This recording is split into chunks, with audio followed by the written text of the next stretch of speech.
girl, Coach Misty, and we are back with the confirmations and confessions. Y'all know what it is, baby. It's Monday Night Live.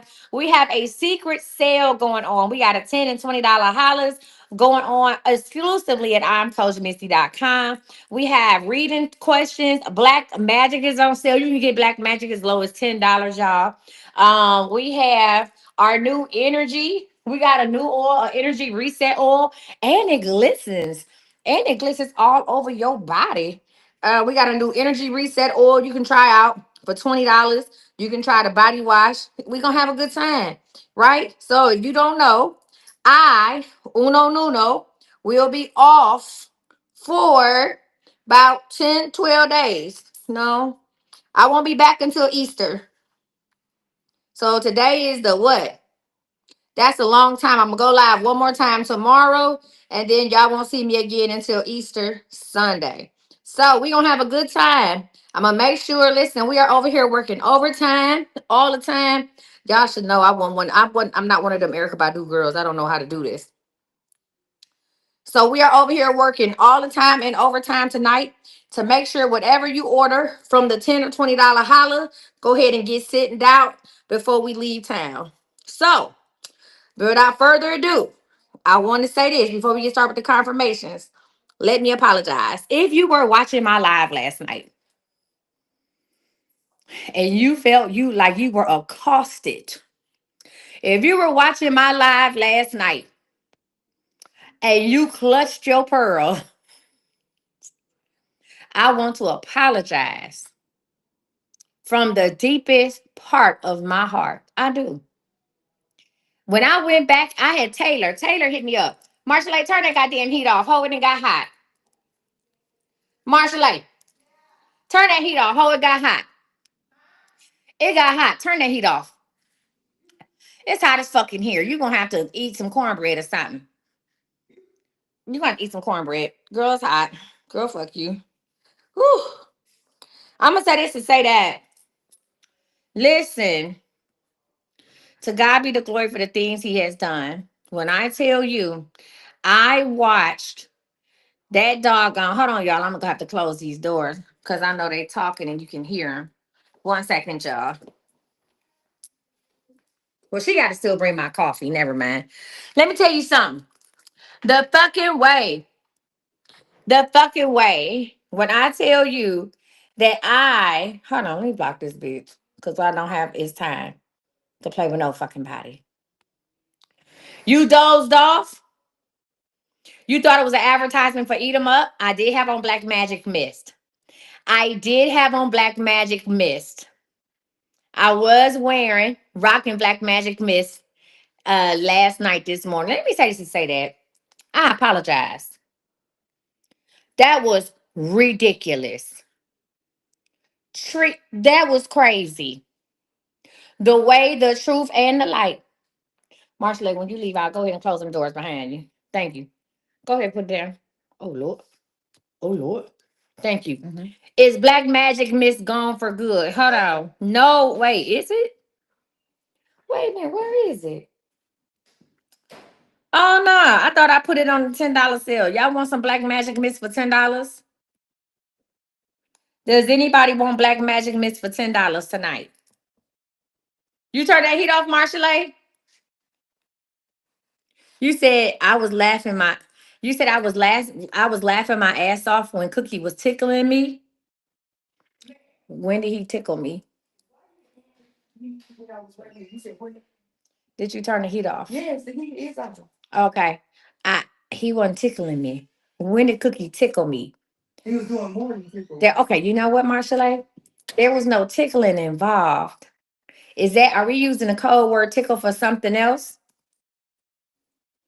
No, he was not. You talking about when he was up under my desk?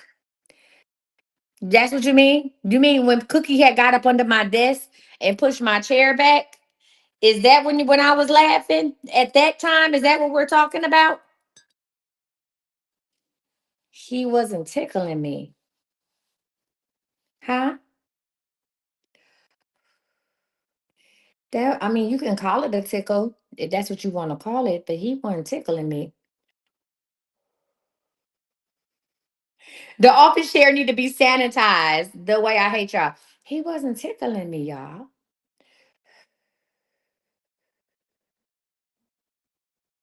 That wasn't a. There was no hands involved. Look, my no hands, no darling. I can't. There was no hands involved. It wasn't a tickle. I say, look, my no hands. I would Roscoe. Yeah. No, there is. All right. Let me give y'all some black magic mist for $10. One moment. No, I was laughing because that is something that he has been wanting to do. Okay. They told my hang up. That's something that he had been wanting to do for a long time. He thinks about it. He dreams about it. Okay. Yes, he was crawling around. Raw. Okay. Hold on. Black magic. Hold on. Black magic mist. Um, you said it's on the link tree. The black magic mist is on the link tree. Black magic mist. If you click the $10 or the $20 one, black magic minis are up there, but not the black magic mist. So let me add the black magic mist on there. So we're not looking at, yeah, that's the oil, the mini oil for $10. I'm about to do the black magic mist. So let me add the mist. You said I just saw the back of his head and him on his knees. Yeah, there, that's a difference. One, you can, oil goes on your body, you can spray mist anywhere. You can spray it in the air. You can spray it on your pillows. You can spray it on your sheets. You can spray it in your car. I can feel it in the air. Thank you, Jesus. All right, y'all, let me add it. So I'm going to tell y'all, I'm going to show y'all how y'all do it, huh? Secret sale. That was crazy. Listen, I have never seen Marsha Lay get up out of here so fucking quick in my life. Never in the history of evers have I ever seen Marsha Lay run her ass up out of here. What's up, Buttercups? I have never seen Marsha Lay run out of here so goddamn quick in my life. That was wild work. All right, y'all. So the link has been updated. So let's talk about what we got going on tonight. What's up, Miss Velda? Hey, Candace. Let's talk about. So we got Black Magic Mist on here. Hold on. Are we seeing me after or before dark? We just seeing me at this point. Shit. Welcome. You say, let me know about these oils, y'all. Oh Lord.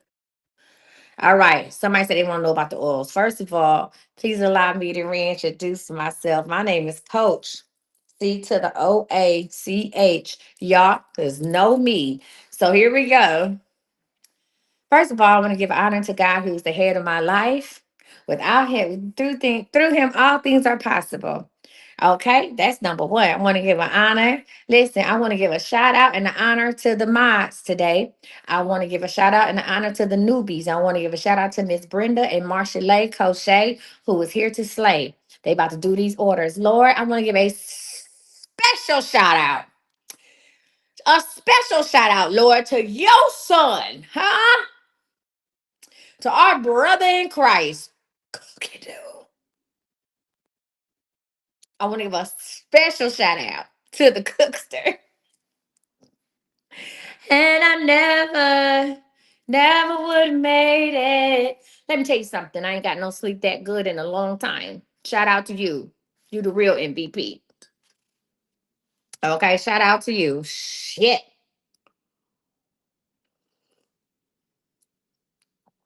My God. Take a sip. Shout out to the dude at DoorDash that brought me the plain potato chips. Mm. Shout out. This y'all gonna be like, bitch, hang up. Shout out to my shout out to my cycle for showing the fuck. As I look back over my life and I think things over. Shout out to my cycle for showing up. I can truly say that I've been blessed. Shout out to my cycle for showing up. Showing not only did it show up late, it showed up. It didn't disrupt shit yesterday. Shout out to that. Fuck. That was gonna be, I'm really too old to be going through these kind of fucking problems. I just want y'all to know that. Like, I'm really too fucking old to be having them type of problems. But shout out to my cycle. Fuck. Listen, matter of fact, let me take on that note, let me take a Tylenol. Okay? Because who would have made it to surgery? And I never would have made it. Lord, I'd have been a Maury and all kind of shit. Okay? You are the father. I don't know what the fuck is going on. I live a wild life. Okay?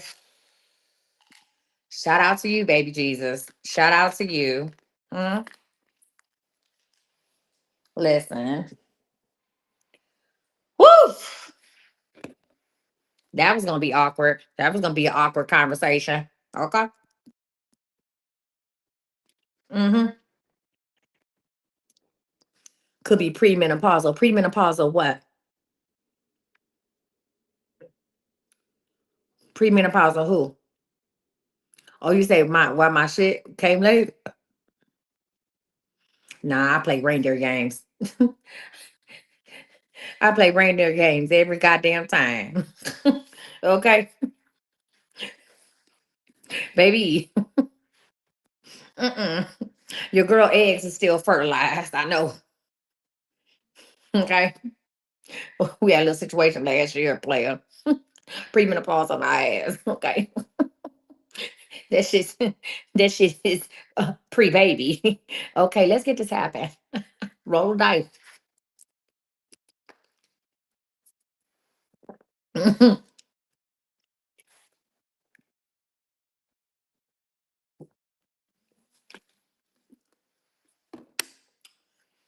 God be the glory to the things he has done. All right. First of all, let's talk about what we about to talk about. Tonight is confirmations and confessions. If you have a confirmation, if you received your oil, you're using the oil, if you just want to tell us how good the oil smells, that's fine. I know for every confirmation, you get a free question up till two. You see how I changed the rules on your host that quit up until two. All right. I like to do a little confessions. If you just need to call in and confess something, or you ain't got to say your name, you just like, listen, um, you not tell us what the man said when he left the window down. You don't worry about it. What the man said.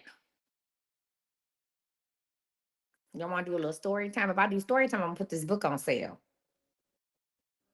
If I do story time, I'm gonna put this book on sale for $20. Okay. Would y'all like a little story time? Let me show y'all how to get in line. Let me show y'all how to buy the stuff. I put the first book on sale for $20. The first one. All right, y'all. If y'all click the link in my bio, click the link in my bio. You only got three options up here.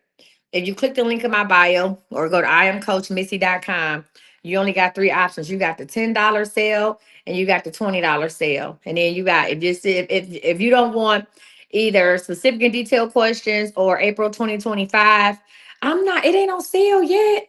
I said the first book is Good Morning Sunshine. Let's talk about the $10 sale. Now, when you click on the $10, it's gonna come up with the BBL oil. However, if you look right here, it say add to your order. There's a whole lot of other shit. So listen, if you don't want the BBL oil, hold on. You got to purchase at least one item. So you don't have to purchase the BBL oil, but you got to purchase something else. You can add Love Potion number 9 to your order.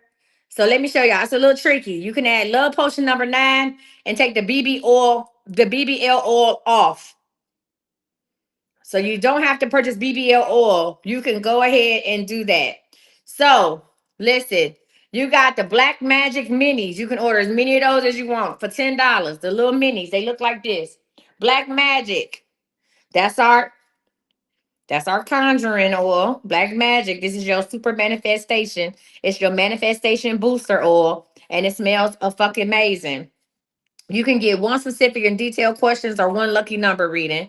You can get my energy reset body wash. Let me show you what energy reset looks like. So I didn't tell y'all enough about energy reset, and that's on me.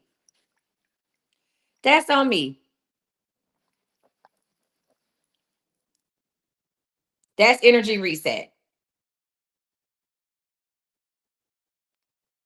All right. Now I have the body wash. You can get energy reset body wash. It won't come with stars, but I got the oil. You can try the big oil for 20.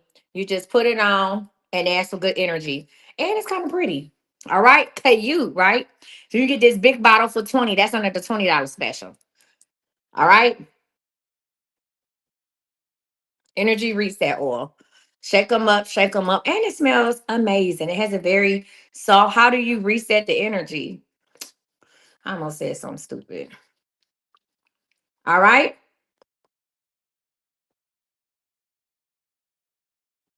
Energy reset oil, okay? But the body wash is 20. Let's talk about it. It resets your energy. It make you feel good, bitch. All right. So you got, here come a picture. It's falling. And Marshall Lane. All right, anyway. So how do that one smell? It has a softer smell to it. Energy reset body wash. It don't smell like black magic. It has a softer smell. That picture fell. You got two do-it-yourself blessed bills. Two do-it-yourself blessed bills. They'll come stamped and blessed, and you can put what you want on them and put them in your wallet. Huh? Okay, I didn't do it. Miss Brenda did. I'm just saying. All right, next. You got the say magic sale. No, just leave it down. You got the black magic mist. Go ahead and do that. So this is all the things you get for you get all this stuff for $10 a piece. All right. All right, boom. So the next thing we're gonna talk about is the $20 sale. Mirror, mirror, mirror, mirror, mirror, mirror, mirror, mirror, mirror, mirror. So right there, you see the energy reset oil. If you don't want the energy reset oil, it ain't Mr. Oh, that shit was nigga rigged. Oh, I can't say that. I did. If you don't want the energy reset oil, it's okay. Just pick what you want from the other products and take it out. Once you pick something, we got the big Shmoney oil. Shmoney oil is on sale for $20. Shmoney oil is on sale for $20. Shmoney oil is on sale for 20. You have the April 2025 readers on sale for 20. And if you bought one off the site, I'm gonna give you two extra questions. You have the CEO and the Spirit virtual tickets. So I am doing a daytime lock-in on May 17th. It's called CEO and the Spirit. It's how to spiritually align your business and your money. Right? CEO and the Spirit. So the virtual tickets were on, I think the virtual tickets is on sale for like 57. You can get your virtual ticket to CEO and the Spirit for $20. That's part of the $20 holla sale. Manifest. You can get your Manifest virtual ticket for 20 bucks. Manifest 2026. If you know for a fact that you cannot join us in Atlanta in January 2026, buy your Manifest virtual ticket today. All right. What else we got? We have five blessed bills. So you get five blessed bills for $20. Five blessed bills for $20. Keep two for you, give two to somebody else, give one to each of your kids, whatever you want to do. All right. So that is under the $20 holla sale. So we got money. The regular black magic. The big boy of black magic is on sale for $20. The regular boy of black magic is on sale for 20 bucks. Mind y'all, we will not be live. We will not be shipping shit out. So you might want to go ahead and get in where the fuck you fit in. And then we got our new shit, which is the energy reset oil. And energy reset oil is what? On sale for 20 bucks. You can try it out for 20 bucks. All right. All right. So that's what we have. If you all can think of something and you want me to add it to the $10 or $20 list, I will. Okay. Blessed oil is on sale on the regular site. Can you reuse the blessed bills you already have? If you already written on them, no. Uh-uh. If you already wrote on them, no. All right. Now I'm about to read from the book. And if y'all want one of the books, I'm gonna just sign the book and say, Love Coach Misty. You're more than welcome, friend. Hold on one second. Shay, what's up? Shay, you got a confirmation? And y'all, these are the blessed well. Shay, you got a confirmation? I do. Hold on one second. Your blessed bracelet might look something like this. It ain't gonna have the multiple things on it. This was a different set. Your blessed bracelet, blessed charm bracelets will have one charm on them a piece, one hanging charm on them. And I picked the charms out for you. Come on and let's get them so we can go ahead and get it done. And as y'all notice, I'm not charging shipping on nothing. I'm gonna pick up the shipping on everything. That's because I love y'all and y'all love me, and I'm gonna be gone for a minute. And hey, I want y'all to enjoy. All right. What is your confirmation? Go ahead. Okay, I got a couple confirmations. So you had told me you looked and you saw my order. I had ordered the Black Magic. I had ordered the oil, and I told you it was coming. I ordered this money, and you told me, oh, it should be there like Friday. This was last week. Mm-hmm. It came in the mail, so I got it. I was like, okay, what I'm supposed to do? So I started manifesting. I took this money, I put it on. Oh, they smell good. Oh my gosh. What smell good? Both of them. When Black Magic and Smut. Don't money smell good? Smell amazing. My grandson can't stop sniffing me. It smell good. It smelled good. So I put this money on. I say, hey, I'm down to the wire. I'm gonna go outside this weekend. I'm gonna do just a little taste of shopping, not much, little groceries or whatever. Me and my cousin, that's what we do. So I go out and none of my cards worked. So I have a habit of locking all my cards because I've had some fraudulent activity. None of my cards work. So my cousin gave me a couple dollars. We shopped or whatever. I came home. I get home and my brother sent me a text message and said, hey, check your cash app. He has sent me some money in my cash app. I said, okay, come on, Shmoney. Come on. Do what you're supposed to do. And another thing, this is a huge one, the Black Magic. My brother and his wife have been trying to have a baby. I asked you last year about getting a fertility reading for her. And you said, yes, I could do it, but you can't do it. She needs to know, that you wishing for her to have a baby. They were trying, but she wasn't familiar and I wasn't ready to share you with people yet. So I know this was last year. Come on, niggas. Okay. Go ahead. So took one of my blessed bills, and luckily you just said it. It wasn't one that I had wrote on because I had wrote on about 10 of them. I found one that didn't have nothing on it. I wrote on the bill, I'm going to read it to you. I wrote on the bill, Baby Lahan, that's my last name. And I put my sister-in-law, Shakia, I put my brother, Nilsan, and I put Lahan at the bottom. I put their dog name, which is my nephew. I put the dog name on there. I put the date, which was 4/7/2025. I put a positive sign and I wrote the word positive. I drew some stick figures. My brother, my sister-in-law, a baby, and the dog on this blessed bill. I put the Black Magic oil on the blessed bill. I folded it up in my Cash App card. Because this is how, if I need something, my brother cash in. I folded up the bill around the Cash App card, put it in this little pouch, put it in my closet with a cross.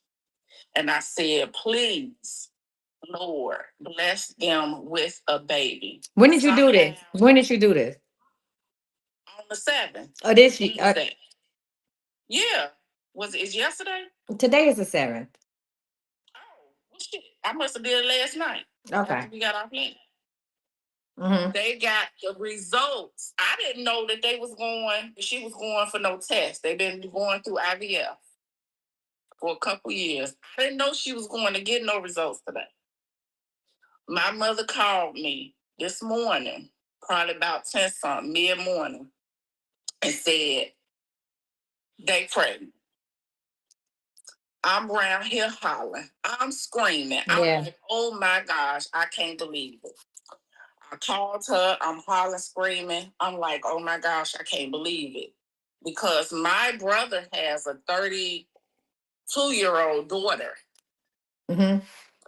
And his wife, Shakia, does not have any children. She lost her mother due to breast cancer during COVID. Mm-hmm.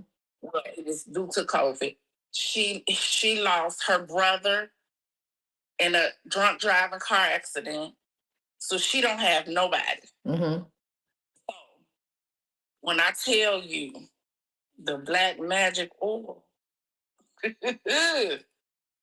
hey, if you ain't a believer, you better believe now, because she went through all type of surgeries. They have spent thousands and thousands and thousands of dollars on IVF. We have all prayed.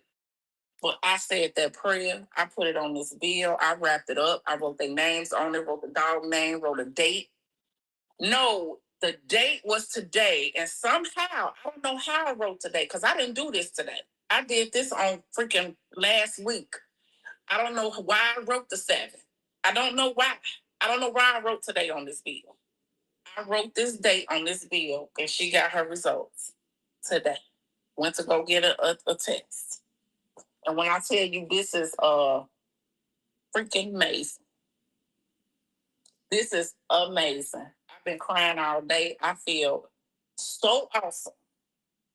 And now I can come visit you more in Dallas. Fuck no. All right. Let's go ahead and end of that. What is your question? No, ma'am. What is your questions? You get 2 of them. Will this be okay? That's a fertility question. Okay, don't worry about it. I'll pay for it whenever you come back. I'm gonna ask, because I want to know. I ain't gonna tell them, but I want to know. I don't have no question. What you say? I don't have the question. All right. Mm. Okay. Well, listen, I'm excited and delighted. Um, listen, you got money coming anyway. It's my where the money at.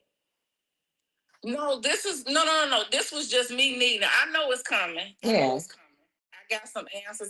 Oh no, I do have a question. What is it? Should I pursue something with this job and having them bring them up on something? I don't know what to do, because they was wrong for letting me go for this illness. Do I need to get an attorney, or just pray on it and let it go? Because I'm not going back to them for work. No, absolutely not. Okay. You not okay, then yeah, go ahead and make it happen. Okay, gotcha. All right, that's it. Joe suing ass. Get off my fucking phone. Get off my phone. You know what? I am running to go get this surgery, okay? No way. Woo! All right. Does anybody have any questions on how to order tonight or have any more confirmations? Miss Kathy, what are you telling me?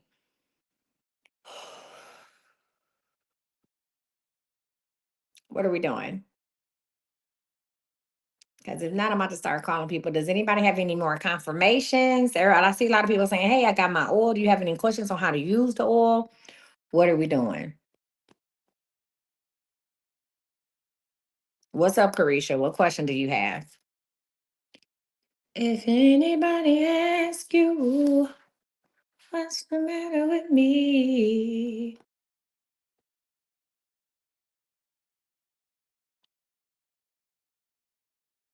While we waiting to see if she comes up. Hey, honey bun, what question do you have? Hello. Hey, it's Coach Misty. What question do you have? Had got the Black Friday. You got Black Magic? Black Magic? Hello. Okay. No, I had got some I keep going in and out. I'm sorry, I'm in the car. I had got the little packet thing with the different ones in there, the samples. Oh shit. I don't know them. I don't know them numbers. Girl, I know them not. Listen, send an email so we can add Zion and send the thing. I actually put a video up about that. Oh no, I got it. No, I got it. I received it. Okay. Were you calling with a confirmation or a question? Yes. Yeah. I got a confirmation. Oh, okay. I was gonna say, oh no, it's pimping. Go ahead. Go ahead. What's your confirmation? They weren't really good. No, that's all I was gonna say. I've been received it. Oh, okay. All right. Well, thank you. What's your free question? But my confirmation is I had also got a reading for the 90-day reading. Yes. In January. And I don't know if you remember it, but you had told me my ex lived across the street from me, and you told me kind of not to get into it again with him. Yeah. And you was like, we'll be good in January, February we wouldn't, March. And then you said March we wouldn't be like, we'd be bumping heads. Basically, that's exactly how everything has been going. I kind of feel like he want me to sit around and wait for him and wait for him and wait for him. Nothing's working out. And I have absolutely like gave up on it, period. And I don't even want to, every time I put my oil on, I feel like, hey, it's just let it go. Just let it go. It is not working. I haven't been texting, calling, none of that type of stuff. So Y'all still live across the street from each other? Straight from each other. And I just, Have they been trying to reach out? mm-hmm. It's 1 minute. Have they been trying to He reach want out? to be in a relationship and he want to work it out. And then the next minute, he's like moving around and in the streets. So I don't really have time for it. You know what? Well, congratulations on making the right decision. Huh? And I said, what? Yeah, you told me not to let him come back home. I said, you told me not to let him come back home, and I didn't let him come back home. Congratulations. Yes, ma'am. All right. All right. Well, listen, congratulations on choosing what's best for you. What free question would you like? I was talking to a guy. Well, I'm still talking to a guy in South Carolina that I never met. We just talk and we chat and video chat. We got a real good connection together. I just want to know, should I pursue it? Would it be worth it? Basically. Yeah, y'all need to, you actually are going to, y'all gonna meet technically in the middle, but you're gonna have to travel further than he does. But y'all need to meet within the next 30 days. Mm-hmm. Okay, yeah, we plan to do it every time if something comes up or whatever. But we do like want to plan to meet each other, and I feel like we do have a good connection. He wants a relationship. I want a relationship, and he got his head on straight. So Well, that's where it is then. Congratulations on that. Okay. So yeah, go ahead. Make sure y'all meet up within the next 30 days. Okay. okay, All right. Thank you. Y'all give it up for her. Bye. All right, hold on. We got a confirmation. Regina's on the line. Go ahead, Regina. Come on. Come on. Shit. Regina, turn me down. Whatever you watching me on, turn me down. okay. You're not I huh? You ready? Hello. Regina. I'm gonna show y'all how to order the oil. Hold on. If anybody asks you what's the matter with me, Regina. God damn, Regina, come on. I'm calling my confirmation. Okay, well hit it. Okay, yesterday I put on all my oils and stuff, and because a friend of mine had came out, I still have to go out. I don't do the outside thing, but I did go, and I did meet some people. And this guy that was sitting next to me, I'm like, "Oh, you smell good." I said, "Okay, thank you." And that's up. He said, and he kept sitting there, he said there, he scoot over a little closer. I'm going, my close mission, say what's next. That's what I'm thinking in my head. And so, he was smelling my neck. My neck, he smelled my, I was like, "What are you doing?" He was like, "You just smell so wonderful." I said, "Well, thank you." And so, I screwed up. And so, he was like, "Well, Regina, turn your goddamn TV down. my cousin, Well, what is that loud like that? that's why my son game. Well, shit, move around. And you've been trying to give away this cooch for 17 years. And the first time a man smell your neck, now you want to scoot over? I've been knowing you for over 3 years, and you've been talking about giving this shit up. You talking about you ain't had none since it fucking had you. You've been talking about giving this shit up for 36 years. Okay? And now all of a sudden you go out and somebody say, "Oh, you smell good," and want to smell your neck. And now you acting bougie, you acting brand new. My oils was not intended to do that.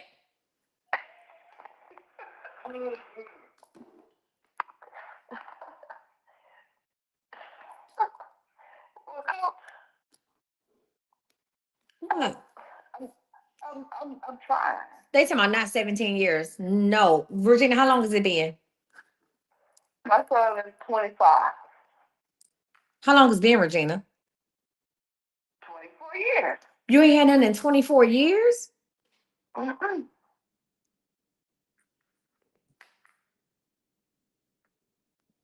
I got to make sure that girl still works. 24 fucking years. And somebody wants to smell your neck. You should have. 24 years. I froze up. You froze up. You should have. Yeah. Bitch, you should have thought out. What's about froze up? You been ready.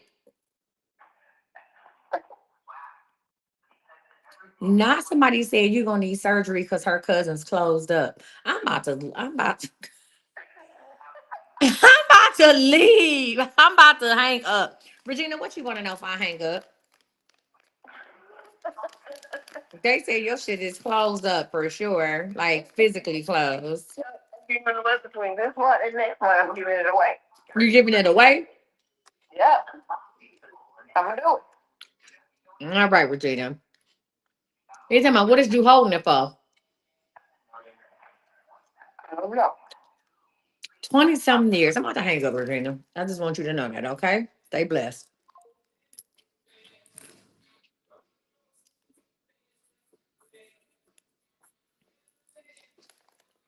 All right, y'all. What's up, Buttercup? You got a confirmation? Yeah, I left it on your voice note earlier. That I don't think you got a chance to check it. I don't check voicemails. Go ahead. Yeah, so I had asked you about the car. You said no, you're gonna have to pick it up because whatever with the new vehicle. And long story short, I'm in my mind saying she don't even know what she's talking about because I live, differently than regular other people, and it was just gonna be so much rigmarole to try to get this vehicle out of impound. But nonetheless, I had sent the draft off a letter to the police department, which got forwarded to the city's attorney, and they told me to come pick my stuff up and I ain't got to worry about anything that they were trying to hold me Why? to. Because you live sovereign? I'm just private. That's all. You just what? I'm just private, not really you know. But yeah, it's everything's in trust. So yeah, it's just different. So everything is in trust and nothing is in your name. Huh? All right. And I don't know what I'm talking about. All right. Like she don't. I said, how she think I'm gonna pick this up? They talking about they want like $1,000 to come get this thing. Plus, I would have to do all this other stuff to get it. And I was trying to explain it to them, but when I sent the letter, they was like, "Oh, you can come get it." So yeah, I'm getting it. And this is why I probably didn't listen to your voicemail. What would you like to know? Um, I'm gonna keep positive that they don't try no BS when I go down to the tow yard. But yeah, that was. What you mean? Like they're not gonna charge you? Yeah, they're not supposed to charge me. Okay. Is the tow yard one with this owned by the city or a private one?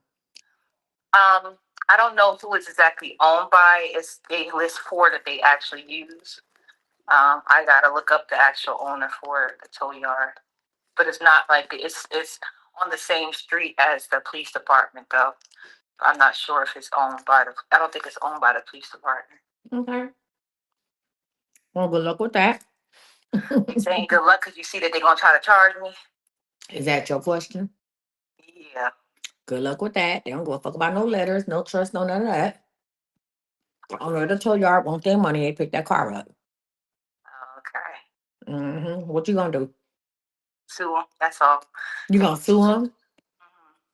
After I get it out, yeah. Okay. Anything else you would like to know? Thank you for that confirmation. No, that was it. I don't know what the fuck to call this one. Hang up.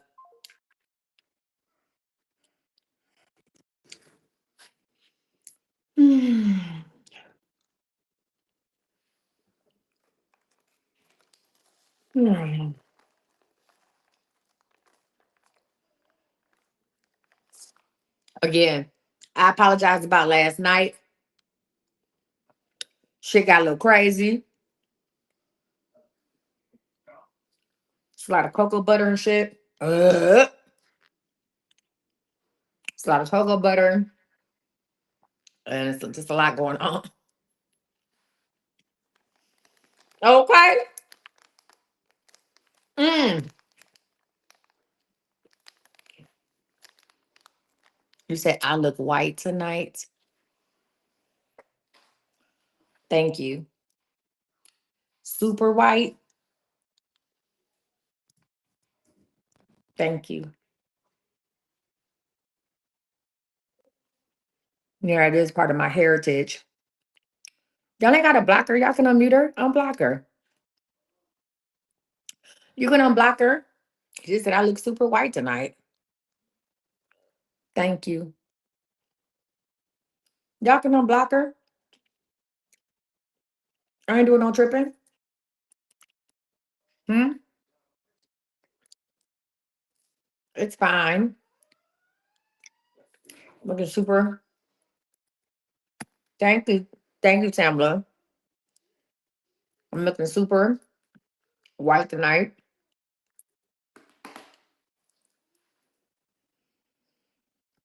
I do got a little Swedish blood in me. Okay. I do like clogs. God damn it. They used to laugh at me in school for wearing clogs all the time. I'm about to call the people I went to school with. They used to laugh at me like, who the fuck wearing clogs in 8th grade? Like, you the only person wearing clogs from J. Crew. And when I got my DNA shit done, I'm like, damn near 20% Swedish. Is that not the same thing? The clogs got, ain't that what the clogs be, huh? Hmm? I get it honest. It's in my bloodline. I got a lot of clogs. I love clogs. I'm talking about the wooden ones. What you mean they're not the same? What you mean, Kate? What do you mean? Do Swedish people wear clogs? Somebody ask Siri. Do Swedish people wear clogs? I love clogs. I like the wooden clogs.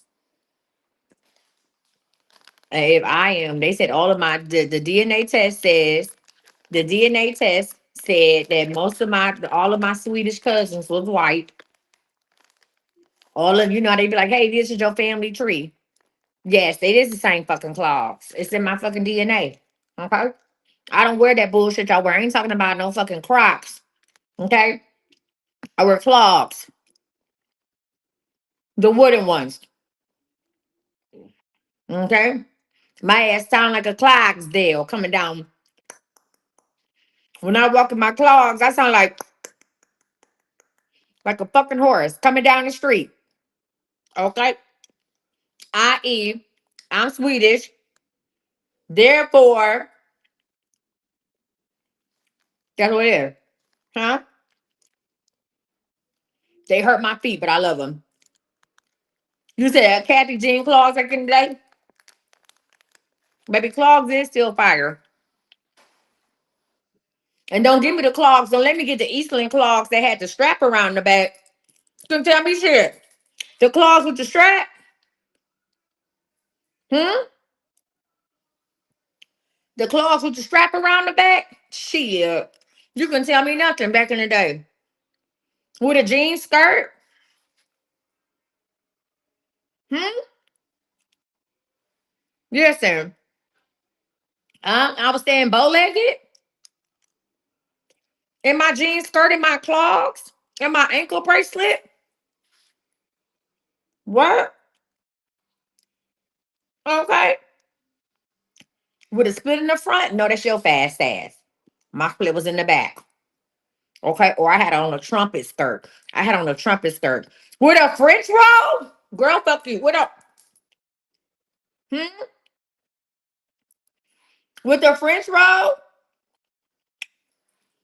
I had the hump in the front and then the big one with the gold balls going down the side. Fuck you mean? Okay, I had enough here for two French rolls. I had a half one and a whole one. Okay. Or I had the pin curls in the front, going into my French roll with hair hanging in the back. I'm that girl. Trust and believe. Hmm? You said, what a time to be alive. Listen, you couldn't tell me shit. What do you mean? And don't, oh God, are y'all getting in line? Because I'm going to start calling people. And who was Aaliyah? Who had, who had the Timberland denim jumper, the Timberland denim overalls with the Tommy Hilfiger or the Nautica sports bra and the matching underwear? Okay, with the big ass Nautica on there. Who was out here back, forth and forth? You hear me? What is TH? What?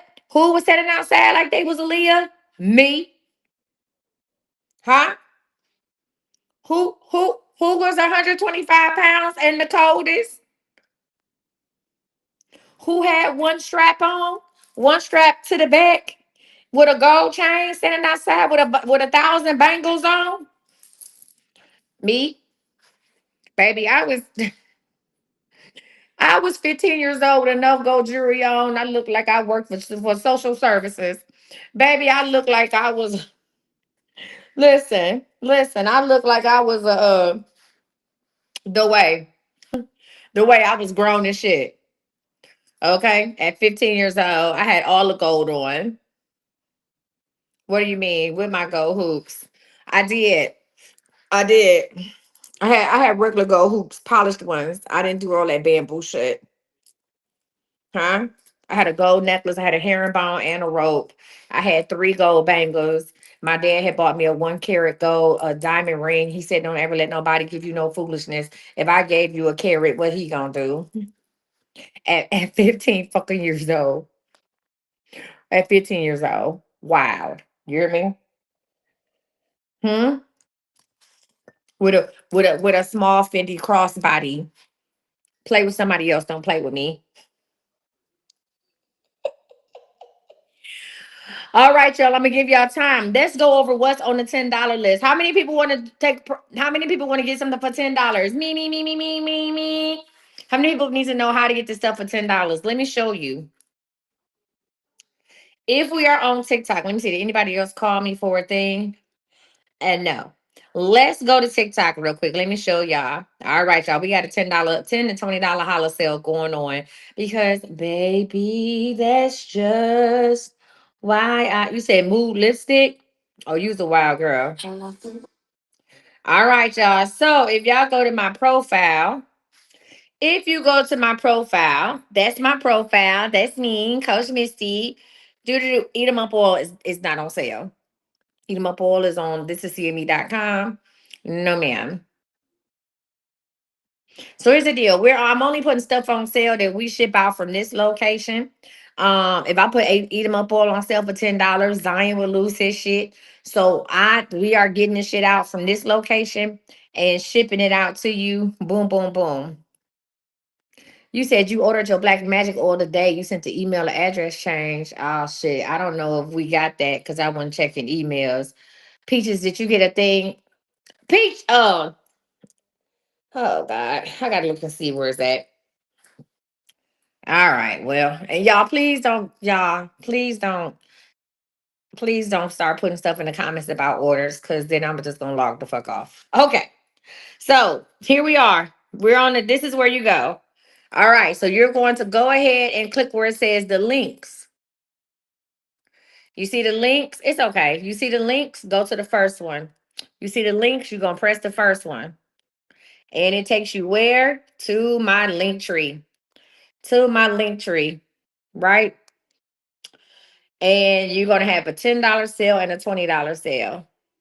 Now, when you click on the $10 sale, it's going to bring up the BBL oil is on sale for $10. Oh, I'm sorry. My bad. Where's Michelle Parker at? Because she's been talking about I need to buy that in bulk. BBL oil is on sale for $10. You're welcome. Now you say, Coach Misty, I don't want no BBL oil. That's okay. There's things down here that you can add to your order. You see those arrows where it said add to order? You see those arrows where it say add to order? You say, hey, but I do want some blessed bracelets. I want some junk bracelets. I'm gonna add one to my order. I do want to come to the stand on the spiritually workshop for $7. I do want to take that class. I'm gonna add that to my order. right? I do want that love potion number 9 mist for $10. I'm gonna add that to my order. I do want some mini black magic so I can have it in my purse. I'm gonna add that to my order. And that's all I want. I'm gonna go to view details.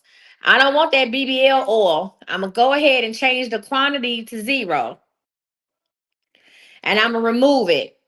So once I change the quantity to 0, it's going to give me everything that I put in there. Blessed bracelets. I got some blessed bracelets, love potion number 9, black magic, mini oil, all that good stuff, right? You say, but wait, there's more. I want to get one specific and detailed question. I'm gonna add that in there, or you can get a couple of them. I want to get that energy reset body wash. That's my new scent, energy reset. I want to try that out for $10. I'm gonna go ahead and add that. And then you're gonna go ahead and check out. Let's say you say, you know what? I want to see what's on that $20 holler, right? I'm gonna click the $20 button. So the first thing that's gonna pop up is energy reset oil, right? And y'all like, what do that smell like? It smells like a good fucking day. All right. Energy reset oil has a calming scent to it. This is how you reset your shit. Huh? Energy reset oil, and it's complimentary with the shmoney and the black magic. So we gonna give you some energy reset oil. You can get this for $20. You can go ahead and try. That's a big ass bottle for 20. Go ahead and get that for $20. It's cute. You got energy reset oil, black magic, the original black magic is on sale. And when you put it on, it got a little shimmer to it. Black magic is on sale. The big bottle is on sale for $20. Y'all might want to eat them hoes up. All right, next, what else we got? We have shmoney oil. The shmoney oil is on sale for $20, right?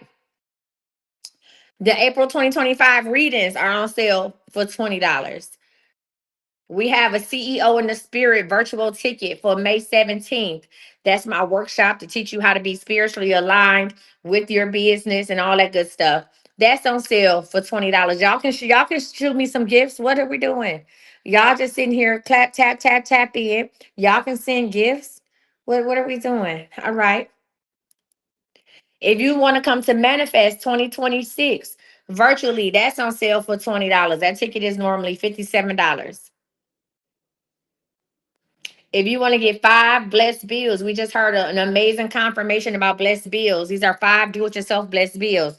They are stamped and ready to go, stamped and blessed. You put on your blessed bills what you want to put on it, and you make sure you go ahead and put it into your purse, up under your pillow, in your panty drawer, wherever you want to go. That's what we doing. You get 5 blessed bills for $20. And that's how you order tonight. It's real simple. It ain't a whole bunch of 1 second. Un momento, por favor. Hola, ¿cómo estás? Hi, good evening, everybody. How you doing? Hi, Coach. How are you tonight? I'm okay. I got a lot of back and forth with the people about my surgery, but I'm all right. Oh, well, let's hope they get their stuff together. And I have to bust out my Espanol, okay, to get them together. All right. Well, hey, everybody. Welcome to Coach's Confirmations and Confessions on Monday night. Um, Coach will, in a little bit, get to readings, asking for numbers and all that sort. She just went through everything that is on sale. Buy up now while you can because Coach will be unavailable for the next 20 days. To do orders, the production will be closed from anything ordered from I Am Coach Misty. I do want to make this disclaimer to everybody. Please be sure you are checking your information prior to submitting your address. Make sure your quantities are correct, your billing and shipping address are correct. Please be advised anybody that completely submits an order, that's after you click send, your payment's been snatched, and we receive it. If you then have an issue with your shipping order, you will have to wait until the order is returned back to us to then send it back to you at your cost. Okay, there will need to be a payment made for the reshipping. So we're asking you to please, please, please be careful and double check, because Apple Pay, Google Pay, all of the pays, and if you're registered on the websites, it does store your address. So we want to make sure you have that updated and corrected so that we can get your products in a timely manner. Marshallet and Miss Brenda have been work hard as they can to make sure all orders are going out. And we do not want to have these issues or any delays. So we're just asking to please verify and correct this before it goes out so we can have any hiccups. Anybody that has any questions, concerns, or issues, comments about your orders, please feel free to fill out the contact form on thisiscme.com, and you will receive a response within 24 hours. Thank you, everybody. I appreciate everybody's concern, cooperation, and time, and enjoy the sale. Thanks for letting me make my announcement, Coach. And thank you. Give it up for Kai. Mirror, mirror, mirror, mirror, mirror, mirror, mirror. Y'all give it up for Kai. I'm a have be listen. Give it up for Kai. Before I get my inner thighs done, I'm gonna have a baby. That's gonna be the see me baby, and I'm gonna just give it to Kai with a tutu and a pair of tennis shoes. Okay.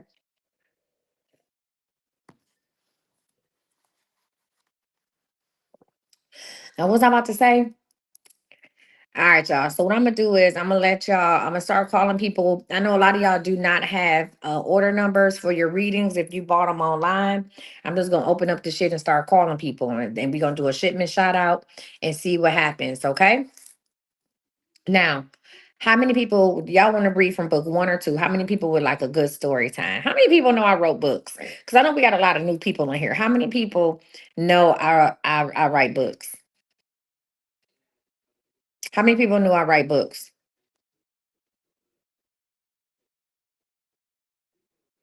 Okay, you do. Okay, a lot of y'all know. How many people want to hear one of the stories? So y'all don't need me. I'm not gonna read no story because y'all know y'all done heard the stories already. I ain't about to read no story. We're not gonna do that. Mm-mm. No, y'all don't need it. Too many of y'all know. How many of y'all have never heard my stories? How many of y'all have never heard my stories? Hmm? Is there anybody watching that's never heard my stories? Mm-mm. So I got one person saying me, two people saying I never heard it.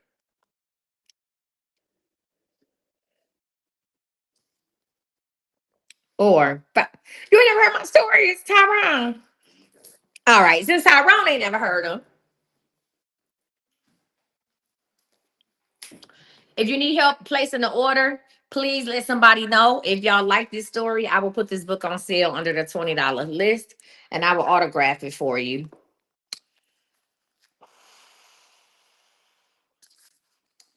All right, we're gonna have a little story time. Okay, cuddle up, boys and girls, because here we go. I'm gonna do it. I ain't gonna do the whole story right now. This is one of my favorite stories. It's called Two of a Kind. Okay, Good Morning Sunshine, written by Misty Scott. You never heard of him, Shalonda? All right, friend, let's get it. Let's go.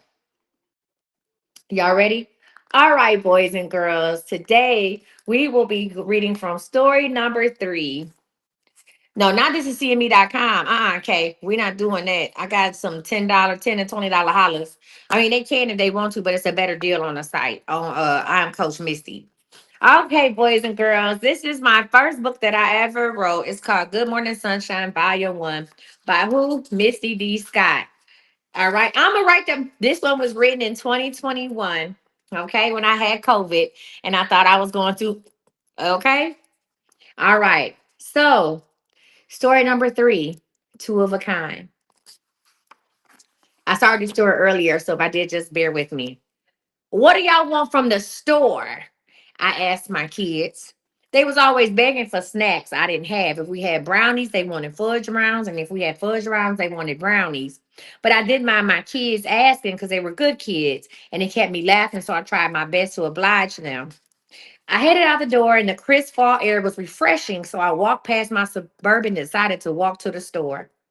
I grew up in this neighborhood, so walking allowed me to see my neighbors and take survey of the subtle changes. Plus, I could always use some extra cardio. I hit the store and was able to check everything off my kids' list. As I headed back home, I felt a car creeping behind me. I didn't live in the best neighborhood, but I never felt scared. But today was different. I shifted my bags from my hand and placed them. I shifted my bags from one hand to the other, and I placed them my hand in my coat pocket as if I was carrying a blicky. I was looking at my neighbor's house trying to figure out who was home in case I had to run up on a porch. I could feel my heart racing and I started sweating down the middle of my back. Out of all the days I decided to not to drive, this shit happens. As the car inches closer, I decided that someone was going to cause me harm. Then the least I could do was look them in their eye. I stopped and the car stopped. I knew this was it. I didn't recognize the car or the man driving it. I dropped the bags of snacks with my mind in a complete fight or flight mode. The man rolls down his window, leans over to the passenger side of the car, and he says, "Hey, Butterball." Butterball? Who in the hell is Butterball? He must have the wrong person. First, I resemble a Twinkie or a turkey leg, and the last time I checked, a Butterball was a whole damn turkey. I was relieved that my safety was not at stake, but now I was highly offended. I said, "Sir, do I know you? Have we met before?" He replies, "No, but I saw you come out of the store and I waved at you, but you didn't see me, so I followed you." He said, and he said, "Wow, that sounds creepy." Well, at least I know where you live now. Hold on, that's creepy as well. I look at him in disbelief. I'm assuming he sees the bewildered look I'm serving and he apologizes and introduces himself. And he says, "Hi, I'm Brian." Now, I'm still on the fence about him, but his smile is everything. And I'm not picking up that crazy vibe from him. So I say, "Hi, I'm Misty." Now, Brian smiles and offers me a ride home, but we are literally 20 feet from my house. So I decline. And he says, "Well, I followed you this long, might as well follow you home." As I walked up my driveway, I saw my kids in the window worried because I had taken longer than usual. They came running outside like banshees, grabbing the bags out of my hands, hugging and thanking me at the same time. I had forgotten that Brian was still in his car when my youngest son said, which is Zion, "Mommy, who is that man smiling at us?" And I turned around and Brian was stepping out of his car. And I must say, I was highly impressed. As the kids ran back in the house, I turned around to see Brian standing there in all of his 6'4" glory. His skin was a rich cocoa brown color, and he had the fullest, curliest beard I had ever seen. His eyes danced with the sun beamed on his face, and his smile was radiant. I could tell that Brian was about his paper from his demeanor and his style. Freshly manicured hands paired with a dope ass fit was enough to make me stay outside just a couple minutes longer. He reached his hand out to me and said, "Can I get a hug?" I walked over to him and allowed this gentle giant to embrace me. My 5'5" frame was nestled tightly in his arms, and he fit perfectly, and I had fit perfectly on his chest. We must have stayed in this position for at least 2 minutes. His touch felt familiar, although we were strangers. While I'm resting comfortably on his chest, he laughs and says, "I see you like laying on this playground." I immediately jumped back, realizing I had lost myself in the moment, and I didn't want to display my vulnerability too soon. I looked Brian dead in his eyes and asked him a question that I had asked many men before: "How can I help you?" Brian leaned his head back and laughed and said, "There are many things you can help me with, but first I'd like to get your number so that I don't have to stalk you anymore. Gas is high." I said, "Why do you need my number when you have my address?" Brian said, "So I'm welcome over here anytime. Wouldn't want your man to pull up while I was sitting outside." I said, "That's cute. I'm single, so you don't have to worry about that. The question is, are you single?" I'm sure you have a baby mama or girlfriend somewhere. Brian said, well, I do have children, but I'm not with their mother, and I've been single for the last 3 months. Anything else you want to know? I said, yeah. Why did you follow me home? He said, because you are the prettiest butterball I've seen today, and I had to let you know. We both laugh, and he hugs me again. The entire time I'm in his arms, I feel safe. I feel loved. I literally lost track of time. We must have stayed outside for at least 10 minutes, hugging and talking. I needed this, and he needed me. We exchanged numbers. I promised to call him after I put the kids to bed. I walked in the house smiling from ear to ear, thinking to myself that I might need to walk to the store more often. As I was putting my youngest son in the bed, I hear my phone ring. I run into the room hoping it's Brian, but as I pick up the phone, I hear a familiar voice. It's Justin. He say, babe, what are you doing? I said, putting the kids to sleep. What's up? He said, I'm trying to see you tonight. I said, damn, Justin, you know I need time to find a babysitter. What you trying to do? He said, shit, hit the strip club and blow a couple bands. I might even throw some money on you tonight. I was like, damn, Justin. I said, let me call my brother and my uncle and see if one of them will come and stay with the kids. What time you want me to meet you at the strip club? He said, in an hour. I said, bet. I called my brother who agreed to babysit and I started getting dressed. I love going to the strip club with Justin because I knew I was going to walk out with more money than I came in with, and that's never a bad thing. My brother arrived right on time. I kissed the kids and I'm out the door. I pull up to the strip club and I walk over to Justin in the parking lot. He reaches down to hug me and rub my booty at the same time. I giggle a little and then we proceed to walk in. Justin tells me to pick a booth while he exchanges his money for singles. I find the best seat in the house. The strippers are waving at me because they know I'm a great tipper. Just as one of the strippers approached my booth, Justin walks up with 10 packs of singles. Tonight is gonna be a good night. As I'm taking the band off the first stack of dollars, I feel my phone vibrate. Scared that it might be an issue with my kids, I put the money down and I reach for my phone. I look at the screen, but before I can answer, it says incoming call from Brian. Damn, I had forgotten to call him. He would have to wait. I casually sent Brian to voicemail and resumed my date with Justin. We must have thrown at least $500 when Justin told me to throw the rest of the money in my purse because he wanted a private dance. As I was exiting the booth heading towards the champagne room, Justin grabbed my hand and said, I don't want to dance from them. I want to dance from you. And we walked out the club. Now, this was my first time going to Justin's house. Justin was a you know what dealer, so he lived in a private life. I could always pull up on him in the streets, but I never knew where he lived until tonight.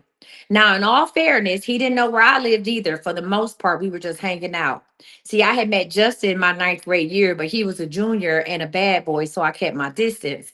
My parents took me out that school the following year, so I didn't run into Justin until last year at an after hours spot. We recognized each other instantly and had been rocking ever since. With the lifestyle that Justin has, he didn't have time for a girlfriend, and I didn't want to live that type of life, seeing that I had gone through the same thing with my children's father. But if I was looking for an all expenses paid good time, then Justin was the man. As we pulled up to his house, I began to feel nervous.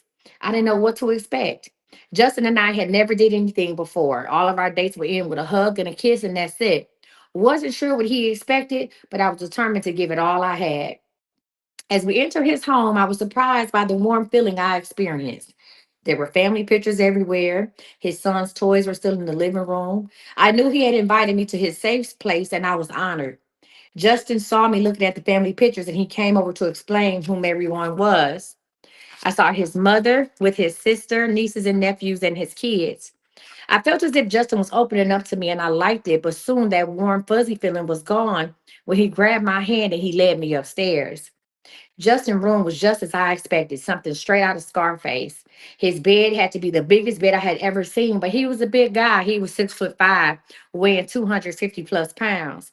He had two TVs in his room, and in the middle of everything was a bright and shiny stripper pole. That was my cue to start the show. I apologized for not wearing a sexy pair of shoes, but I promised him that this would be the best strip tees and a pair of Nikes that he would ever get. The music started, baby, and I bent down to tie my shoes, and the money started to fly. I must have danced for 3 songs straight. Now, I'm not the best dancer and I can't climb a pole, but we had fun. At some point in my routine, I decided to give Justin a lap dance, and that's when things started heating up. As I straddled his lap, he pulled me close and fell back on the bed. Justin flipped me over and kissed me with every ounce of passion he could find, and we made love on hundreds of singles. Once we were finished, I got up and let him peel the dollars off of me. I went to the restroom to clean up, and when I came out, Justin had gathered all of the money into a huge pile. I figured he was ready to go since he had put his stuff back on, so I headed towards the steps. Justin called my name and told me I forgot something in his room, and I walked back towards his door while checking myself to ensure that I had all my personal belongings. Justin watched me in amusement and told me to come and get my tip, $516 to be exact. The ride back to the strip club to pick up my car was different. I saw a softer side of Justin, and I liked it. I didn't want to assume that Justin viewed our friendship any differently, but I could sense a difference in the way he handled me. I didn't want to get too excited. Listen, I didn't want to get too excited, um, but I liked the way he made me feel. I decided to go with the flow.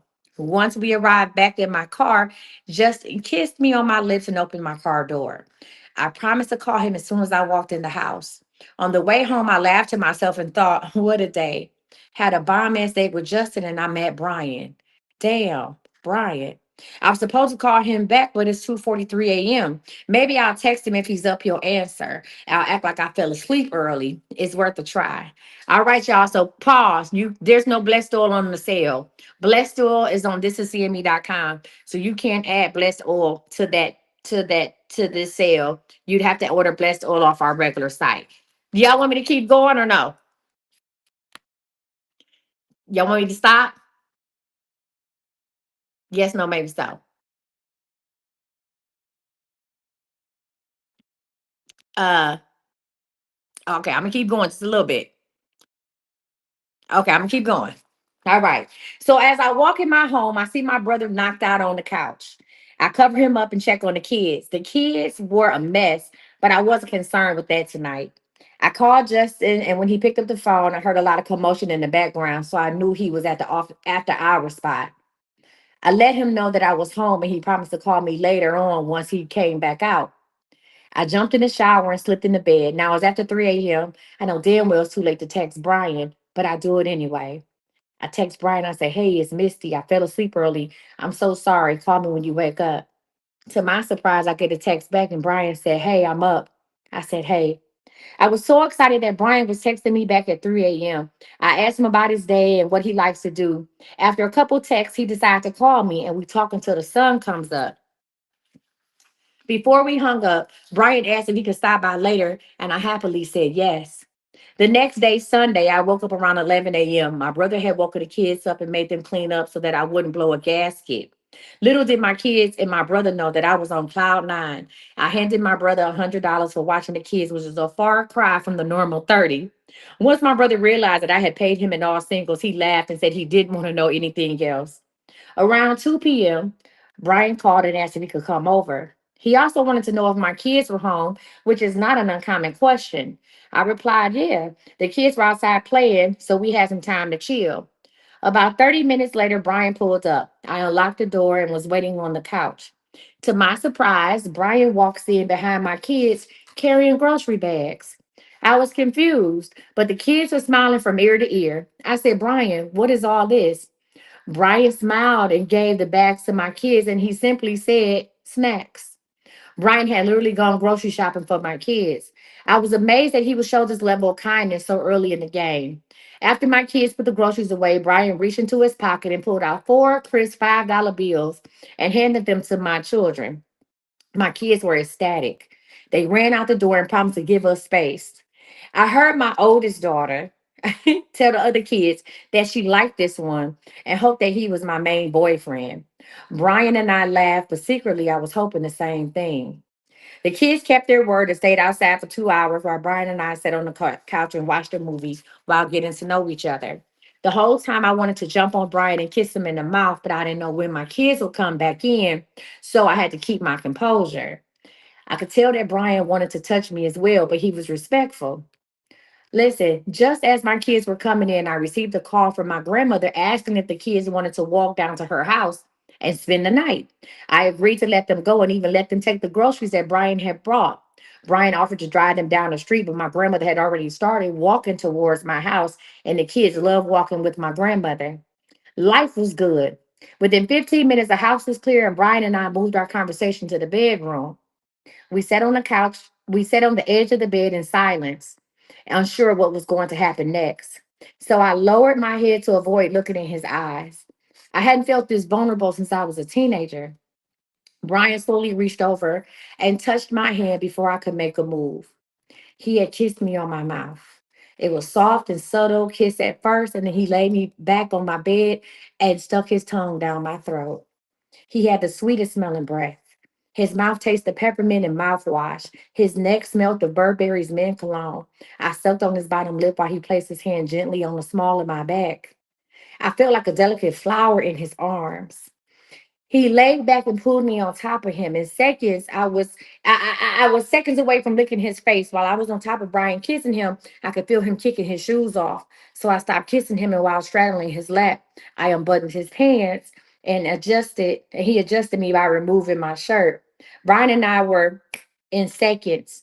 Brian then took control without saying a word. He took his time to explore what was in front of him. Listen, I was so anxious because I could feel his 10-inch on my thigh and I wanted to enjoy the moment. But foreplay has never been my thing. See, I was already wet and ready. And with the swift shift of my hips, we were doing what we were doing. Listen, we must have been in there for at least an hour. At one point, I couldn't even feel my right hip, but at that point, I didn't even care. Hold on one second, y'all. It's a whole lot of foolishness going on my Hold on. There's a lot of foolishness going on my YouTube. Let me block these people. Give me 1 second. Because y'all got me who fucked up.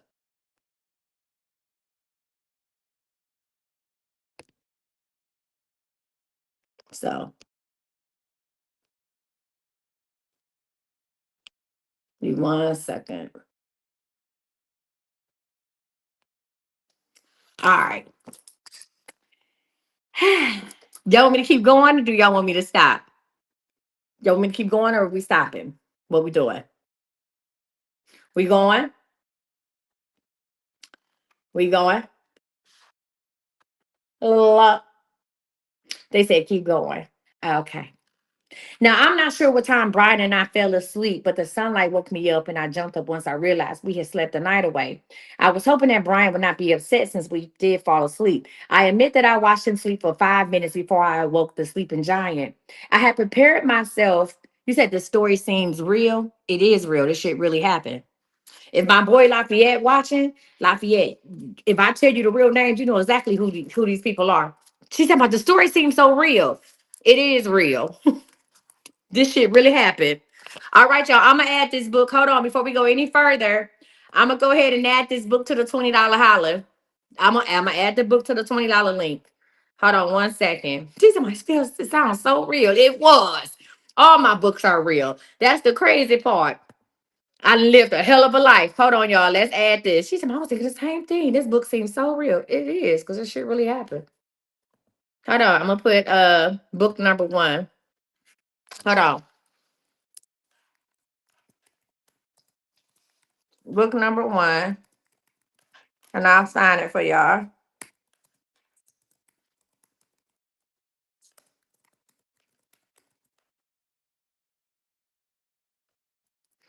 She said, add both of them. Shit. Hold on. Hold on, y'all. She said it sounds like a soap opera. Shit, it is. My life is crazy. Now I'm gonna get y'all book number one. I can't get y'all book number two for $20. She said, all right, y'all ready? All right, so this has been added to the $20 holler one. All right. So listen, where do I go? Hold on. I said, okay, so I admit that I watched him sleep for 5 minutes before I awoke the sleeping giant. I prepared myself for Brian to leave abruptly, but I was pleasantly surprised when I woke him up and he smiled and said, good morning, Butterball. Let's get some breakfast. Luckily, my kids were spending the day at my grandmother's house, so I was free for the most part of the day. We washed our face and brushed our teeth. Thank God I kept new toothbrushes at my house and rode to my breakfast place to pick up our to-go order and spent the remainder Listen, of the morning, cuddled up on the couch. Brian left around 2 p.m. and I ran and I jumped into bed. I was super tired. Plus, I wanted to smell his cologne on my sheets. The butterflies in my stomach were alive and well. I think I'm in love. Over the next couple of weeks, I hung out with Justin and Brian. Justin and I would meet up for more exclusive dates, such as dinner and movies. Plus, I noticed that Justin was displaying a higher than normal level of affection, but I didn't overact due to the fact that Justin stated he wasn't ready for a relationship. Brian had become a semi permanent fixture in my home. The kids loved him, and I loved the way he included the kids in our quality time while chilling at my house. Brian had also started to develop his own relationship with my oldest son based on their mutual love of video games. I could tell that Brian was a great dad and actively involved with his children. I was attracted more to Brian's character than his looks. Brian had truly won me over. I knew Brian was open to a relationship, but he was very cautious due to his last breakup. I wanted to ask Brian so bad what direction we were moving in. However, I believe that you shouldn't have to ask a man about his feelings for you because a real man will make his intentions known. Plus, I was still dealing with Justin, so I wasn't 100% free myself. I had a good thing going weekdays with Brian and weekends with Justin, and Sunday was family day with the kids. I was living a high life, but everything must come to an end. Now this is when you get your fucking drink out. Get your tea out. It's about to get stupid. Take a sip. Mm, take a sip. This is where you get done. Take a sip. Labor Day. Labor Day is one of my favorite holidays because the weather is not too hot or too cold. My kids always hang out with their father's side of the family so I can get a break. I hate family gatherings and friendly cookouts, so I'm accustomed to eating regular food and waiting on my kids to bring me a to-go plate when they come home the next day. And as a bonus, the Law and Order Marathon are on several cable channels starting at 7 a.m., so I'm living the life. I don't have expectations of the men I'm dating during the holidays if we are not in a relationship. I don't stress invites because I'm not into meeting the guy's family. So I send out the traditional good morning, happy Labor Day text and turn my attention to my cereal and Law and Order marathon. Life is good. As expected, I received a text message from Justin and Brian, both asking me if I was with my family at a cookout, and I simply replied no. I had fell asleep around noon only to be awakened by a phone call. It was Justin. Ring, ring, ring. Hey, love, how you doing? I said, I'm great. Watching TV, butt naked on the couch, eating snacks. I hear a lot of noise outside. You at Luke Easter Park? Justin say, yeah, up here with my family, cookout, playing dominoes, smoking on some good. I said, oh, it sounds good to me. I know it's hella people up at that park today. The weather is so nice. He was like, hell yeah. It has to be about 10 different picnics going on. I could barely find a place to park. I ran into some people we went to high school with, and a couple of us are planning on meeting at the bar tonight. You should come hang out with us. I said, I think I will.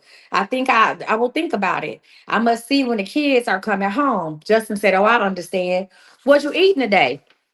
I said, me? Shit, cereal. Justin said, cereal? I said, yeah, cereal. Justin said, I know you want some barbecue inside. Shit, who wants cereal on Labor Day? I said, I eat cereal on Labor Day. I should have a plate tomorrow from my ex's house. The kids never let me down. Justin said, well, you don't have to wait until tomorrow for a plate. I can bring you one. I said, bring me a plate? I said, that's a new one. I said, you don't even know where I live at. I said, I appreciate the offer. I said, would you like me to meet you somewhere? Justin said, no. I figure it's time for me to stop by. We've been meeting up for months now. Plus, I want to see your spot. I said, okay, well, text or call me when you're ready so I can send you the address. Justin said, cool. I miss seeing your pretty face anyway. And I said, I almost miss you too. Now, what the fuck had just happened? Justin has never expressed any interest in coming over or told me that he missed me. He must be high as hell, but I could use a plate, and I'm not worried about Justin knowing where I stay because I know he's not that type to pop up without calling. And at this rate, I only see him on Saturdays and the late night, which is exactly the time when Brian is home with his kids. So I should be in the clear. Damn, today is gonna be great. I might even get me some. An hour after Justin called, I receive a call from Brian. Ring, ring, ring, ring, ring, ring, ring. Brian's talking about, hey, Butterball, what you doing? I said, shit, butt naked on the couch watching TV. Brian said, oh, yeah? What you over there watching, love? I said, my favorite show, our favorite show, Law and Order. Brian said, how many times you going to watch that show? You know there are other TV shows you can watch. I'm starting to think you like iced tea. I said, well, I could use a sweet tea, but I love the storyline, so leave me alone about our show. Brian said, speaking of sweet tea, what you eating? I said, cereal. He said, nah, Butterball. You need some real food. My mom and aunties cooked everything you could think of.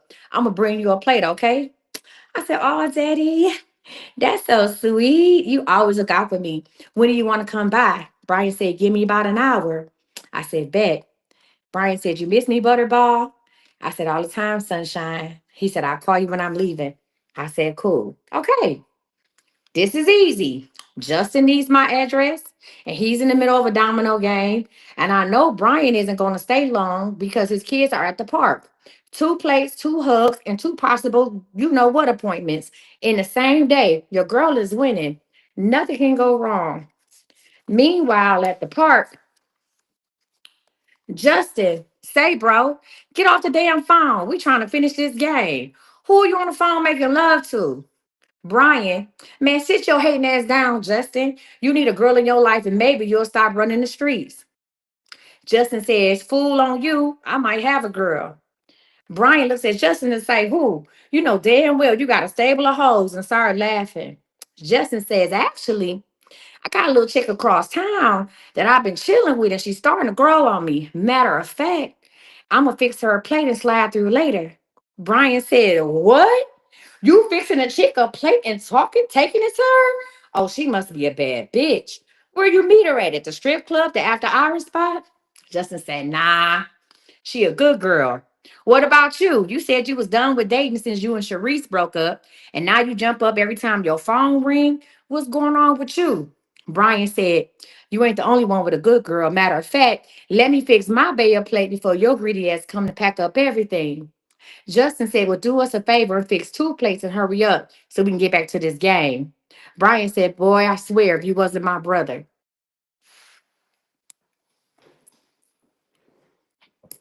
Take a sip. Every time I read this motherfucker, I relive it. Take a sip. Take a sip. Every time I tell y'all this story, I relive it. Oh, shit. Oh, listen, I ain't lying. Once the domino game had ended, Brian announced that he was going to run an errand and he would be back in 2 hours or less. The men of the family were not trying to hear that, so Justin volunteered to ride with Brian to ensure a speedy return. Since Brian was dropping off a plate to his girl, Justin decided to drop off a plate to his chick as well. Once in the car, Justin and Brian decided to show off their special ladies. Brian said, man, I can't believe that you have someone. I didn't think you would ever settle down. Justin said, no one ever said I was ready to settle down, bro. I just said she was special. Brian said, well, how does she make you feel? My girl makes me feel like I can conquer the world. She provides me peace when my day is rough. She makes me laugh, and that ass is amazing. Shit, I'm just about over Sharice, and she the big reason why. Justin said, damn, let me see what she look like. Run that pic, bro. Brian said, shit, no problem. Let me find a decent picture to show you. Can't be showing you all her goods. And he started scrolling in his phone. Here she go, my little butterball. Justin said, wait a minute. Let me see that picture, man. Give me the phone. He snatches Brian's phone. He said, what's her name? Brian said, Misty. Why? Do you know her? Justin said, yeah, I know this motherfucker all right. Let me show you something. And Brian takes out his phone and he started scrolling. And Brian says, does this tattoo look familiar to you? Brian said, get the fuck out of here. Where did you get this picture from, Justin? How do you know Misty? Justin said, she's the chick I've been with. This is her plate. An awkward silence fell upon the car. At this moment, the brothers realized that they had been dating the same female, me. Justin bust out laughing and thanking God that the friendship didn't go any further, but Brian was silent. Without uttering a word, Brian starts his car and heads in the direction of my house. Justin decides not to question his brother if he needs time to blow off some steam, but once Justin realizes that Brian has entered a residential neighborhood, he realizes that he just wasn't driving around, he was driving to Misty's house. Justin said, bro, where are we going? Brian said, you know where we going.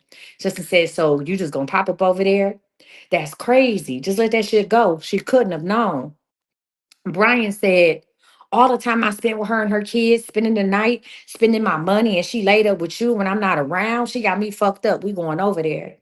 Justin said, bro, promise me that you're not going to clown over there. I have warrants and I ain't trying to go to jail over a piece of cat. You better believe that. You need to get out your feelings for real. Why are we stopping? Brian said, this is her house. Justin said, now what? Brian said, this is the plan. So it's been an hour since Brian said he would bring me a plate. I should probably call him to see if he has left yet. I'm glad Justin hasn't called me back because I really need him to come over later. Just as I was picking up my phone to call Brian, I hear a knock on my door. Damn, Brian is right on time. I open up the door naked as a jaybird with the bowl of Captain Crunch in my hand.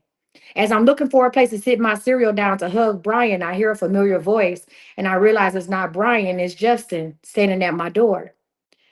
I look at Justin, I say, how did you find my house? I didn't send the address yet. He says, oh, I remember you saying that you lived on 106, the 119th and Miles, and the kids down the street pointed me to your house. I looked at Justin, I said, so you just took a chance and drove over here without calling? He said, yeah, boo, I had a couple customers in the area and I decided to kill two birds with one stone. Can I come in or are we going to continue this interrogation in the doorway? You know you naked, right? I said, my bad, come on in. As Justin started laughing, he said, you worse than the police. As Justin walks in, I attempt to close the door, but there's someone pushing on my door. I jump back and my heart drops. It's Brian. Okay, so did anybody buy the fucking book yet? Before I go on, do y'all want me to finish the story or not? Did anybody buy the book yet? Did anybody buy the book yet? Does anybody have any questions? And this is just one of the stories in my book. Huh? This is what they said. Finish. Finish the story. Uh. All right, y'all. If y'all go click the link in my bio and click on the $20 special, you can go buy this under the $20 special. All right. So I take 4 steps back into the living room, damn near tripping over my couch. I couldn't believe what was happening. Justin and Brian were in my living room. Once I picked my mouth off the floor, I managed to sit down on the couch, and all I could do was grab my cereal and stare at the TV. I was so ashamed. And did I mention I'm still naked? Brian said, so you fucking my brother? I said, you're who? He said, bitch, you heard me, my brother.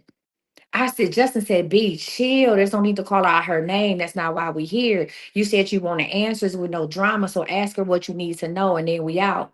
Brian looked at me. He said, so did you fuck him? I said, you know I did. Why are you asking me? You already know the answers. Obviously, y'all compare notes, so I'm unsure of what you want from me. Brian said, I feel dumb. He said, I'm telling all my people about this good girl I'm with and how good you make me feel. And you playing me the whole time. You worse than my baby mama. I could have stayed with her. At least I could still be with my family. You ain't shit, Misty. Justin says, Misty, did you know we were brothers? I said, no, I had no idea. You don't look alike. You don't even have the same last name and you never talk about each other. So how was I supposed to know? Brian said, it don't matter that you didn't know. Why are you fucking two dudes at the same time? What type of whole shit is that? I bet you was fucking in raw too. Justin said, nah, bro, I strap up every time. I said, first of all, I would never jeopardize your health, Brian. I use condoms with everyone else. He said, everyone else. How many you know was you sitting on? Damn, how many other dudes are going to show up at the door with a fucking plate? I said, well, I didn't mean it like that. I said, you and Justin were the only two people I was dealing with. Brian said was is the key word because I'm done with your whole ass. You didn't call. He said you can't call me for nothing. Justin said, Misty, you must see how fucked up this is, but I don't believe that you knew Brian was my brother. Now, we've been cool since high school, and I don't want to fall out with you, but you know we can't hang out anymore, right? I said, yeah, I understand. So Justin looked at his brother. He said, B, let's bounce. As I stood up to escort Brian and Justin out of my home, Brian turns around in a fit of rage and grabs me by my arm, pushing me towards my bedroom door. I was petrified. I looked at Brian with tears in my eyes and asked him what he was planning on doing. Brian said, "Well, since you like doing both of us, then you can go ahead and have a threesome right now. You down, right? Me and my brother right now, right? You already ready, right? So I know everything. Stay ready. We ain't got to get ready." And I said, "Brian, please let me go. I'm sorry. I never meant to hurt you." Justin said, "B, you tripping, and I'm not going to jail about this shit." As I looked into Brian's eyes, I saw that he was in a dark space. I had never seen this side of Brian. I was scared and crying, but none of that mattered because Brian was too far gone. He pushes me on the bed and starts to unbutton you know what. Now, some of this I'm not going to read on here because it might be triggering, right? So I was on the bed trying to outmaneuver him, and he grabs my and pulls me towards the edge. Once I was on the edge, he grabs me. I can't read this part. But just as Brian was getting ready to, Justin busts in the room and pulls Brian off of me and puts himself between Brian and the doorway. Justin say, "Bro, you have lost your mind." Brian said, "Get the fuck out of my way. This is what she wanted, so I'm gonna give it to her." Justin said, "Do you hear yourself? Are you willing to go to jail over this shit? You have too much to lose. Be snap out of it and get it together." Brian said, "What do you care? You didn't love her. You didn't want a girlfriend. She was just somebody to fuck on." Justin said, "Hold on, B. First, don't put words in my mouth. Second, I do have feelings for her, and I'm not going to stand here and let you disrespect her like that. She made a mistake. But the last time I checked, neither one of us had made it official, so technically she is free to do what she wants. We have never had a physical fight, B. Even as kids, we got along. But if you think I'm going to sit here and let you disrespect her like that, then you got me fucked up." While Justin was holding Brian off, I had managed to grab some clothes to put on. Justin started pushing Brian towards the door. And just as Brian was going to walk out, he reached over on the arm of my couch and flipped the plates on the floor. I could tell that Justin had no idea that any of this was going to go down, and all he could say that he was sorry. Justin and Brian drove off, leaving me alone, crying, and above all, hungry. I didn't hear from Justin or Brian for months. I was too embarrassed to call either one. I avoided places where I knew I would run into them. In January the following year, I received an invitation from an old classmate to attend her birthday party at the local hole in the wall, Skeets. So I decided to go. I needed to get out of the house because I can't live under a rock forever. The night of the party, I decided to get all dialed up: makeup, waist trainer, and my heels. Hopefully, I might meet someone tonight. When I pulled up to the bar, I checked the parking lot for Brian's car. No telling what car Justin would be in, but Brian's car was identifiable. Parking lot was clear, so I decided to go in. As I walked into the bar area, I was greeted by a couple of my friends and the barmaid. Everyone wanted to know where I had been. I gave a very, very general answer to keep what Look, I gave a very general answer to keep people out of my business. I ordered my drink and found a bar stool. The bar was packed with party goers and regular patrons. The music was good. The music was good, and I felt good getting out of the house. The barmaid brought my drink, and as I took the first sip, I looked to my left and I locked eyes with a familiar face. It was Brian. Brian stared at me as if he was looking through me. His stare was cold as the ice in his drink. I had mixed emotions. I was scared to see him, but I missed him at the same time. Brian picked up his drink, took one squid, and pushed a half empty glass to the barmaid. He got up from the bar and started walking towards me. My heart was racing. Was he going to speak? Was he going to curse me out or simply walk past me? I kept my eyes on Brian the entire time he was approaching me, and just like that, he had walked right past me. I was devastated. I would have rather he spit on me, yelled at me, cursed at me, but walked past me as if I didn't exist, as if we never shared our dreams and goals with each other's. That broke my heart. I felt embarrassed, although no one knew what was going on. I wanted to leave, but some of my friends saw me at the bar and requested that I join them on the other side of the building where they had a booth. I was happy to see a smiling face, so I picked up my drink and proceeded to the booth. After a couple drinks, I decided to order some food from the kitchen, so I excused myself from the group of ladies and head to the kitchen window. After ordering my food, I decided to step outside to get some air. I needed that cold, brisk air to sober up. The cook said I had a 10-minute wait, so I decided to check my voicemail and text messages. As I'm standing outside, I see a group of guys walking towards the entrance, so I politely move out the way. As the group walks up, I hear someone say, "Get out that phone." I look up, and it's Justin. Unlike Brian, he greets me with a hug, with a huge smile and a hug. As he embraces me, I hold back tears. Justin asks me if I'm good and says that he's happy to see me out. Justin walks in the bar, leaving me outside with my phone. As soon as the door closes, I break down crying. I was crying for what could have been with Brian. I was crying because I had lost one of the best men I had ever met. I heard the kitchen call my name over the loudspeaker. I picked up my food and I drove home. I couldn't bear to watch Justin have fun without me. Now, wait a minute, y'all. We've been reading. I'm gonna give y'all 5 more minutes of this book. Cause it ain't. I'm gonna give y'all 5 more minutes of this book. Hold on. Whew. When I arrived home that night, I had a lot on my mind and I decided to wipe the slate clean with love and upgrade my surroundings. I put my energy into accomplishing several goals, which included buying a home, and several months later, we were moving. My new home was in an up and coming East Side neighborhood. My neighbors were mainly young professional couples with small kids who had decided to build the community that they grew up in. Moving into my own home helped me forget about some of the heartaches, and I decorated my home, which kept me busy. I was also preparing for the kids' new school year. At the time, I had decided not to date anyone, which wasn't a bad idea because I didn't have time to entertain. During my downtime, I would sit on my porch and read a book while my kids were playing outside. I didn't know many of my neighbors, so I wanted to keep my eyes on my kids. One Saturday morning, as I was sitting on my steps watching my kids play, I noticed a car parked on the opposite side of the street, and there appeared to be a man in the car watching me. I sat and watched him watch me. I didn't recognize the car, and the house across the street was vacant. My kids were 5 houses down having a water balloon fight, and I didn't want to disturb them. However, I didn't have time for a kidnapping either. Just as I stood up to walk down the steps, the unfamiliar car pulled up and the man rolled his driver's side window down. I was paralyzed with fear. This had to be the longest 10 seconds of my life. I didn't have my glasses on, so I had to squint to recognize the face. It was Brian. Brian said, "What you doing over here?" I said, "Excuse me?" He said, "What are you doing on this street?" I said, "I live here." He said, "So your man bought you a house?" I said, "No, Brian, I bought a house." Why? He said, "Out of all the streets in Cleveland, why the fuck you have to move on this one?" I said, "Look, Brian, I'm not sure what the problem is, but you can pull off now. I'm over the entire situation." He said, "I bet you are. You won. Fucking me and my brother, that's priceless." I said, "Look, I apologize. And at this point, I don't know what to say." He said, "You're right. Come here." I said, "I'd rather not."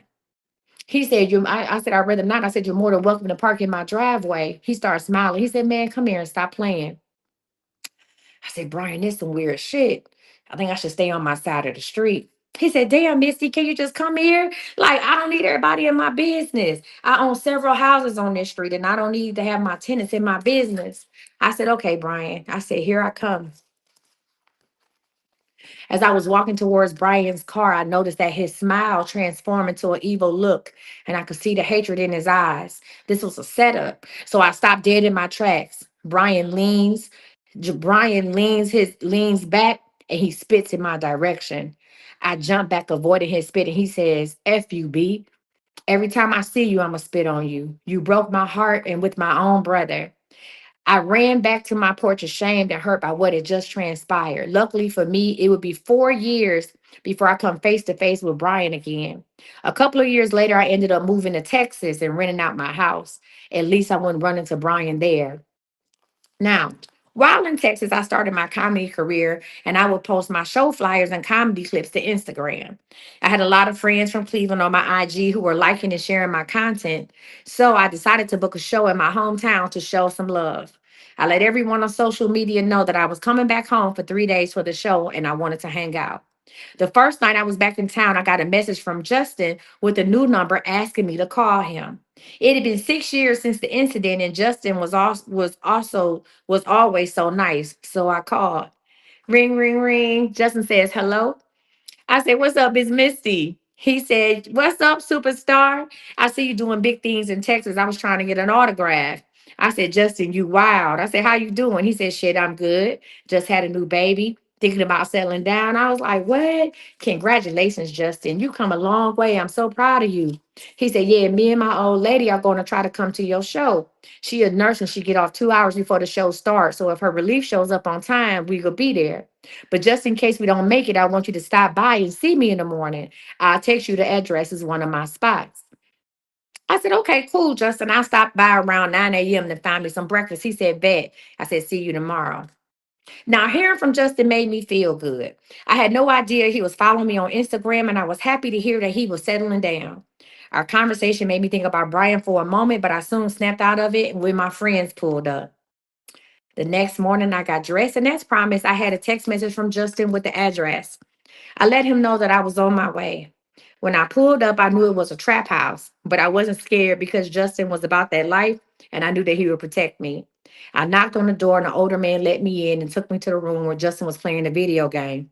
Justin said, "What's up, Miss Comedian?" I said, "Chill with all that." Started laughing. "What's up?" He said, "Man, I want to see you before you blow up. Let me get your autograph." I said, "Justin, you wild." I said, "You got any pictures of the baby?" He said, "Of course. Look at her looking just like her daddy." I said, "Oh, Justin, she's beautiful. Congratulations. I hope to see you and your boo tonight at the show. I appreciate you inviting me over, but I said, but I'm about to go. I'm hungry, right?" He said, hold on. I want to talk to you about something. Give me 5 minutes to finish this game. Have a seat." I said, "Okay, I guess." Justin said, "Chill out. Let me see some comedy video clips or something." So as I sat on the couch, I saw Justin texting, and then he went back to the game. I was sitting there looking crazy, and the old man at the door was sitting at the door like security. And I'm like, what the fuck have I gotten myself into? I grabbed my keys to walk up, and I jumped up, and as I headed towards the door, I heard a familiar voice. It was Brian. He said, "Why was he here?" Without looking up from the video game, Justin said, "Misty, wait." Brian walked in and he stared me down.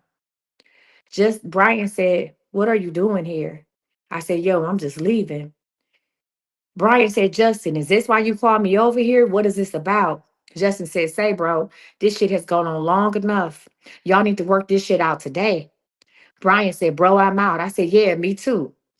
Just as Brian and I were heading towards the door, Justin signals to the man guarding the door to lock it. I turn around to see Justin holding a blicky in his lap.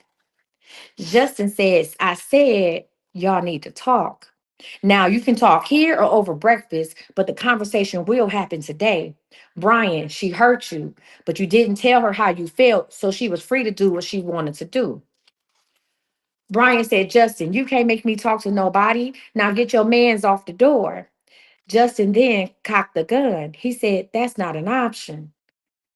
Brian said, "Misty, can I talk to you in the hallway?" I said, "Sure." Brian said, "Look, my brother may be right. I haven't moved past what happened 6 years ago, and I need closure. Plus, I want to ask you about your comedy shows." I said, "You know I'm a comedian?" He said, "Yeah. I follow you on social media. Would you like to get breakfast at your favorite spot?" I said, "Yes." He said, "Cool, just follow me." Justin from the other room said, "Now that's what I'm talking about. Let's spread the love." Brian and I walk out together, and for the first time in years, Brian smiled at me. I was nervous driving to the restaurant because I thought Brian would change his mind and drive off. Once at the restaurant, we found my favorite booth and ordered. The first 15 minutes was awkward, but eventually we warmed up to each other. I found out that Brian was single and focused on building his business. After breakfast, Brian asked me if I had time to follow him to one of his properties so he could pick up something, and I agreed. We pulled up to this nice single family home in the suburbs. I parked on the street, but Brian told me to park in the driveway. I intended to sit in the car, but he invited me in. I could tell that someone lived in the house. Turns out it was Brian. We sat on the couch and started talking about our past. In the middle of the conversation, Brian grabbed my hand and led me to the bedroom. I didn't know what to think, so I stood there in the middle of the bedroom, looking awkward. Brian walked over to me, lifted my arms up above my head to remove my shirt. He then bent down to kiss me on neck and my collarbone. I can't lie, I missed him. Brian laid me on the bed and undressed me while kissing every part of my body. Before I knew it, we were making love. After a marathon session, we were resting in the bed, and during this time, we discussed the events that led up to that fateful day, and we both apologized to each other. I told Brian all about Texas, and he started filling me in on and I started filling him in on my comedy career. Brian interrupted me mid sentence. He looked at me. He said, "I missed you." I said, "I missed you too." He said, "If I could go back in time, we would still be together." I said, "Yo, I can't lie. I think about you often." He said, "Do you like this house?" I said, "Yeah, it's nice." He said, "It's yours if you move back." I know you need a place to stay since you have renters in your property and this house is enough room for you and your kids. If you don't like this house, I have others you can pick from. You don't have to pay rent. So what do you say? Will you move back? I looked at him and I said, the end.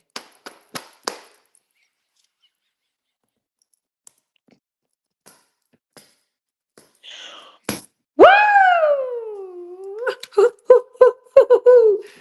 The end. All right.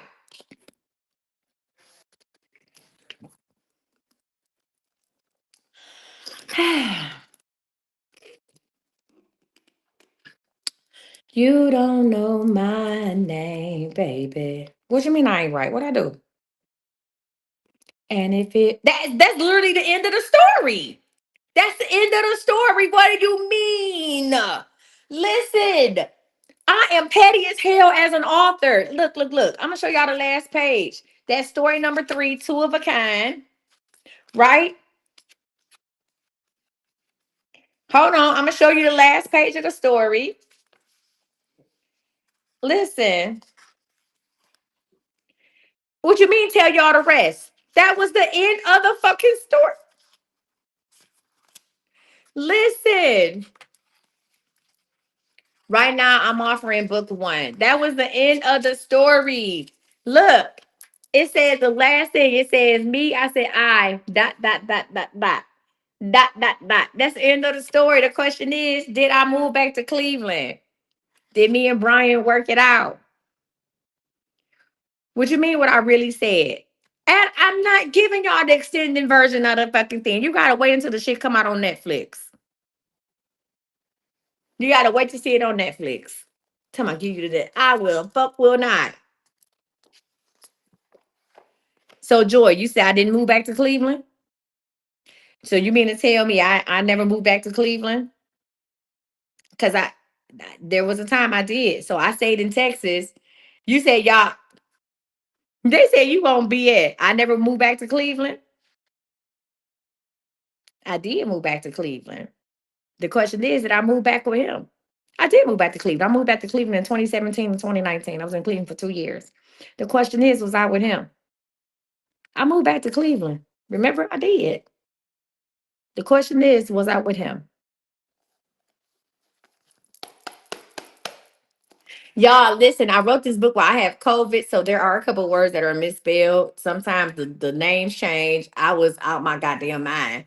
However, listen, this book, what is utterly the fuck amazing. All right. Now, y'all, there are 4 stories in this book. This is the first book I ever wrote. So, story number 1 is called American Airlines Flight 256. The next story is called 1995. Story number 3 is What I Did, which is two of a kind. Y'all can get a copy. I'm gonna show y'all where to get a copy from. Story number 4 is called The 15-Minute Lesbian. And then I have a sneak peek of volume 2, Crazy Love. Now, this book is on sale for $20, and I will now I'm gonna be honest with y'all. Y'all not gonna these books ain't gonna mail out until I come back home after Easter. I'm just gonna be honest with y'all. Now, hold on. Where my other book at? I'm not about to read no more damn stories. Okay? Because that is crazy. This is the second book, Crazy Love.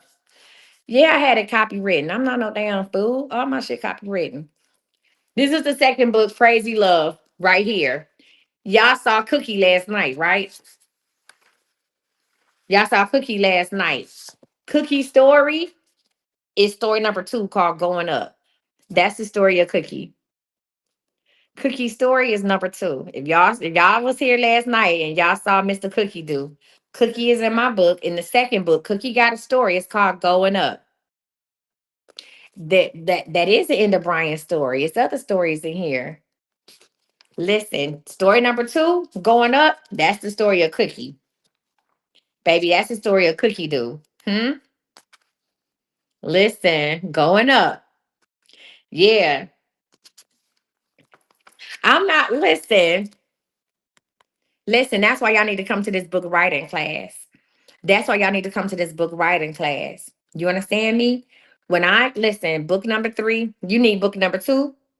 I'm not selling book number 2. I can't do book number 2 for $20. That's why I work. So what I would do is I would put, you said, no, my life wild as shit. Listen, I'm just gonna read y'all 3 pages. Oh, you need book number 2? I'm just gonna read y'all 3 pages from book from Cookie Story, right? It says, if you follow me on social media anytime in 2021, then you definitely know about Cookie in Jersey. Some of y'all know the full story or bits and pieces, so let me fill you in. It all started on Christmas Day 2020. It's literally 4 a.m. on Christmas Day, and I am laying next to somebody's daddy who is sleeping peacefully. Why am I up, you ask? Because this dude is snoring loud as fuck. This dude, let's call him a leprechaun, came to see me complaining about a sinus infection. So I gave him some Benadryl, which knocks him out cold. Now, regardless of what you think about me, I am a nice person. This is my first Christmas without any kids in my house or around my family. And I think the leprechaun wanted to make me feel better by keeping me company. I appreciated the kind gesture, but he really wasn't my type. So at this point, we are doing each other a favor. I was up watching a movie and on Instagram. I received a message notification around 4:30 a.m. from a barber in my building. We shall call him Cookie. I'll explain that name later. I had contacted Cookie and followed him on IG because I was referred to him. He was referred to me from other tenants in my building. I was new to the area and my current barber was 30 minutes away, and I refused to drive that far, so I needed to find someone new. I had messaged Cookie almost 2 weeks prior to Christmas Day, and by this time I was ready to just hit the streets and walk into the first random barber shop I saw and find a new barber. Luckily, Cookie messaged me back right before my hair was too unruly. Cookie said, "Hey, sorry." The message said, "Hey, sorry about taking so long to respond. You need a haircut today." I said, "Well, thanks for replying. I don't need a haircut today. Plus, it's Christmas, and I'm sure you want to spend a day with your family." Cookie said, "You're good. I'm at the casino now and I'm not going to my mom's until later this evening. So technically, I'm free today." I said, "It's okay. I don't need a haircut before." I said, "I need to get a haircut before New Year's so I can wait. How much for a house call and do I come to you?" And if you know anything about Instagram, when people are texting, you see the dot, dot, dot, dot, dot, dot, dot. Now, by this time, I figured that Cookie had viewed my profile because he stopped typing. Cookie came back and said, "Normally my house calls are $40, but your first cut is going to be free." I said, "Wow, I appreciate the free cut. That's dope. Thank you." Cookie replies, "What are you doing up anyway?" I said, "Well, this is my first Christmas away from my family, so I'm watching a movie and thinking about what I'm going to cook today." Cookie said, "Oh, wow, no family? So you just up watching movies?" I said, "Yes, and I'm going to put up my new table together later on today." Cookie said, "Okay." He said, "Let me find out you handy." I said, "I'm really not. Mind y'all, it's 4:30 in the morning on Christmas Day." Cookie said, "Would you like some help?" I said, "Sure." Cookie said, "Cool, I'll be home in an hour. Here's my number. Text me your door number." I said, "Bet." I look at the leprechaun laying next to me in the bed. I said, "Bro, it's Christmas." Leprechaun said, "Damn, I ain't mean to fall asleep on you. Can I get some Christmas coochie?" Smiling at me with a mouthful of goals. I said, "It's that time of the month, love. Maybe next time." Leprechaun said, "Okay, well, let me get up and get myself together." I said, "Let me help you." Now, the leprechaun left my house within 20 minutes of me waking him up. He offered to bring me a plate from his mama's house later that evening, and I said okay and locked the door behind him. I jumped in the shower and waited patiently for Cookie. Now, let me give you a little insight into the Cookie dilemma. At this time, I was 40 years old, and Cookie had just turned 32 a couple days before Christmas. I normally don't date men who are 4 years younger than me, and I prefer older men than me. But this was a different vibe, and I decided to ride the wave. I text Cookie to let him know that I was up, and that he said he was 15 minutes out. I made my bed up, found a good movie on Prime, and lit some candles. I wasn't sure if Cookie was really going to help me with the table, but I was prepared for anything. I heard a light tap on the door. I didn't want to seem too excited, but if he was anything like his IG pictures, I was ready to lay up. Cookie was definitely handsome. I opened my door and I was greeted by the warmest smile. I smiled back and said, "Hey, come on in." Now, Cookie walked in and immediately asked me if I smoked, you know what? And I said, yeah. Cookie had brought down two and some extra. He appreciated the ambiance and was truly impressed by the projector. I pointed to the table and the box on the floor, and Cookie suggested that we go ahead and, light up first. And I happily said yes. Needless to say, we never put the table together. Cookie and I did our thing 4 times. At one point, we actually went to sleep and woke up and did it again. I must say, this was the best Christmas I had in a long time. I feel guilty for not cooking, but Cookie didn't seem to mind. Cookie didn't leave my place until 4 p.m. I was hungry as hell, and Cookie could tell. So, as he was getting dressed, he offered me some holiday treats that he had baked chocolate chip cookies, hence the name Cookie. Cookie also offered me a plate of food from his mom's house, but I declined because I didn't want Cookie running into hold on. I didn't want Cookie running into Leprechaun later on that evening, and I definitely didn't want any more. You know what? I was really starting to like my new building. Now, Cookie cut my hair 2 days later, and the cut was free as promised. Cookie invited me to his loft on the 6th floor, and I was amazed by the artwork on his walls. His loft looked like something off of Love and Hip Hop. I was trying not to seem excited, but he was fine. The loft was dope, and the cut was amazing. I could have did him right then and there, but I kept my cool and I went home. I actually had another guy coming to put my table together for real, and there was a slim chance that me and the other guy may do a little something. Plus, my you know what needed a break. Just as I expected, I ended up sleeping with the other guy who had the biggest thing I had seen in a long time. I felt like I was making up for lost time when it came down to getting it in.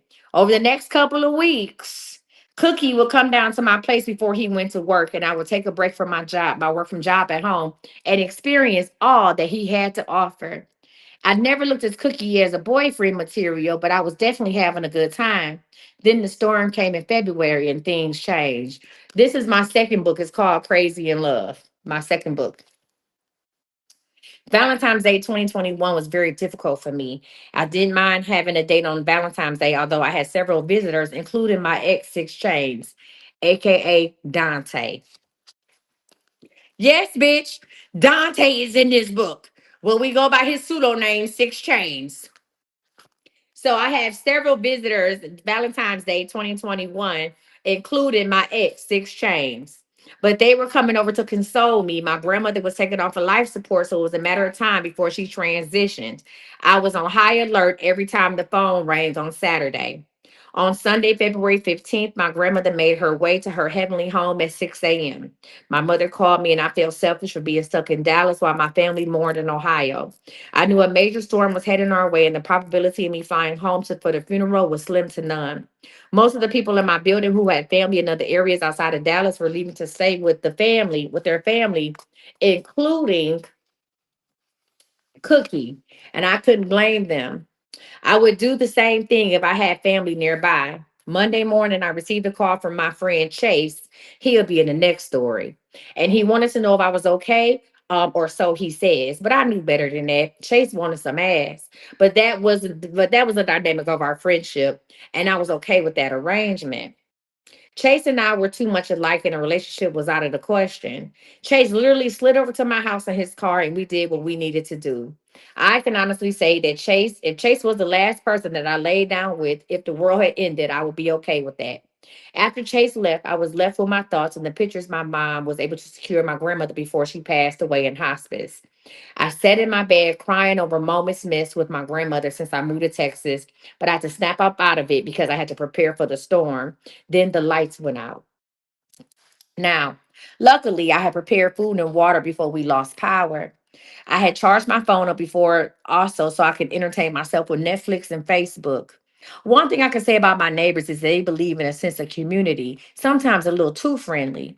I'm part of a tennis only Facebook group for my building, and one of the neighbors had just suggested that we start a cuddle huddle to help stay warm. The temperature outside was below freezing, and our building is a converted warehouse with the original single pane windows, which are horrible during the winter months. I feel bad for my neighbors who lived on the 5th and the 6th floor because they had hella windows and there was no way that they were warm. I live alone with no pets and I had extra cover, so I volunteered my space for a cuddle huddle. I noticed a young man in my Facebook group on the 6th floor complaining of the cold air in his unit and how he had his daughter and her mom with him. Now, I couldn't possibly leave his young family on the 6th floor, so I extended the invitation and he happily agreed. I jumped up and changed my bed linen and threw my cover on my fancy futon. I had two extra comforters and several hoodies. I figured that I was bigger than my neighbor and his family, so they could layer up with my hoodies if needed. I was actually happy to have someone to talk to. I needed something to take my mind off my grandmother's passing. I received a friend request and a message from my neighbor. We shall call him Jersey. I gave Jersey my apartment number and he said that he would be down shortly. The only thing I could think about was my oldest son, Ian, and my granddaughter. And I hoped that if they were in this situation, someone would do the same for them. I heard a knock on the door. I opened the door and there he was, Jersey, alone. Now, I was surprised to see Jersey at my door without his family. I stepped to the side so he could walk in, and I even left the door open, expecting for the mom and the baby to follow. I said, "Hi, I'm Misty. Should I leave the door open for your family?" Jersey looked at me. He said, "No, I'm alone." I said, "Oh, okay. Well, I'm sorry. I'm assuming you were bringing your girlfriend and the baby. I even set up my bed for your family." He said, "No, I actually drove them to her mother's house." I said, "You were able to get out in this mess and drive?" He said, "Yeah, I'm not from Texas originally. I'm from New Jersey, so this weather is second nature to me." I said, "Oh, okay. Well, I'm from Ohio, and this is still a mess, but I'm glad you made it back safely. Feel free to sit wherever you like." Jersey said, "I'll sit on the bed." I said, "Well, good selection. Excuse me while I use the bathroom." So I ran to the bathroom, y'all, confused as hell. What the hell is going on here? I'm trying to be a good Samaritan and had this, and this has turned into a different situation. I remember running into Jersey when I first moved in. We had exchanged a glance and a smile, but I definitely remembered him. He had to be in his late 20s or early 30s. Either way, I had no business in this situation. Let me get out this bathroom before he assume I'm in here doing a number two. I come out the bathroom. I say, "Are you okay?" He said, "Yes. Are you okay?" He said, "You was in there a long time. Not sure if I needed to come in and assist you." And he started laughing. I looked at him. I said, "God, he's beautiful. And his smile is everything. Even in the dark of night, he's everything that I knew that I knew I didn't need, but exactly what I wanted."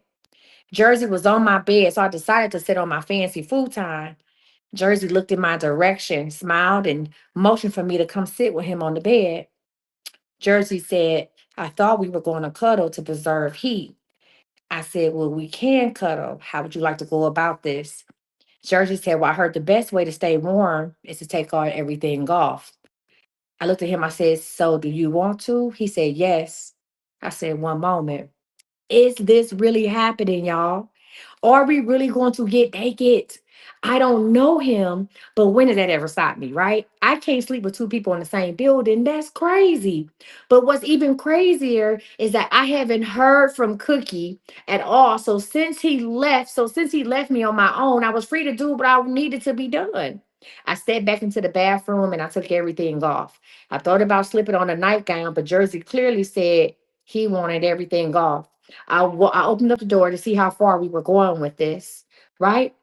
As I opened up the door, closed my eyes, and stepped out the bathroom, right? I opened up, there was a single candle illuminating the room, and I saw Jersey in all his glory, wearing nothing but a smile.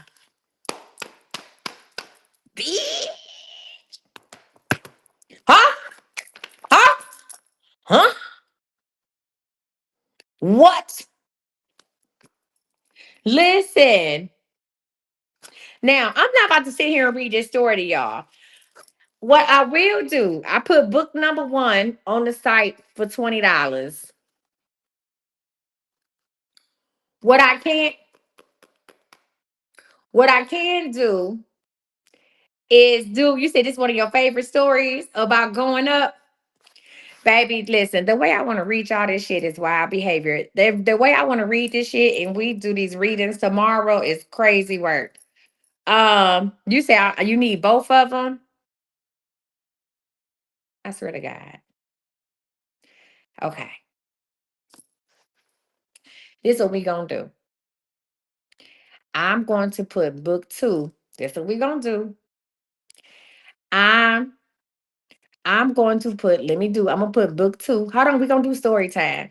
So I'm gonna put book two and then I can go through this. I'm gonna go ahead and give y'all book two for $20 too. Hold on. Hold on. I'm gonna give y'all book two for $20 too. So it is say book one and book two. Hold on. So I'm gonna show y'all how to go and do it. Let me see. I'm gonna put book two over here. Now, I remind y'all, listen, these books won't ship out for, I listen, hold on. Book two, Crazy Love. Okay. So what y'all need to do is, I know, listen, you said I heard first time live. Yes. Hold on one second. Hold on. Give me one moment, y'all. I'm about to go ahead and give it to y'all. I give the people what they want and not what they need. I'm also going to put my book writing class up. I'm gonna put my book writing class up. You said you need audio. I'm gonna figure out how to do it on my phone while I'm gone. All right. So if you go to the link in my bio, hold on one second. If you go to the link in my bio, he said I enjoy reading it as much as y'all enjoy listening. I get to relive this shit every fucking day. Oh, and they are beautiful. Y'all saw what Cookie looked like, and Cookie was looking rough. Baby, Jersey is beautiful. Hold on, y'all. I'm going to add. Let me see. I'm gonna put my book class back up. You got to start doing audibles. So who ready to learn how to write a book? Who got a story to tell they want to learn how to write a book? Yes, no, maybe so.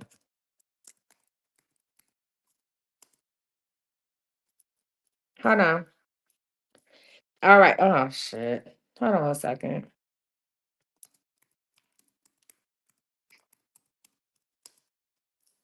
Hold on. Where is my shit at? Give me one second. I'm about to put that class back up. Where's my book writing class at? I'm gonna teach y'all how to write books on April 28th. It's a 6-week class.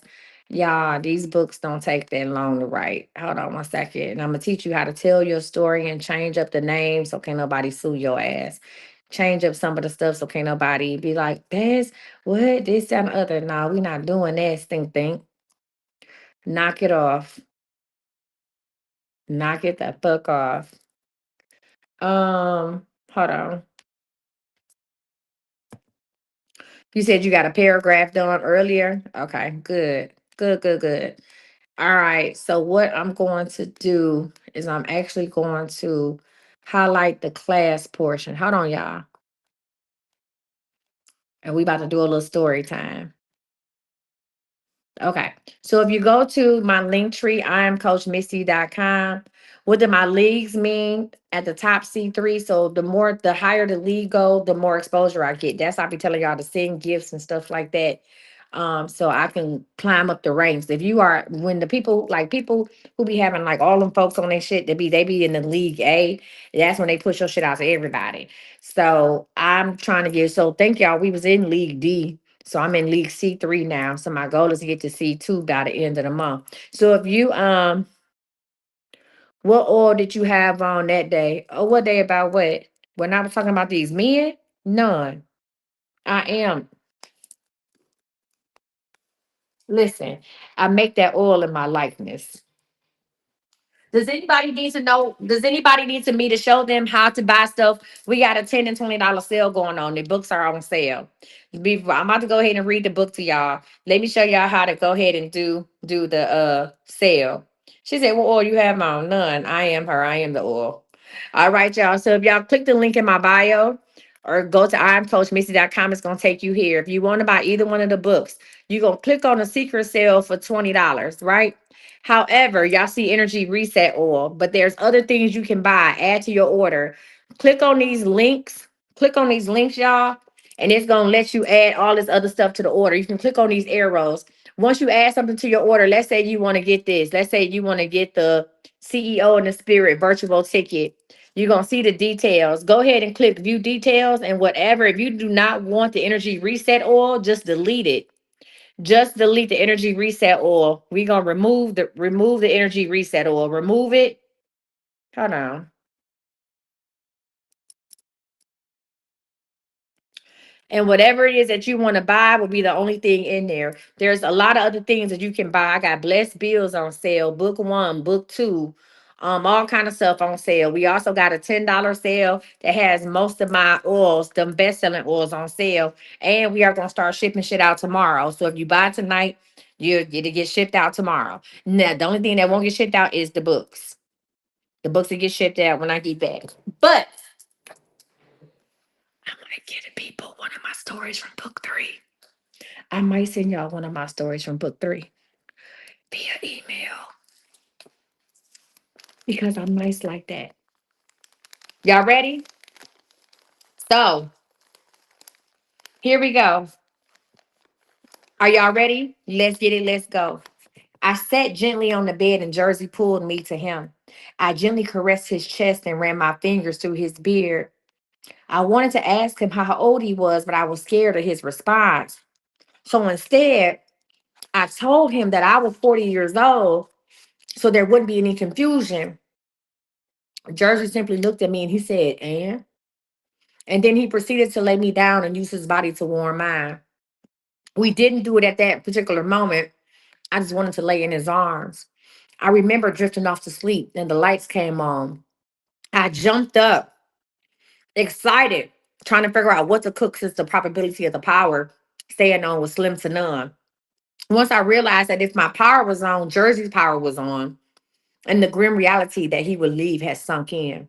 I was grateful for the short amount of time we had, but the setup was unrealistic, and the sorrow and depression surrounding my grandmother's passing was staring me in the face.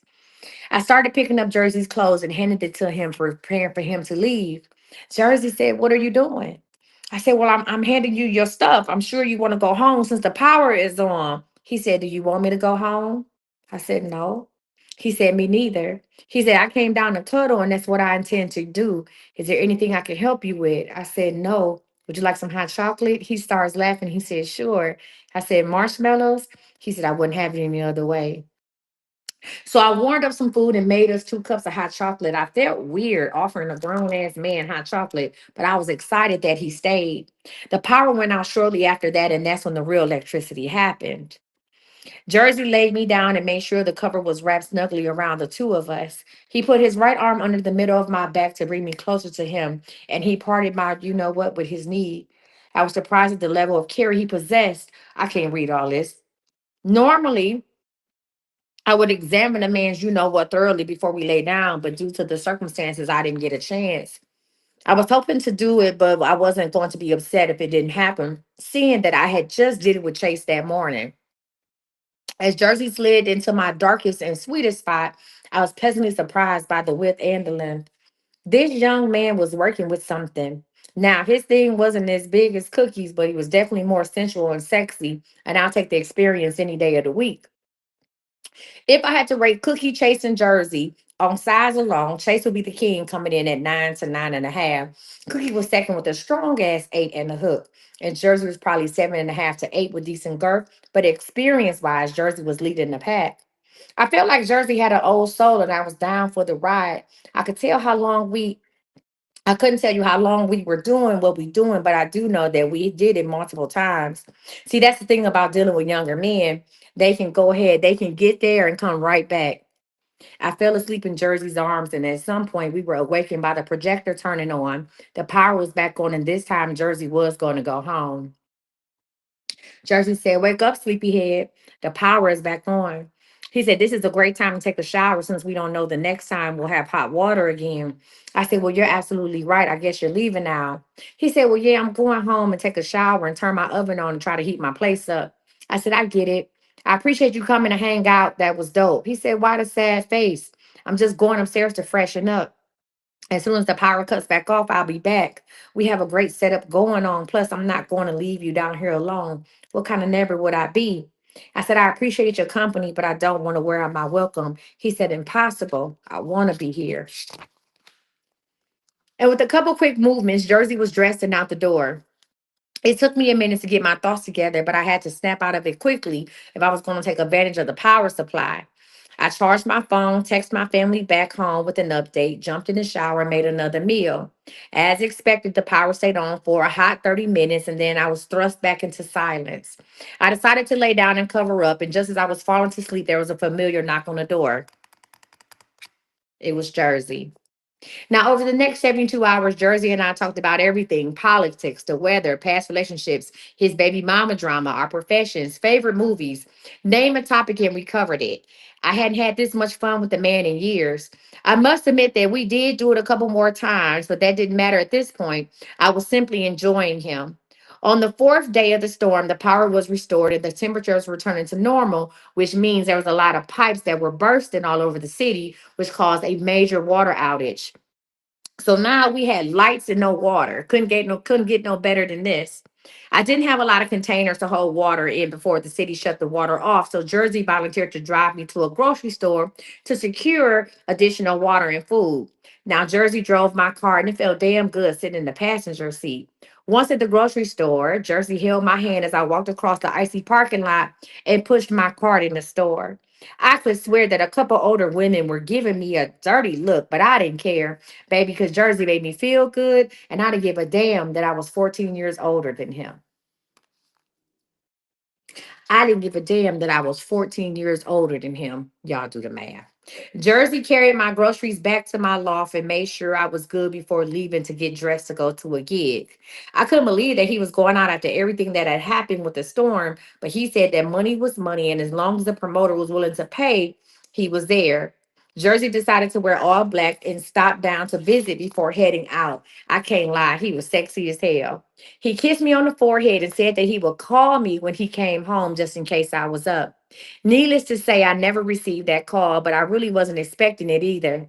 The next afternoon, Jersey texted me asking if I was home, and if so, he would stop by. And of course, I was. Where else would I be? Jersey said, "Yo, last night was crazy." I said, "I bet." Did a lot of people show up to the club? He's like, "Yes, it was damn near packed." I said, "Cool. I'm glad you had a good time. Thought I wouldn't hear from you, but I understand." I said, "I thought I would hear from you, but I understand." He said, "Oh man, my bad. I went over to my daughter's mother house and spent the night with my daughter since I was close by." I said, "Okay, that makes sense." He said, "I was too tired to drive back home and I just needed to lay down. I slept on the couch, and as soon as my daughter woke up, I went into her room and spent some time with her until her mother was ready to go to work." I said, "Well, that's dope that you had that type of relationship with her mother. I'm best friends with my ex as well. We co parent very well." He said, "Then I made it back here to check on you." He said, "I apologize if I'm not fun today. I'm super tired and really just need to lay down. Care to cuddle?" I said, "You know, I'm always down for a cuddle session." So Jersey got undressed and placed his clothes on my ironing board. I was damn near naked when he walked in, so I didn't have much to take off. As I laid on Jersey's chest, I could tell that something was off about him. He was super hot and not in an attractive way. I said, "Jersey, you hot." He said, "I know, right? I've been working out lately." I said, "No, not like that crazy. I mean, you feel like you have a temperature. Do you feel okay? Do you have COVID?" He said, "I feel fine other than being tired from staying up super late." He said, "Me being hot is a good thing. Now you can turn off your heat and save money on your light bill." I started laughing. I said, "You are super funny, sir. I'll keep that heat on, but you should get checked out." Jersey said, "I'm fine, girl. Lay down." 2 days later, I went to my best friend's house to shower since her waters was restored. And during my visit at my best friend's, my best friend blessed me with a 5 gallon jug of water. And now while I was lifting the jug to place it in my trunk, I dropped it. That's when I knew I was sick. I had tested positive for COVID. 48 hours later, I couldn't fly home for my grandmother's funeral if I wanted to. I was distraught. I decided to leave Jersey the hell alone. I spent the next 21 days focusing on my health and isolation. If you have never experienced COVID or know someone who suffered from COVID, let me be the first to tell you that COVID not only attacks your body, but it attacks your mind. There are several days and nights that I was going to lose my mind because I didn't know if I would wake up the next day. Living with COVID forced me to put things into perspective. I wrote my first book during my quarantine, and I finished my personal training certification. I just wanted my life to get back to normal, and my normal consisted of selling insurance from home, working out with my clients online, and fucking around with Cookie. By now, Cookie was back home, and as soon as I said I had a negative COVID test result, I shot my ass right up to his door and got broke off. Jersey was a faint memory. Cookie was happy to see me, and I was glad to see him, but our sexual connection was off because deep down inside, I missed Jersey, but seeing Jersey wasn't an option. Now, COVID kept me out the gym for 6 weeks, and now I was back to working out early mornings. I had to get my stamina in order because I had a comedy show booked for the end of March and my breathing wasn't back to normal. And as a comedian, you don't want to get caught breathing hard in the mic. I started working out twice on Tuesdays and Thursdays, which meant I would come home in the mornings around 8:30 a.m. I have a habit of sitting in my car uploading videos and checking social media when I get home, which means that I typically sit in the complex garage until 9 a.m. This particular Tuesday, my spirit led me to sit in my car a little longer, and I have learned to follow my intuition. As I sat in my car watching YouTube videos, I heard a man and woman laughing in the background. Oh my God. I adjusted my rearview mirror, and what did I see? Cookie leaving with a date. And she's cute. I watched a young lady jump into Cookie's car as if she belonged there. I could tell by her movements and gestures that she was very familiar with her surroundings. Me being the messy person that I am, I jumped out my car, adjusted my leggings, and head wrapped. Thanks to COVID, I had lost some extra weight quickly and I was looking extra delicious. I walked towards the door, which led into our building, which forced Cookie to acknowledge my presence. Cookie was stuck like a deer in headlights. He stopped his conversation with the young lady mid sentence and he looked at me without blinking. He said, "Good morning." I said, "Good morning. How y'all doing today?" The random chick, she just looks at me, staring. Cookie said, "How was your workout?" I said, "Wonderful as always." Cookie said, "Great. I hope you have a great day today." I said, "I hope you guys have a great day as well." The random chick just looks at me, looks at Cookie, and stares. Baby, I couldn't have asked for a better morning. Baby, to be honest, I didn't expect Cookie to speak. And he actually doesn't owe me anything. See, Cookie and I had an understanding on what this was and what it wasn't. Although I had spent a lot of time with Cookie over the last 90 days, I was not interested in a relationship. There were so many life experiences that Cookie had yet to experience that I didn't want to rob him of that. Plus, Cookie was hella immature. I consider Cookie to be a friend of convenience, but I was still on the dating market and was willing to cut Cookie loose if someone else caught my attention. Once in the building, baby, I died laughing. I knew that his car ride would be awkward as hell with old girl, but that wasn't my business. I decided not to contact Cookie for a couple days. I wanted him to sweat a little. Plus, I had a comedy show to prepare for that Saturday. I had invited Cookie to the comedy show, but I know that Saturdays were a busy work day for him. Therefore, I wasn't expecting him. The comedy show went off without a hitch. I actually made a joke about Jersey giving me COVID, and the crowd loved it. My coworkers showed up and recorded the show so I could upload it to YouTube. I couldn't hang out after the comedy show because I was still weak from the long term COVID symptoms. I was back home by midnight and I noticed Cookie's car in the garage, but I refused to contact him. It had been days since our last interaction, and I was willing to delete his number if the silent treatment persisted. As I was exiting my car, my phone chimed as if Cookie was reading my mind. In came a text from Cookie. "How was the show?" I said, "It was dope. I killed it." He said, "I knew you would. Sorry I couldn't make it. I didn't leave the shop until after 9 p.m." I said, "It's all good. I wasn't expecting you." Cookie said, "Damn, don't say it like that." I said, "Well, I figured you was preoccupied. LOL. You could have brought a date. I knew what you, I said, I know what we are and I know what we not." Cookie said, "There you go. Where are you?" I said, "I'm in the garage." Cookie said, "Come see me." I said, "Okay." Now I didn't know what to expect as I entered Cookie's loft. All of the lights were off and some neo soul was playing in the background. I walked up to the steps of Cookie's bedroom, and he was there laying across the bed naked with several candles lit. This was the first time that Cookie and I would ever do anything in his place. Now, I had been there plenty of times to get my hair cut, but we always would do it at my place because I'm more comfortable in my own bed. Tonight, I felt different, not like the regular wham bam, thank you, ma'am. Cookie helped me undress and complimented me on my perfume. As I sat on the edge of the bed, not knowing what to expect, because this was some sensual shit that Jersey would do, right? It's some Jersey shit. Cookie asked me if I had recorded my set, and without thinking, I handed him my phone. As Cookie watched my set, I realized that my best and longest joke was about me having sex and catching COVID from Jersey. I sat there in silence as Cookie watched my comedy routine. After the video stopped, Cookie looked at me and asked a question that still haunts me to this day. He said, "Will you include a joke about me in your next comedy show?" I said, "Of course."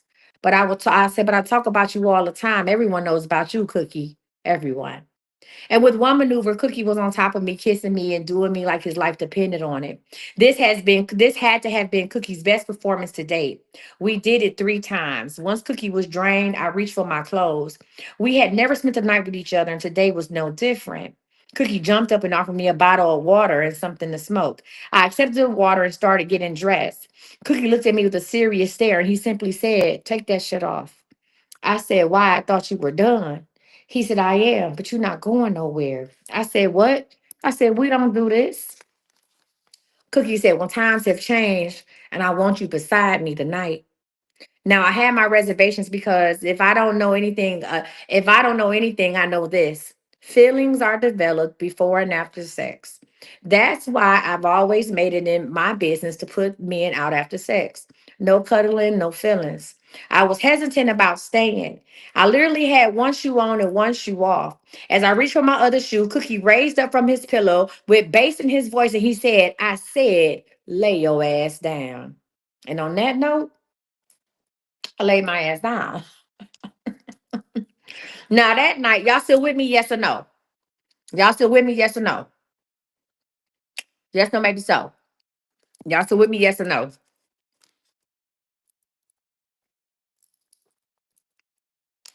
Okay, I'm just making sure. Shit. Okay, I need some more coffee. Hold on. Mm. All right. Now, the next morning, Cookie and I did it again, and this time I went home. Over the next couple of weeks, I spent a couple more nights with Cookie, but I told him that if us spending the night was to become a more frequent event, he needed to clean up his bedroom.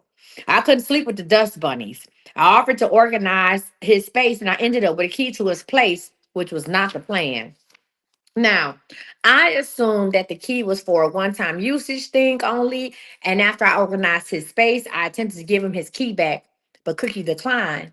Cookie asked if I could come and water his plants during his long days at the shop. This was the lamest thing that I had heard, but I went along with it.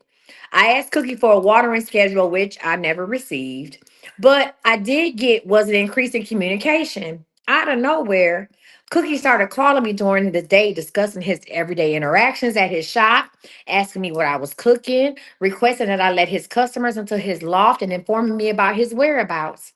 This was some weird shit. And although his communication had increased, the sex had stopped. Now, I was seeing Cookie more often than I wanted to, but we wasn't doing nothing. We had dinner together and spoke often, but the D was scarce. I didn't think that he had another chick at his place. I truly think that he was comfortable with me and he was opening up to me. And in the perfect world, that'd be great. But I wasn't interested in learning more about Cookie. I wanted to give up some Cookie. After 5 days with no sex, I decided that the only thing I could do to get us back on track was to give Cookie his key back. He has a watering schedule for his plants, girl. There was only one problem. Cookie would not take the key back. I said, "Hey, Cookie, we need to talk." Cookie said, "What about? I'm at the shop." I said, "Hey, I need to give you this key back." He said, "Give me my key back. Are you serious?" I said, "Yes, something has changed between us, and I'm here for dick, not conversation. So my only option is to give you this key back so we can get back on track."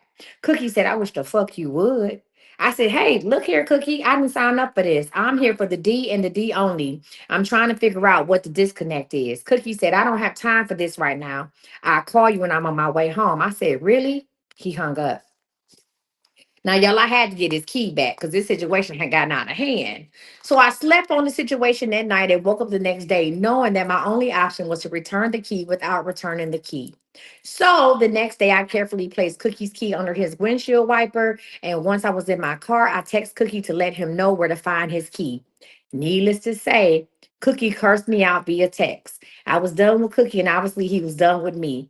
I had met someone else anyway, and things with the new guy were heating up fairly quickly. So long, Cookie, or so I thought. Over the next month, I spent a lot of time with Dorian, the new guy. Now, if y'all was rocking with me around Christmas, remember I had matching pajamas with somebody? Remember I had the matching pajamas with old boy? Y'all remember that picture I showed y'all? And that was his past Christmas. That's Dorian. They never leave. That's Dorian. Now, Dorian was a combination of Cookie and Jersey, but the major difference between all three is that Dorian was truly single and in search of a relationship. Dorian and I had spent a considerable amount of time together trying to get acquainted that I didn't have time to focus on Cookie's whereabouts. Dorian and I had planned a 72-hour date at my place, and the weekend was going smoothly until I decided to run out on a Saturday night to grab dinner. To be honest, I wanted a reason to get out of my place. Right? Dorian was on my back, wanting me to give him all my attention. It had been a long time since I had spent that much time with a man in close quarters. So when Dorian asked about dinner, I jumped at the opportunity to pick up dinner and make some calls in my car. I stayed out in these streets as long as I could before Dorian started calling me, checking on my location. I pulled up in the garage and headed in. I was on the phone with one of my best friends, not paying attention to who was in the lobby. As I walked to the elevator, I was greeted by a familiar face, Cookie. I could tell that Cookie wanted to talk, so I ended my conversation with my best friend. As we stepped on the elevator, Cookie dropped his work bag and lunged towards me, kissing me in my mouth with the passion of 10,000 men. His actions caught me off guard, and I almost dropped my food and drinks. As I stumbled to catch the drinks from falling, Cookie looked at me with a look of despair. He said, "You have two drinks. Do you have company?" So, of me thinking quick on my feet, I said, "Yes, my best friend is over." So I saw a look of relief on Cookie's face. He said, "Oh, where do your best friend smoke? I could bring some down." I said, "No, she don't smoke. And she's going through a tough time with her husband. So we having a girls' night in." He said, "Oh, okay. Well, can you come upstairs for a second? I haven't seen you in a while and I miss you." And I said, "I can try, but I can't promise anything." So Cookie said, "Well, let me help you to your door with your food." I said, That's okay. You got a lot of stuff to carry on your own. I'll be fine." Cookie said, "Just drop the stuff off and come upstairs for 5 minutes. I really need to see you." I said, "Okay, Cookie, I'll be up shortly. Give me a couple." Now, I'm sure you're reading this wondering, how am I going to pull this shit off? I was greeted at the door by a concerned Dorian who wondered what was taking me so long. I made up some BS excuse and proceeded to fix his plate. I made sure Dorian was well taken care of before I fed him a crock of shit. I looked at Dorian. I said, "How's your food?" Dorian said, "Oh, it's okay. Why aren't you eating?" I said, "Oh, I wanted to get you set up first. I need to start my second car while I got my clothes on. You know, it's kind of nippy outside and I don't want my battery to go dead. I'll just be gone for a couple of minutes. Leave the door unlocked."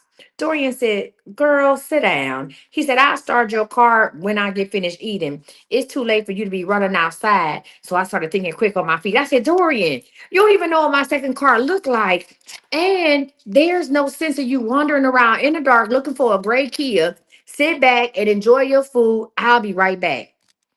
Dorian said, "I'm gonna give you 5 minutes. If you're not back, I'm coming out to look for you." I said, "Oh, okay, Dorian." So I walked out of my place, cool, calm, and collected. But once I hit that hallway, I made a mad dash to Cookies. The elevator couldn't come quick enough. Baby, I was hitting that button. Boom, boom, boom, boom, boom, boom, boom. I had text Cookie to notify him that I was en route. Cookie had left his door unlocked, expecting my arrival. As soon as I walked into Cookie's place, he grabbed me by my waist and he pulled me close. I leaned back in Cookie's arm and allowed him to kiss me on my neck and my chest. I could feel Cookie's manhood going behind his joggers, and I was getting excited and delighted. Cookie grabbed my ass and squeezed as his life depended on it. There was no use denying that I missed his dirty drawers, but it had been a month since we had seen each other, and I literally had another man at my house. I could tell that by this time Cookie was fully you know what, and he definitely wanted more. Cookie spun me around and he bent me over the couch and lifted up my dress. And as he reached for his pants, I said, "Stop. How could I do this how could I have this with him and then go downstairs with the scent of him entangled in my clothes and my skin?" Dorian and I had been doing stuff all weekend, practically all month, and I was not about to start down this path with Cookie. Plus, I truly believed that Dorian would come outside looking for me if I wasn't back in a certain time. Now, this was the hardest decision I had to make. I had to walk away. Cookie couldn't believe that I had turned down his advances. Cookie didn't understand why my best friend couldn't spare me for at least a half hour so that we could get reacquainted. There wasn't any reasonable explanation that I could come up with other than my friend was really going through a trying time and that I promised I would be there for her. The truth was, that I was going through a trying time wanting to do Cookie, but not fuck up what I had with Dorian. For once in my life, I chose the right path. I chose the safest option, which was Dorian. I could see the hurt and disappointment in Cookie's face when I told him I couldn't stay. Cookie asked me to call. Cookie said, "Call me once my friend left," and I promised him, knowing that I wouldn't call him until tomorrow. I left Cookie's place, hoping that the offer for you know what would still be on the table the next day. As I walked back to my place, I called my best friend and tell her of the wild shit that had just transpired. She told me I was doing too much as usual and to be careful. I ended our conversation abruptly as I entered my loft and saw Dorian getting dressed. As expected, Dorian was on his way outside to look for me. Boy, let me tell you something. Out of Dorian that night while Cookie called and texted me, inquiring as to when he should expect me. At this point, never. At some point that night, Cookie realized that I wasn't coming back or answering my phone. I wouldn't see Cookie for another 3 weeks after I finally called it quits with Dorian. Y'all still with me? Y'all want me to keep going or no? Are y'all enjoying story time? Huh? Hmm? Can I get a rose or something? Marshall Lake, not you talking about, yeah, you at my damn house. Marshall Lake, can I get some coffee? Not her ass talking about, yeah, keep going. And she at the damn house. All right, let's get into it. Over the next couple of months, Cookie and I would have sex every now and then, usually when I was going to get my hair cut. Our sessions were far and few between, and one day I went to Cookie's and I noticed a bunch of baby stuff stacked under his steps. To my knowledge, Cookie didn't have any kids, so I asked him what was the deal with the baby equipment, and Cookie dropped a bombshell on me. He had a baby on the way. Turns out Cookie was a busy bee in December and managed to get a longtime friend pregnant. I was shocked because Cookie never shared this info with me. There was no way that I would have continued to do him had I known that he had a baby on the way, and I wasn't shy about letting him know. I said, "A baby? For real, Cookie?" He said, "Yes. That's if the baby is mine." I said, "Don't start with that BS about the paternity of the baby. Are you fucking the mom? Did you use protection? Then that's your baby." Cookie said, "First of all, my pullout game is strong. And second of all, the mom is acting weird towards me, like she doesn't want me going to the appointment. So I'm not sure." I said, "Well, I wish I would have known about this months ago because I never would have let our situation get this far." Cookie said, "Wow, Misty, really? Aren't you a mom? Don't you have kids?" I said, "Yeah, I'm a mom. Better yet, a parent. And my kids are grown and gone at this point. My kids are a non fucking factor in my dating life. You don't ever have to worry about coming down to my place and running into my 24-year-old son." Cookie said, "So you don't want to fuck with me because I have a baby on the way?" I said, "Exactly." He said, "Bet." Ladies and gentlemen, this was the day I started paying for my haircuts. The best $30 I had spent in my life. Now I have one golden rule. I can't pay you and play. I don't can't pay and play. All right? Listen, meaning that I can't mix business with pleasure, so we had to stop having sex. Those haircut appointments became awkward as hell. Outside of sex, Cookie and I didn't have much in common. I tried my best to stretch my appointment dates as far as I possibly could just to try to avoid interacting with him. All right. I had a comedy show coming up, and it had been 3 weeks because I had a haircut and I couldn't perform with hair coming down my back. So I had to call Cookie. I'm glad I called because Cookie was leaving for Puerto Rico in the morning and he had at least four people in front of me waiting for a haircut. This was perfect because I didn't have to sit there alone and I knew damn well Cookie wasn't going to act a fool around his customers. I asked Cookie to call me when I was up next so I could spend as much time in my loft because I wanted to try to avoid large crowds and there's no telling who he had up there. I received a text from Cookie around 10 p.m. Cookie's door was open and when I walked in, I was greeted by him. Cookie looked at me. He said, "Where's my plate?" I said, "Excuse me, a plate?" He said, "I see how it is. I guess I'm not getting dinner tonight." I looked at him. I said, "I'm confused, but okay." I walk in to find six dudes sitting in various places in Cookie's loft. There's one seat left on the couch, but I didn't see a face mask in sight, so I found a seat on his steps. I could tell by the look of disgust on several of the clients' faces that they had been waiting for a while, so there was no way in hell I was next. I said, "Cookie, how many people ahead of me?" He said, "Two." I said, so why did I get a text? He said, because I didn't want you to get further in line. I know you go to sleep early. I just stared at him. Cookie said, you can go upstairs. And he said, can you go upstairs and cut the air on? I said, sure. Clearly, Cookie wanted everyone to know that he knew me outside of these haircuts, and I was too tired to argue with him. The steps was hard as hell, so I asked Cookie if I could just wait in his bedroom, and he happily said yes. I went upstairs and I laid across Cookie's bed looking at IG, but my battery was low. I could see Cookie and the client in his chair through the balcony bars on the second floor.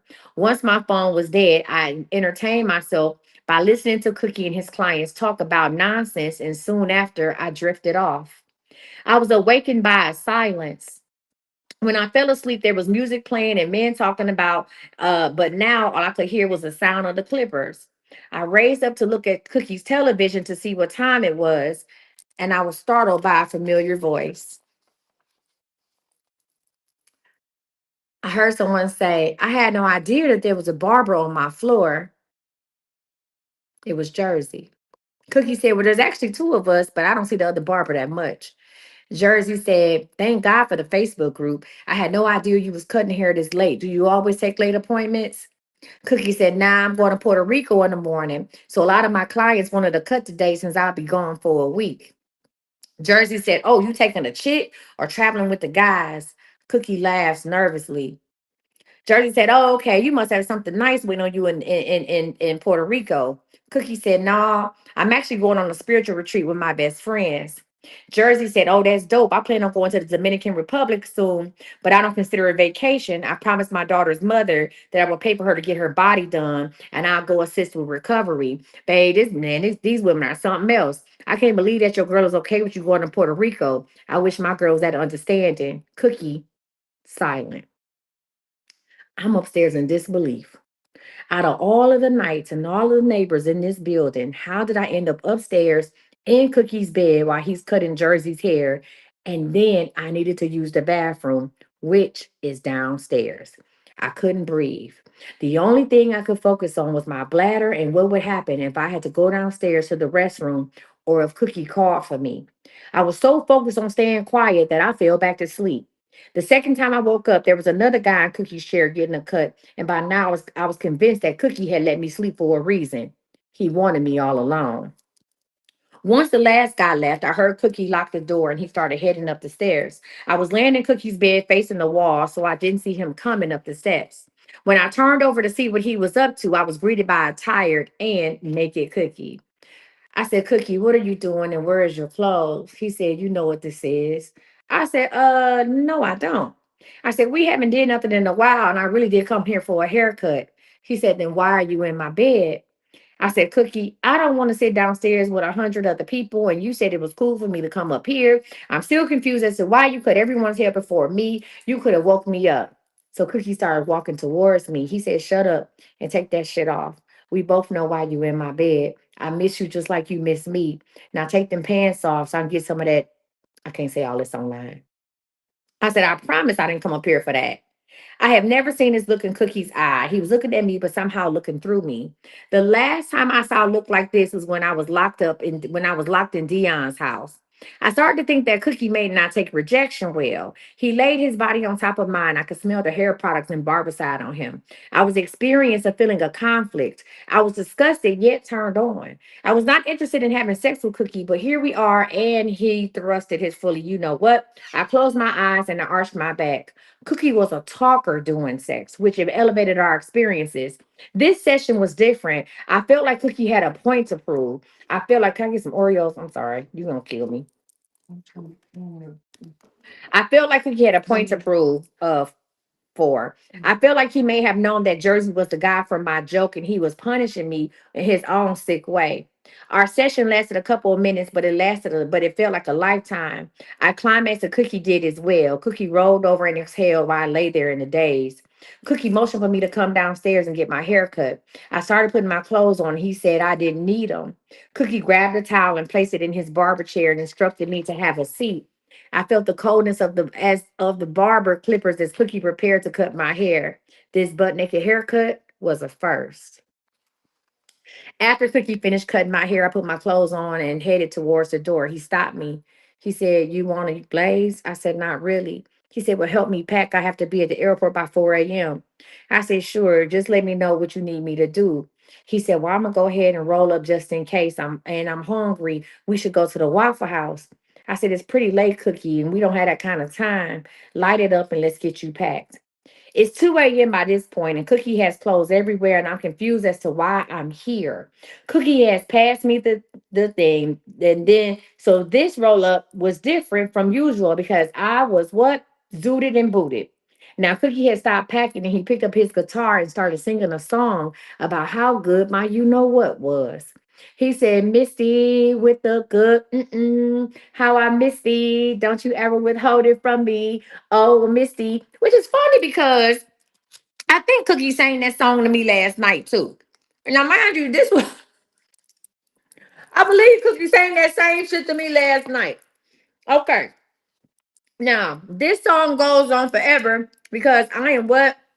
Zooted and booted, right? All right. And I can't feel my limbs. I can't move my limbs. I'm literally out of my mind. I started thinking about this, what this thing was laced with was something extra, and I knew I needed to leave. So Cookie looks at me. He said, I'm glad you're here because I want to share this special moment with you. So I'm sitting there thinking to myself, and I'm talking to me myself, and I said, bitch, leave. He said, I want us to go to the next level. I want us to share a next level experience together. I'm sitting there, my mouth is not moving, but I'm shouting in my head, bitch, leave now. He looks at me. He said, have you ever heard of DMT? I pick up my phone and I look it up. And as Cookie is spitting off facts about this drug that was supposedly all natural, his words were flowing simultaneously as I was reading about the side effects associated with this in my phone. I couldn't focus on what Cookie was saying because I was focused on moving off the couch. I closed my eyes and I drowned Cookie out. I gripped the edge of his couch and forced myself to stand up. The room was spinning, but I had to get to the door. I felt like I was floating on air, and once Cookie realized I was leaving, his attitude changed. He said, so you're leaving? I just looked at him with a blank stare. He said, it's cool. You're not helping me anyway. You can leave. And I looked at him and I said, fuck you, Cookie. Now, once I was out of Cookie's loft, I had to figure out how to make it to the elevator. The walk to my door was the longest walk of my life. I couldn't wait to get to my bed. Tonight was disappointing and weird at the same time. All I wanted to do at this point was sober up. What the fuck was Cookie thinking about? I shared my experience with my friends, and everyone said that Cookie would call me when he came back from Puerto Rico. I doubted it because of our last encounter was uncomfortable, but like clockwork, I received a call a couple days later. Cookie's trip didn't go as expected, and he wanted to vent, or so I thought. You guessed it. Cookie wanted to borrow a piece of. Now, I kept my distance from Cookie, but my birthday was coming and I needed a haircut for my birthday party. I sent Cookie a text requesting an appointment, and of course, he said yes. Cookie said, I was going to ask you if you could come back. And he said, I was going to ask you if you could come back in an hour. I said, what, an hour? Why would you tell me I could come up here if you're not ready? Cookie said, I actually need to go ahead and I can't read this to y'all. He said, I actually need to go ahead and let one off. He said, you can come back or you can help. I said, damn, Cookie, fuck it. What do you need me to do? He said, take that shit off. 15 minutes later, Cookie was laying on his bed with a glazed look in his eyes. I was standing there in disgust. I'm no longer sexually attracted to Cookie. I literally did this because I did not have an hour to spare. The session didn't count if I didn't get off. I considered this charity work. I said, come on, Cookie, I'm on my lunch break. He said, I can't move. You shouldn't have put it on me like that. I need a nap now. I said, you cannot be for real. If you don't get up, I'm going to lose my shit. I have a birthday party in a couple of days and I don't have time to find another barber. I said, Cookie said, where's the party? I said, I'll send you an invite. Cookie proceeds to cut my hair. And it's funny how Cookie thinks that we are back to being cool just because we did it. It was just sex. I'm still cool on you. I promised I'd text Cookie an invite to my party, which was a manifestation session with 10 of my closest friends who are also business owners. Cookie said that the manifestation idea was dope and that he would be there. Since I was inviting people in the building, I might as well invite Jersey. He's an entrepreneur, and let's make this one big shit show. Although I had not talked to Jersey since February, I had seen him around the building, mainly when I was pulling up in the parking garage. I didn't have Jersey's phone number anymore, but we were friends on Facebook, so I contacted him via Messenger, and to my surprise, he replied. The week leading up to my birthday was strange, seeing that Cookie was in constant communication with me. Cookie even came down to see me on my actual birthday before he headed to his shop. He complimented me on my outfit and overall glow. This is a different side of Cookie, and I kind of liked it. 10 minutes after Cookie left, I got a surprise by another birthday guest, Jersey. Jersey came down. He said, "Hey, love, happy birthday." I said, "Thank you. What do I owe the pleasure?" He said, "Well, I wanted to tell you happy birthday in person and accept your invitation to your manifestation session." I said, "Oh, wow. Thank you. I didn't think you were coming." He said, "I wouldn't miss it for the world." I said, "Are you bringing your girlfriend?" Jersey said, "We broke up." I said, "Oh, I see. Well, in that case, can I get a birthday hug?" Jersey said, "Sure." I fell into Jersey's arms. It had been 5 months since I had felt his touch. I'm not sure if Jersey had started working out, but his arms and chest were more defined. I know I lingered in his arms too long. Once I sat back, I looked at Jersey's beautiful smile and I forgot all about Cookie's ass. This was turning out to be one of the best birthdays ever. The gang was back together, whether they knew it or not. The morning of my party, I text everyone I invited to confirm their attendance and answer any questions about the venue. A couple responded and said they couldn't make it, which was expected. The only person who didn't cancel confirmed was Cookie. This was disappointing since Cookie reassured me over and over that he would be there. I didn't even ask if he was coming after I initially sent him the invitation via text, but in true Cookie fashion, he was being selfish and inconsiderate. After people started arriving at my party, I heard one of my friends make a comment about this cute guy coming our way. I turned around and it was him, Jersey. The party was wonderful, and Jersey was very attentive to my needs, which really surprised me, seeing that we hadn't been in contact with each other for months. After the party, a group of us decided to go out and have drinks. Jersey declined, but reassured me that we could hang out when I returned home. I had fun with my friends at the restaurant, but all I could think about was Jersey. I called him once I arrived back home, and well, let's just say my night was amazing. I texted Cookie and told him to go fuck himself, and that was the end of that. Jersey and I were inseparable over the next month. We weren't having shitloads of sex, but I enjoyed his presence just the same. Jersey became a support system for me in every way. Feeding me, participating in my TikTok live sessions, brainstorming with me, hell, even rubbing me to help me go to sleep. Jersey and I decided to try out a 7-day relationship, which calls for a date. One Saturday night, Jersey and I decided to hit up Smoothie King for a low calorie date. It's my book, Shayla, and you can go on my website, click the link in my bio, go and click on the $20 secret sale and scroll at the bottom of the other products. And this is book number 2. So remember, I'm in a 7-day relationship with Jersey. So one Saturday night, Jersey and I decided to hit up a Smoothie King for a low calorie date. Jersey and I drove my car, which was parked in the garage. I hadn't seen Cookie for over a month, but we both parked in the garage, so I always knew when he was home. Tonight his car was gone, and all I could think about was, what if we run into Cookie? How would that play out? Now, Jersey and I had the time of our lives that night. We laughed the night away. I didn't want the night to end. Once Jersey pulled back up to our lofts, I didn't pay attention to my surroundings because I was too busy talking and laughing. As Jersey pulled into my parking spot, I caught a glimpse of a man walking towards the lobby door. It was Cookie. My mouth dropped. How was I supposed to avoid Cookie? Now, don't get me wrong. I don't owe Cookie shit, but this is super awkward. And Jersey had no idea that I had dealt with Cookie and I didn't want to kill the vibe. I was hoping that Cookie would walk in the building and take the elevator to the 6th floor before we made it to the lobby. But as soon as Cookie saw that I wasn't alone, he stalled. Now, Jersey was laughing and exiting the car, and I was still sitting there.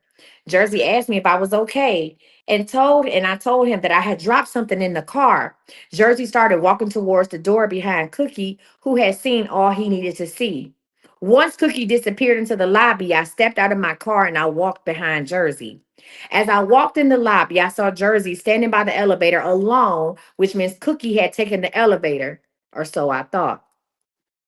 As I approached Jersey, who turned back to smile at me, I heard a voice say, "Are you going up?" The door in the elevator wasn't closed. Cookie had held his hand out to open the door, So it was to open the doors of the elevator. Jersey stepped in the elevator, oblivious to what was transpiring before his very eyes. Jersey says, "Hey," he called Cookie's real name. He said, "Hey, I didn't know you had a dog. She's beautiful." Cookie said, "Yeah, I'm going to breed her," while staring a hole into me. Cookie said, "Smoothie King, huh?" Jersey said, "Oh, yeah, I love they smoothies." Cookie said, "I see." Cookie looking at Jersey said, "What floor you going to?" Jersey said, "The second." I turn around and see Cookie staring me down. I just look at him. I said, "Nice dog." The elevator doors open and I exit fast as hell. Jersey has my keys, so I have to wait on him, but I definitely want to get away from Cookie as fast as I can. As Jersey walks out the elevator, Cookie calls out to him and Jersey steps back in. Cookie looks in my direction and whispers something to Jersey. Jersey Jersey then looks at me and winks. The alarm on the elevator began to sound due to the doors being open too long, and Jersey walks off. Jersey and I enter my place and turn on a movie. I try to act normal as possible, but I always wonder what was said. Somehow, I knew my Cookie chapter wasn't closed. It was just the beginning. I'm not reading no more stories. I'm getting the fuck offline. I got shit to do. The end.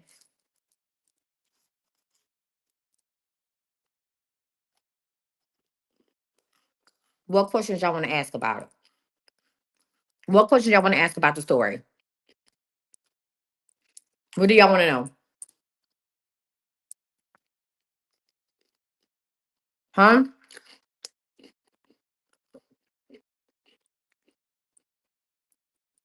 I'm not gonna keep reading. Did y'all buy the damn book? That was the end of that story. That was the end.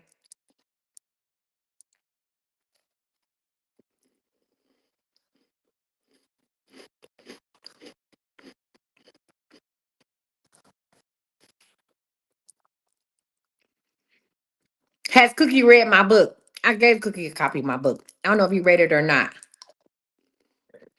I gave him a copy of the book. Jersey and Cookie got a copy of it. Mm-hmm. Yeah. Hmm. The Oreos is good. They both got a copy of the book.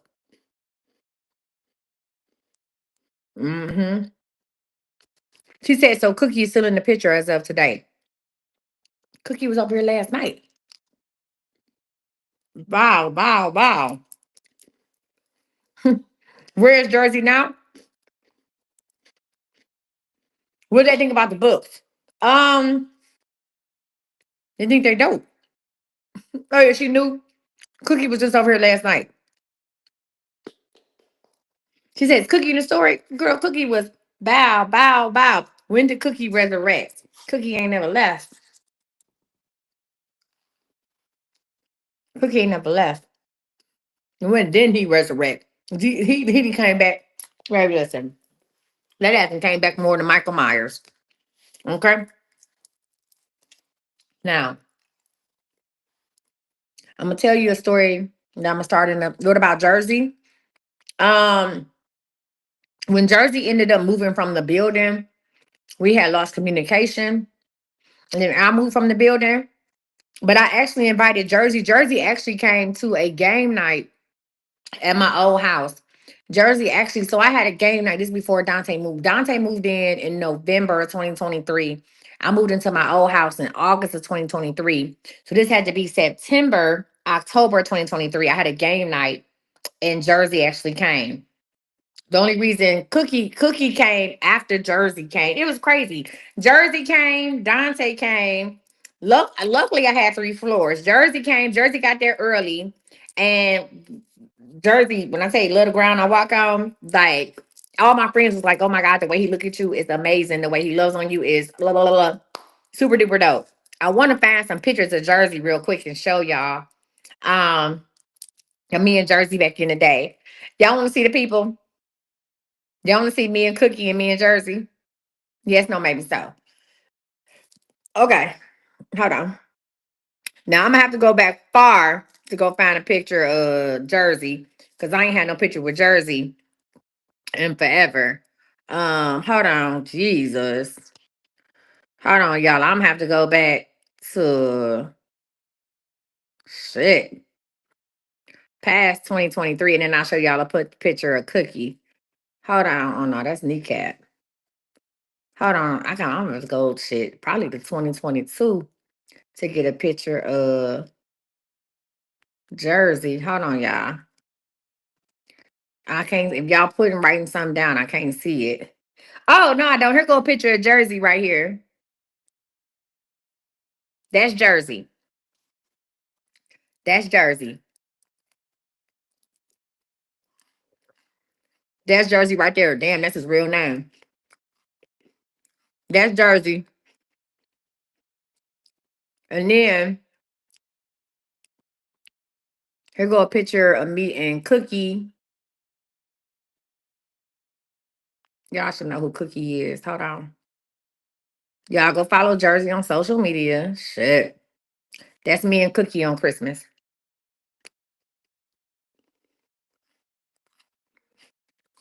That's me and Cookie on Christmas. Mm-hmm. That's me and Cookie on Christmas. Hold on. Mm-hmm. Now, yeah, that's me and the Cookster on Christmas. Let me show y'all me and Dorian on Christmas. Remember Dorian was in the story? That was the dude that I was talking to. Let me show you a picture of me and Dorian from Christmas. Now that's how you know, baby, I ain't shit. Hold on. Hold on, y'all. Wait. Hold on. Let me show y'all me and Dorian on Christmas too. Same Christmas, by the way. Hold on. This is me and Dorian. The dude that I had. That's me and Dorian from this Christmas.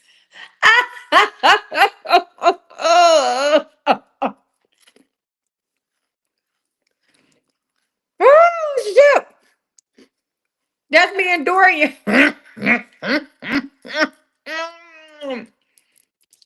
Oh, shit. That's me and Dorian. Oh, God. That's me and Dorian. Oh, shit.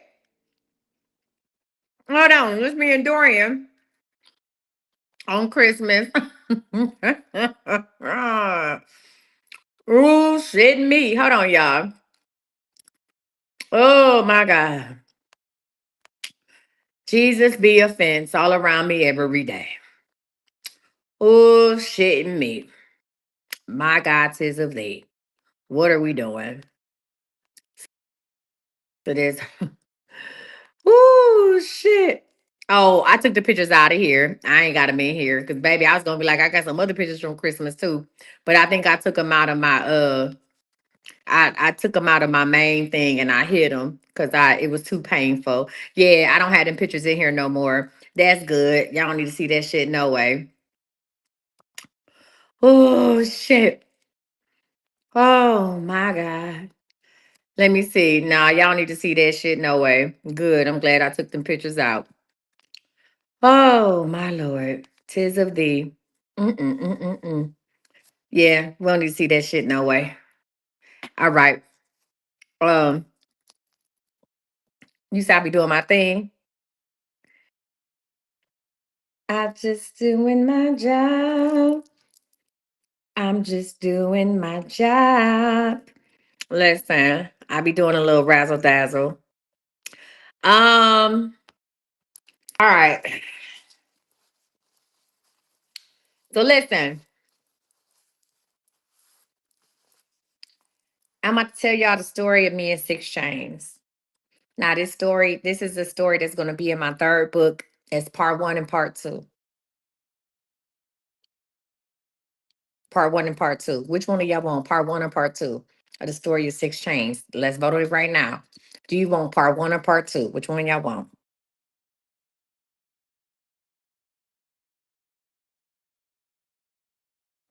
Y'all want part one? I see some part ones. So part one look like it's one. You ready? All right. So this is a story that's in. So this is a story of Six Chains, part one. It was January 2016. I was dating a guy at my job. However, we wasn't doing anything. I was dating a senior vice president at my job. It was supposed to be on the hush hush, but a lot of people knew about it because he had been tricked in the past or had things happen in the past at another employer. He didn't want people to know the guy that I was dating at my job, the senior vice president. Let's just call him LC. LC didn't really want people to know what we were doing. However, he didn't hide it. A lot of people knew what was going on. Now, all I could, if I was ever to report LC, all I could say was that we had went on dates and he had taken me out to eat because LC and I had never did anything. Now, LC and I had been rocking since November. Let's take it back. We had been rocking since November of 2015 when I finally got the courage to say something to him. However, we had never been physical. We had kissed, we had touched a little bit, but it never went past that. So, as you probably could tell, I was really yearning for something different. Now, I was on Plenty of Fish, POF. I would never be on that right now. I was on Penny of Fish and I had interacted with a couple people and I saw this guy and I said, you know what? He's kind of cute, but he's really not my type. Like, I can't, I'm not about to be sitting here doing all this. Like, he really, I don't know. Like, at the time, the man had a ponytail and I said, who wears a ponytail? But I had shot him my number anyway. Like, I had shot a lot of people my number because to be honest with y'all, here I am, 35 years old, dealing with a man that I really like that would do everything with me but touch me. And I needed to get me some. So I called this gentleman and we talked on the phone. He asked me where I stayed at and he said, I can pull up on you if you got time. I said, I'm sitting here watching Wildin' Out. Let's go. So he pulled up on me. Again, I looked at him and I knew that we were from opposite sides of the tracks. You know what? I know y'all like a good visual. I do got a picture of him in here. Hold on, I forgot. I do got a picture of Six Chains because y'all like a good visual. One second. Hold on. Real quick. I forgot. I do got a picture of him. He had sent it to me from his Instagram. Hold on. Because I thought I had took all the pictures of him out.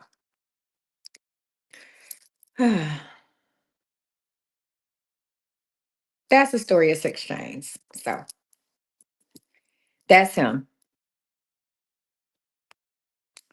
All right. So I remember my son Zion opened up the door. It was actually Zion's this was a couple days after Zion's 13th birthday. And Zion opened up, or it was actually the day of Zion's 13th birthday. And Zion opened up the door. See, me and LC and Zion and my daughter were going to go out the very next, well, we had already went out for Zion's birthday. LC was headed back to his hometown. So we had already celebrated my son's birthday the day before, but this was his actual birthday. So Six Chains came in and my son Zion was like, hey, where this money at? Like, what we doing? Like, it's my birthday. And I told him, I said, hey, yeah, today is my son's 13th birthday, but we chilling at home, blah, blah, blah. And so Six Change reached in his pocket and he gave Zion $10. Zion looked at this $10 like, what the fuck is this? Mind you, LC had just bought Zion a brand new PlayStation, two remote controls, two controllers, taking everybody out to eat. Also gave Zion $100 and bought him two games. So Zion was looking at Six Change like, I know you out your mind, and went on about his business. I invited Six Change in my room and I had a chair from the living room. I said, have a seat. I was sitting in my bed with the cover over my legs. Again, I looked at him and I said, I know we from opposite ends of the tracks and this will never work, but I was bored. He was in the area. Here we go. So we sat there and we were talking. As we were talking, I noticed that he was nodding off. He was dozing off. And I was ready, really ready for him to leave. But I was like, you know what? What kind of Christian would I be if I let this man drive in this condition? So I had made up in my mind that I would never see him again. Mind you, I was sitting in my bed under the covers, fully dressed, watching Wildin' Out. He was sitting in a chair in my room. And I looked at him. I said, here's the deal. I cannot let you go outside like that. I can't let you drive to your next destination. I'm gonna need you to take a power nap. I'm gonna need you to sleep some of that off. He said, okay. I said, here's the deal. I'm up under my cover. You can be on top of the cover. I ain't gonna, ain't nobody gonna bother you. It's just me and my kids here. I'm up watching TV. Set a timer. I'll wake you up in 30 to 45 minutes, your choice. He said, okay. He said, I appreciate that. I said, yeah, because you seem like you're drowsy and I can't let you my little heart wouldn't be able to take it if something happened to you. So this how you know I wasn't feeling him. I let him lay down with his clothes on, which I normally don't do. So he laid on top of the cover, and I was sitting up with my back up against my headboard watching TV. So he started talking to me, and we were talking and laughing. And as we're talking and laughing, unbeknownst to me, I started scooching down in my bed because I was getting tired myself. And when I had laid down, he was still laying on top of the cover, and I was laying up under the cover. And when I laid down and I was eye to eye with him, face to face with him, we wasn't cuddled up. We were talking and laughing. At some point, he threw his arm around me, and I stopped talking. Now, y'all been watching me talk for hours and hours and hours and hours, so you know I could fucking talk. And when he put his arm around me, something magical happened and I stopped. We both stopped talking. And there was a spark that I hadn't felt in a long time. And we both took a deep breath in and said, and we laid there in silence. Even though we had stopped talking, there was so much that was being said at that moment in time between the two of us. Our souls had connected without even trying. I set the timer and we fell asleep. He held me close. He liked to cuddle. He was still on top of the cover. I was up under mine. When the timer went off, he woke up and I had dozed off too. He thanked me for, the nap. He asked me, he said, what time are you going to sleep? And I said, I'll be up for a while, lying out of my teeth. I'd go to sleep by midnight. And he said, well, let me go to my homeboy's birthday party. And I'm gonna go ahead and come back over here. I want to see you. And I said, okay. Because see, I had been dealing with somebody. I liked LC. I really did. But me and LC hadn't had that. I had never spent the night with LC. He wasn't touching on me. We were just going out. He was doing great things for me and my kids. He would kiss me sometime, but we did not have that intimacy, and I needed it. So I still wasn't looking at Six Chains as somebody that I would be with because I'm like, yo, this man got a ponytail. He definitely doing some illegal shit. I'm not into that. I have a man who's a six-figure man who loves my children. You know what I'm saying? Who I believe loves me. I just have to let him know that he could trust me and know that I'm not going to jeopardize his job with nothing, with going to the job, with nothing, no made up stories, anything like that. So I told Six Chains that I would be up. Six Chains left. I set a timer for 2 a.m. I said, well, I'm going to go to sleep because it was almost midnight. I said, well, let me go to sleep. Let me get a little rest. And then I'm going to wake up at 2 a.m. and I'm going to text him and see where he at. And if he texts me back, then okay.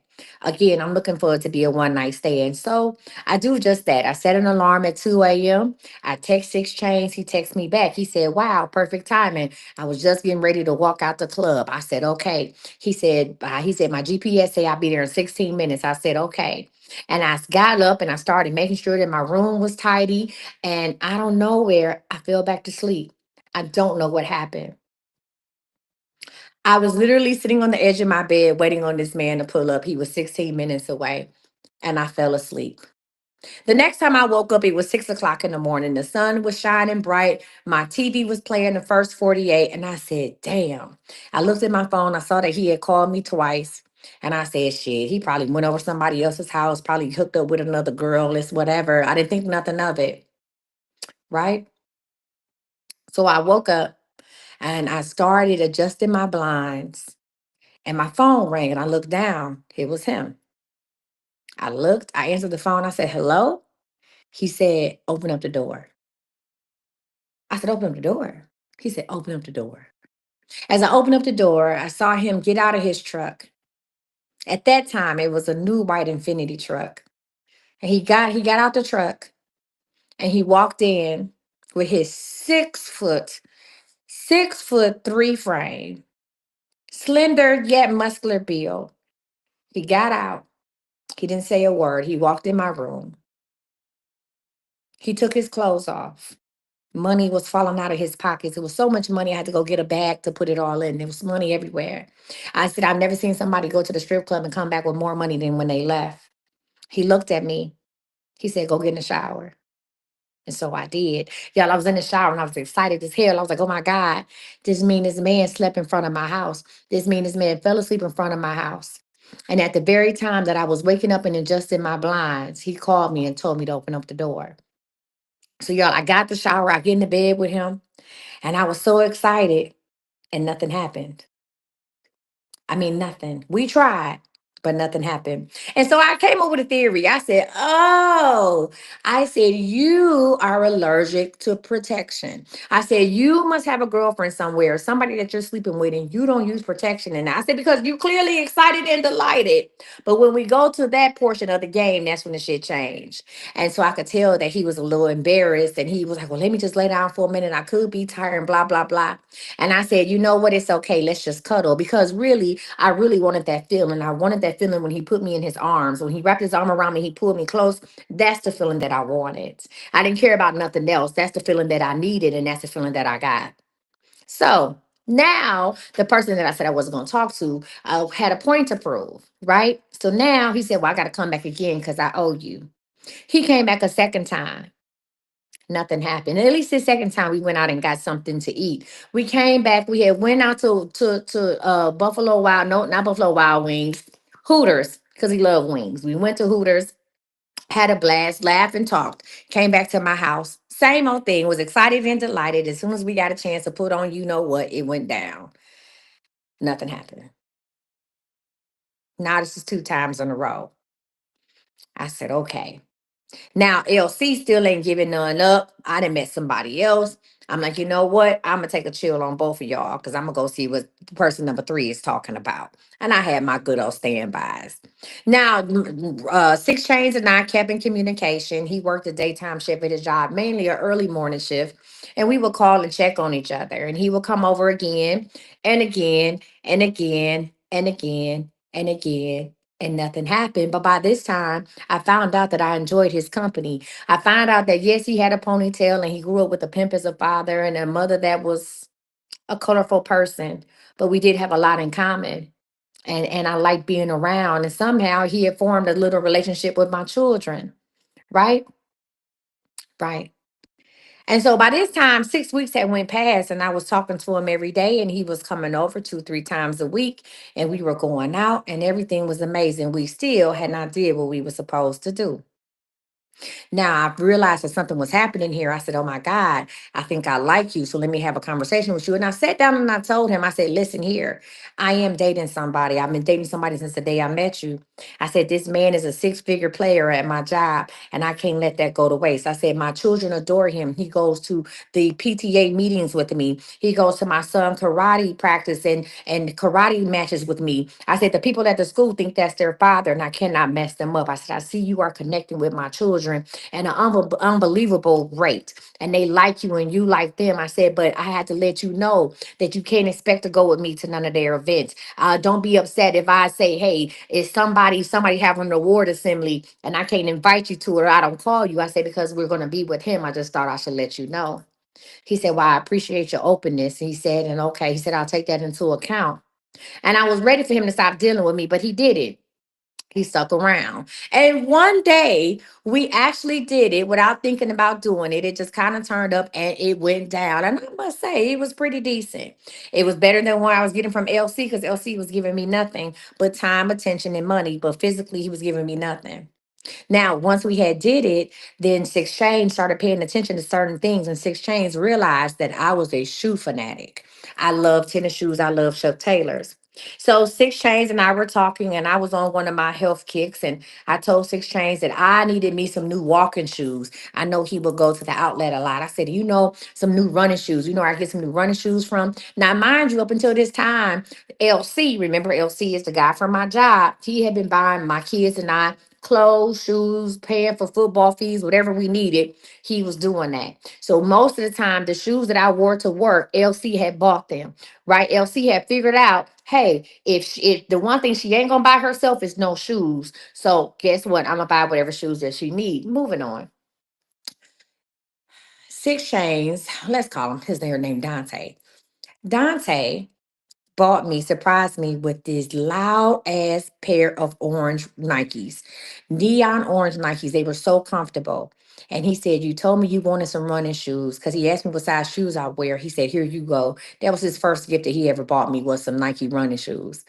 And I was like, "Oh my God, I love them." And I fucked up and I wore them to work. Now, me and LC worked at the same place. So I remember LC was going to a board meeting one day, and he was walking past my department, which looked like a big fish tank. It was a big glass, like big glass bubble. And we were walking past, LC was walking past, and he waved at me, and I waved at him, and he looked down at my feet. And I saw him. He said, "What are those?" And I looked down at my feet, and I looked back up at him. And I said, "What are you talking about?" I tried to play it off. When Elsie got out of his meeting, he made a beeline straight to my job. He came and sat in my office. He said, "Who bought you those shoes?" I said, "I don't know what you're talking about." He said, "Oh, this must be the person that you've been keeping time with." He said, "You don't think I noticed that I don't really see you during the week? I only see you on the weekends. And you don't call me when you get home like you used to. And you don't want to video chat me like you used to. And you're not asking me for sex like you used to." He said, "So I figured you was getting from someone else." He said, "But the audacity to have this man buy you some shoes, that's crazy." He said, "I've been the one buying shoes for you and your children. I've been the one that's doing this for you and the kids. I'm the one." He said, "Do he know the kids? Do he hang out with the kids?" Now, all of this, a pair of fucking Nikes had turned into Armageddon, had turned into World War III. Those pair of Nikes ended what I had with LC without me knowing it, right?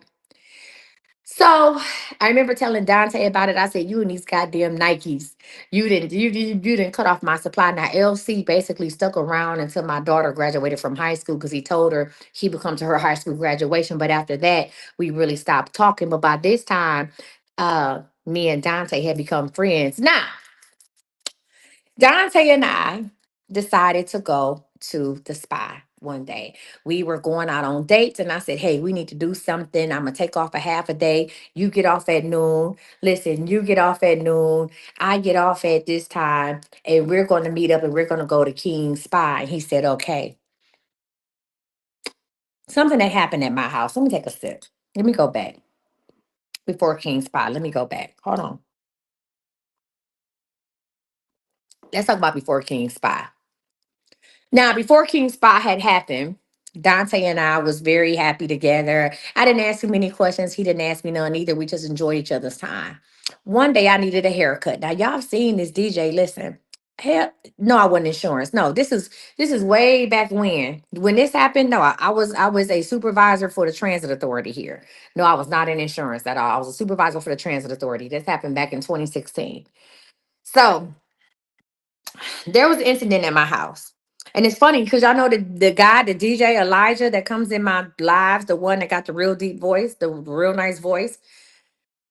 DJ, what is it? DJ Keys. Y'all know the dude I'm talking about, right? Y'all done been in my live, DJ Keys. He'll come and send me gifts, and I done talk to him in a live. And y'all like, "Oh my God, I love his voice, blah, blah, blah." He's a barber. I used to date DJ Keys a long time ago, before a short amount of time. All right. So stay with me. So with DJ Keys, I had invited Elijah to my house to cut my hair, me and Zion's hair, right? Dante was there. Now, at the time, Elijah and I had never done anything together. We dated, sure enough, we dated, but we never did anything together. So I invited Elijah over. Elijah left his job. Elijah got off of work. He worked up the street from where I was living at the time, from my condo. And he came over to cut our hair. And I told Elijah that my friend, my male friend, was there. So Elijah walked in. He introduced himself. Dante introduced himself. We all laughing. We all talking. Life is fucking good.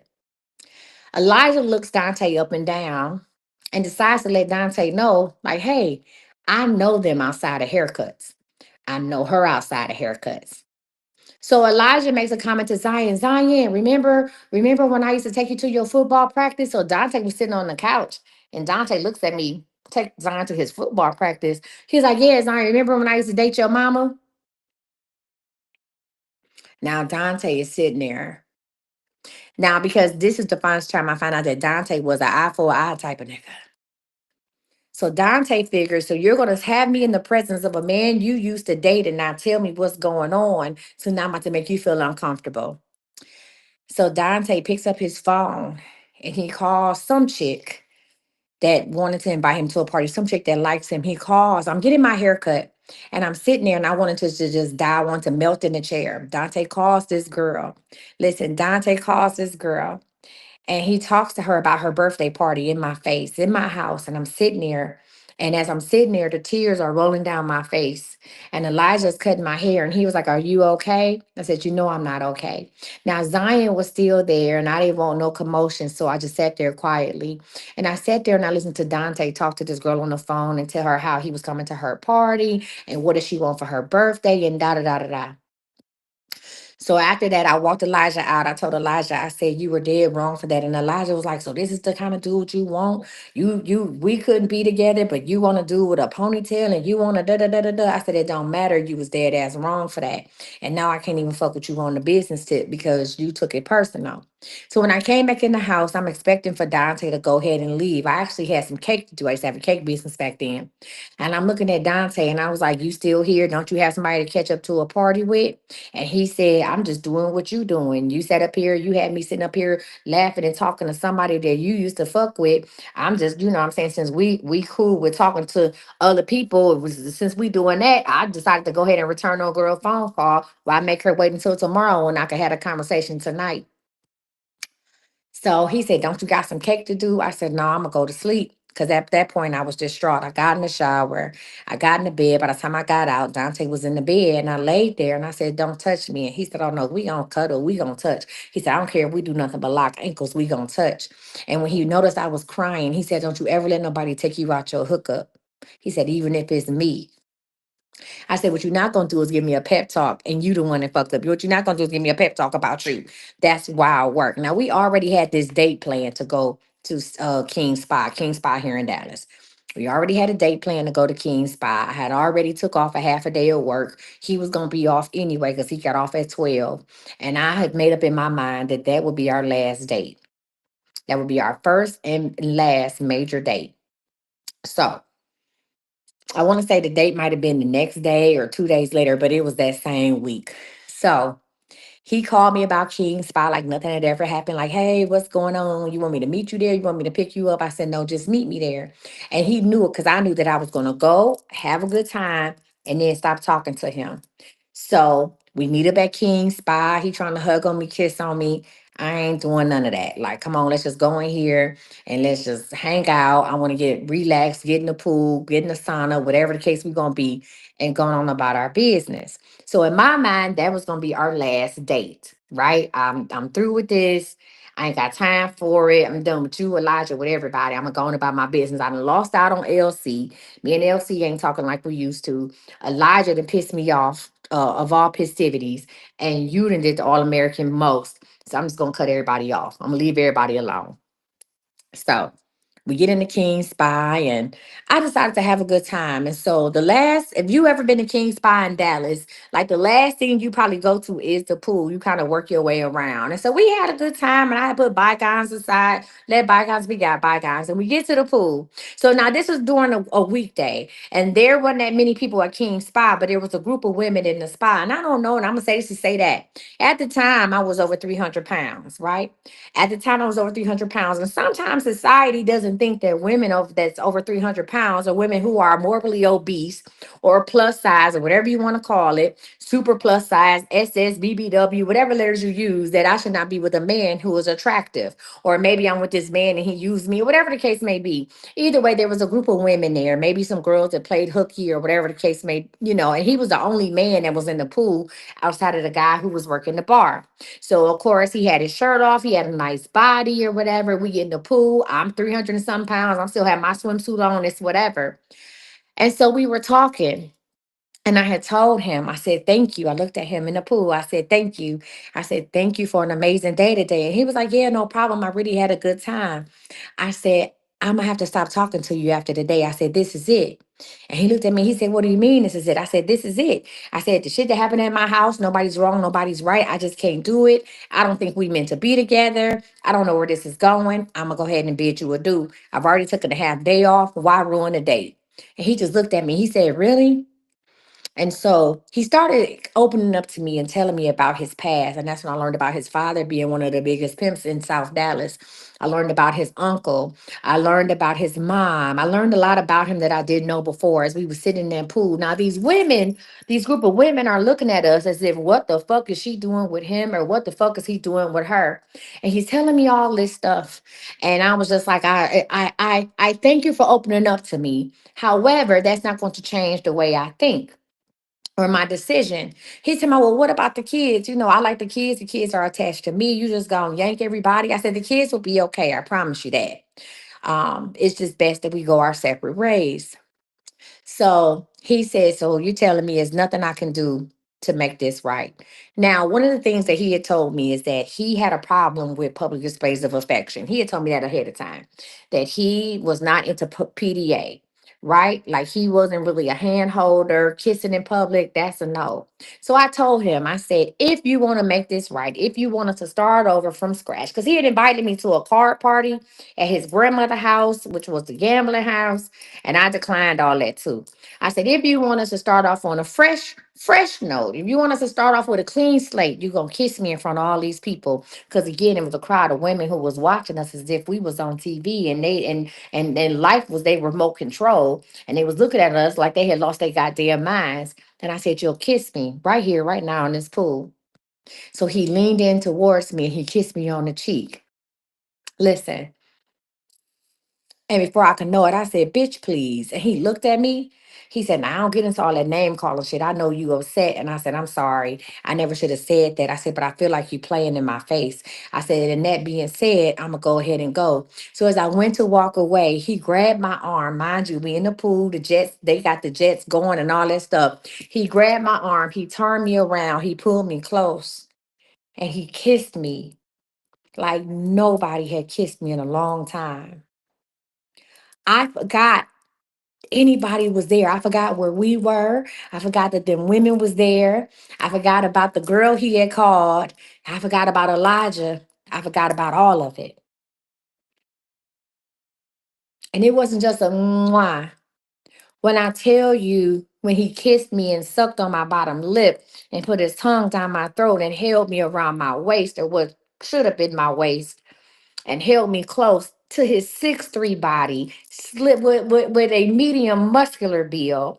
And I'm just felt and I almost boom, fainted in his arms. And as I backed up from him, I realized that listen, there was more than just excitement in the kiss that had happened. He was excited for real. And he looked at me and he said, you still want to stop talking to me? I said, nah. He said, come on, we gotta go. And he got on the phone. I remember he called his daughter and said, hey, because he used to pick his son up from daycare. He called his daughter and said, get your brother from daycare. Call your mama. Tell her you got the baby. Go get your brother from daycare. I won't be back today. And we went back to my house. And that, my friend, started the 6 chains drama that day. Now, I'm getting the fuck off this line. If, baby, and that's just the beginning, Bookie Boo.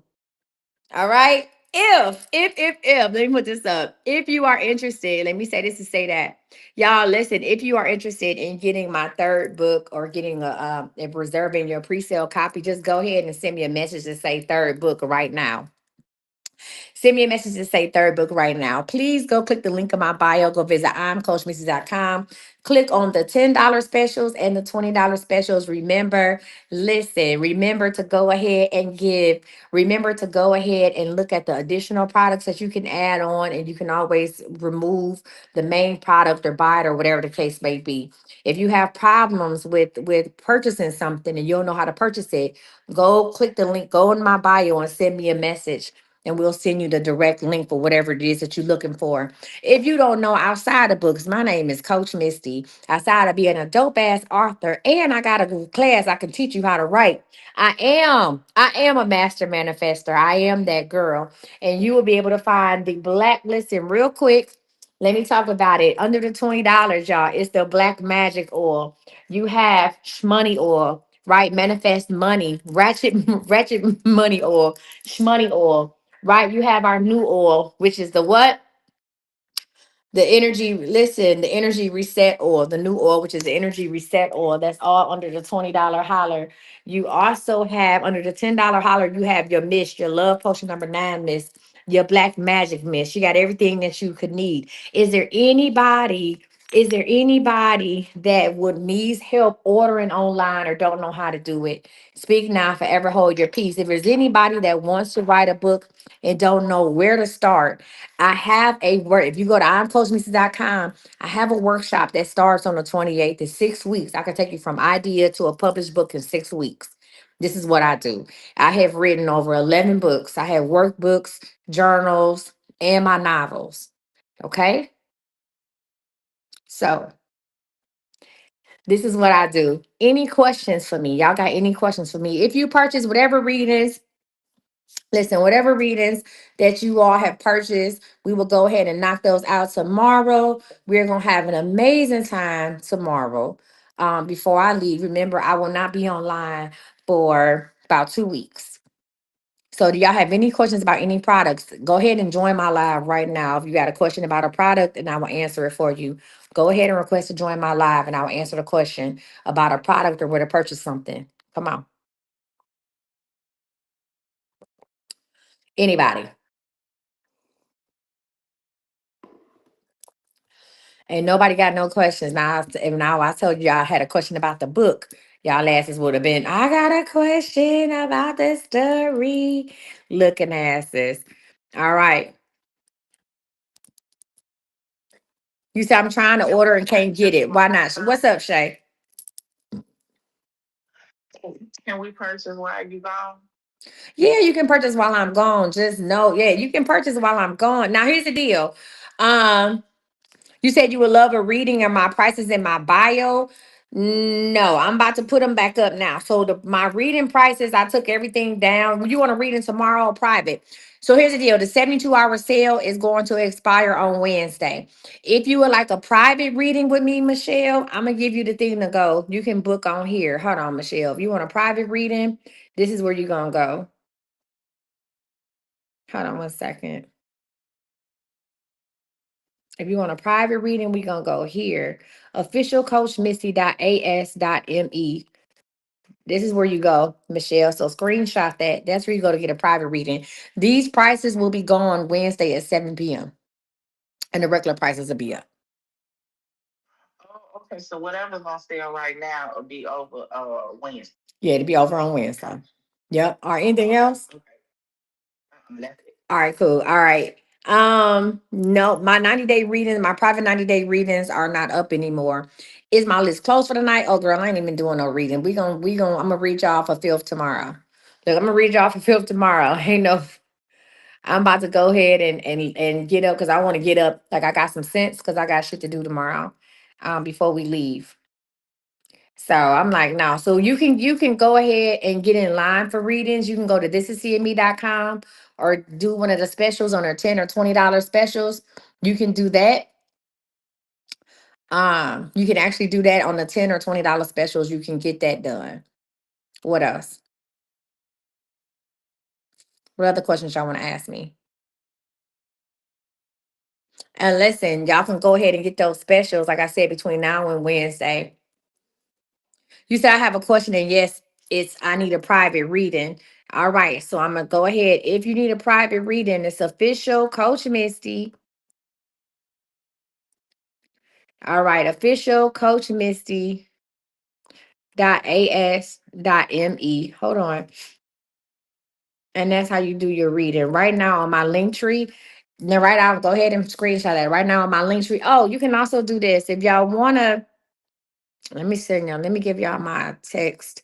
Y'all can join my text list to find out about the sales and things of that nature. We also have a help function where if you do need help or have a question about how to purchase something, you can text us help and we'll send you the link. Hold on one second. So go ahead and take a screenshot of this. Hold on. So text the word Team CME to that number. Go ahead and take a screenshot. Text the word Team CME to that number, and you can join our text message list. And you can also text us there and say help, and we'll help you with whatever that you're trying to purchase. So I put it up on my Facebook and my YouTube as well. So I'm gonna take that down in 10, 9, 8, 7, 6, 5, 4, 3, 2, 1. All right. So I'm gonna go ahead and take this down. Hopefully y'all was able to get it. Does anybody have any questions about the products, about my manifestation oils, about anything, about the black magic oil, about the writing course? Any questions whatsoever? Because tomorrow when I get on, we doing straight readings. Tomorrow when I come on, it's straight readings. I'm not reading no more damn books. I done read. I'm booked out. You said yes. What's the black magic oil? Black magic oil is a conjuring oil. It helps your man. It raises your vibrations to increase the manifestations 3 times faster. So when you put on black magic, it's going to, when you manifest, your manifestations will come 3 times as fast. Does anybody have black magic? Does anybody that use black magic want to come on and tell people about black magic? Does anybody want to come on and tell somebody about black magic? If you have black magic, and I don't care if you gave your confirmation before, I want somebody that used it to tell people how that shit works. Black magic smells amazing. If you go under the $10 one, you can buy black magic minis. If you go over on the $10, you can get the black magic mini. If you go over the $20 one, you get the big bottle of black magic. If y'all gonna order, I suggest you order tonight because we will be shutting down shop for a couple days. And I was just like, oh, where my stuff at? Looking asses. So I suggest y'all go ahead and do that tonight. Nobody that has black magic is willing to come on here and give a testimonial.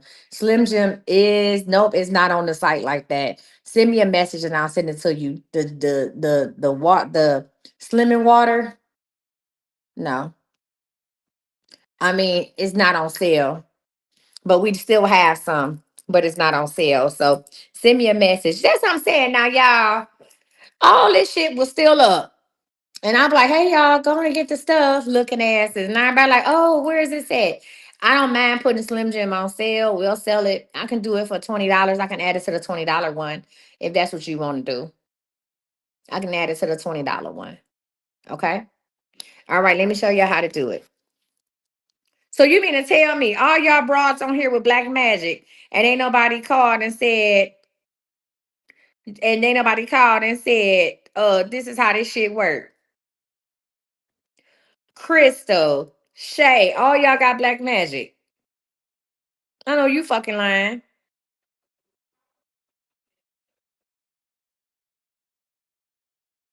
Ain't nobody click this. All y'all bras got black magic. Ain't nobody click this button and say, let me show you how this shit work. I said, Crystal, I said, I needed somebody to come on and tell them how the shit work. How they use black magic. Nah, I know. It's a gang of y'all. Hey, Coach. Hey, I know the fuck you lying. Go ahead. Tell them, friend. Tell them how the shit work. Okay, so I got my black magic oil. I hadn't paid my rent in 4 months. And it was either pay them people or move. Okay, I went and looked at a place. I did a walkthrough on a new place. I didn't have the credit for the new place, but I took my black magic oil with me. I put 1 drop on the bottom step of the stairway. And the next day, I was approved for the place without my deposit paid, no money down. The man say, you don't have the credit, but I'm going to give you the place. Okay, lately, I've been going through a little something. So, to pick myself up, I usually wear Eat 'em Up daily, but I'm been on this black magic journey. I put on the black magic spray today. And what would you know? God would send me a AKC 3-month-old Rottweiler puppy with the papers, the food, the cage, the toys, and everything. And that was the emotional pickup that I needed. For real? Oh, I met a man. I met a man. You remember I did that moon manifestation? Yeah. I met a man. Now the thing about it is, I don't know if he got all his teeth. Okay, you know what? But this man is so wealthy in other ways because he's a farmer. He's from Mississippi. Mm-hmm. And he is just so kind and supportive. And he seemed to be a God-fearing man. But back to this black magic. I had the black magic spray on. Okay. This lady, little girl, was riding her bicycle down the street. The little girl parked the bicycle and walked straight up in my garage. Okay, she Caucasian, I'm not. That go from me meeting her mother to her mother giving me this puppy that she paid $2,000 for, to her mother coming into my home and me showing off my CME manifestation products and me sending her home with favor spray. Now she say she um she read people energy. She's a stay-at-home mom. She works from home. She read people energy and she make $175 um Zoom calls with these people. Mm-hmm. But either way, I knew that I would set my intentions for something good every time I put on any of my products. Mm-hmm. And this was just me up that I needed a puppy. That lady gave me these papers. She said, well, I paid $2,000 for the puppy. And eventually I'm going to have to go into work in the office. And I don't want him home alone. I got an AKC certified Rottweiler for free. Wow. My brand new townhouse for free. Mm-hmm. So what they say about that work? What you say? What they trying to talk about? No, they didn't know what black magic was. And I was like, all these people that got black magic out here, like, man, come and talk about black magic. Cause see, black magic, it all depends on what you manifesting for. Me, I put on the black magic list. I thought about Cookie. He can't. He can't. This what people go wrong. See, they say you can't never judge a book by its cover. So if you don't, first of all, believe that you deserve these things that you sit up and worry about, cry about, pray and keep praying and keep praying. First of all, I don't know how people sit up and say the same prayer over and over again because that's showing God that you doubt what He is willing to do for you and what He's capable of doing. So you already in a bad position because you ain't letting God be God. Yeah. And again, God leads you to somebody that teach you how to have a heaven on earth and give you a little something to have a little fun with. And y'all say what? Cause really what's stopping people is the fact of the name. But y'all didn't stop when them men name started with Brian's and Terry's and Mike's and Larry's. I'm gonna hang up on your ass, person. I know all the men with them names ain't no good. I'm gonna hang up on your ass. And the name of Jesus. Bye. Y'all go hang the fuck up. Click the link in my bio, y'all. Click my little picture. Click the link in my bio.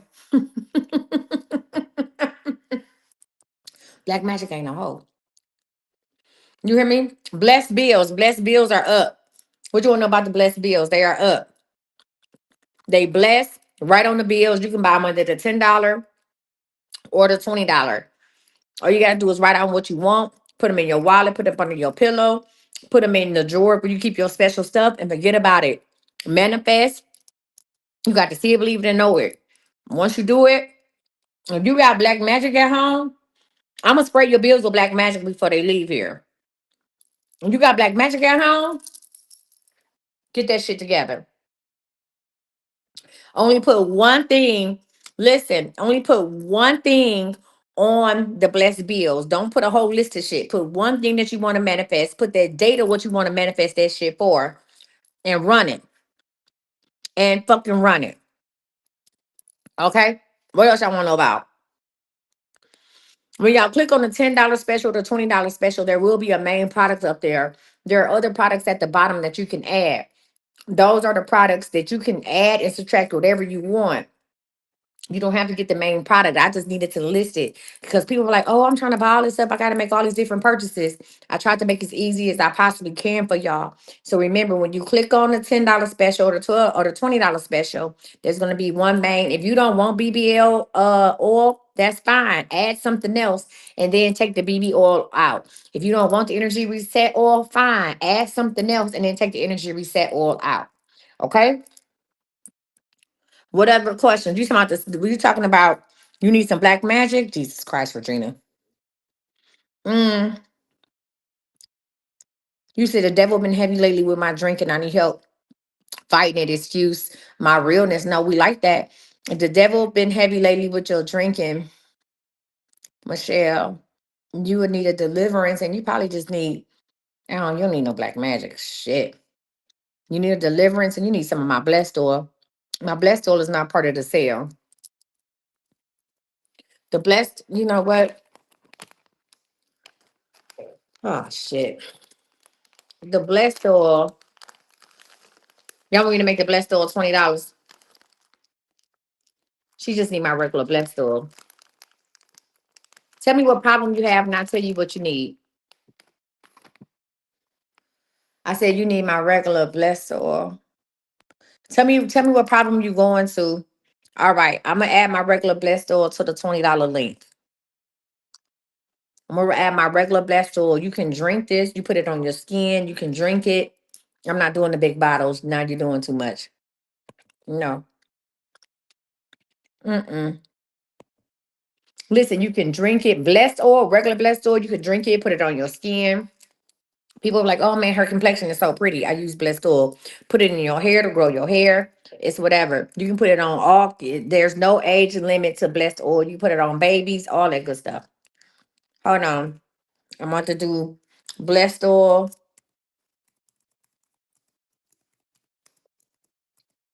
What's this sale? This is the secret sale. I'm gonna make my blessed oil $20.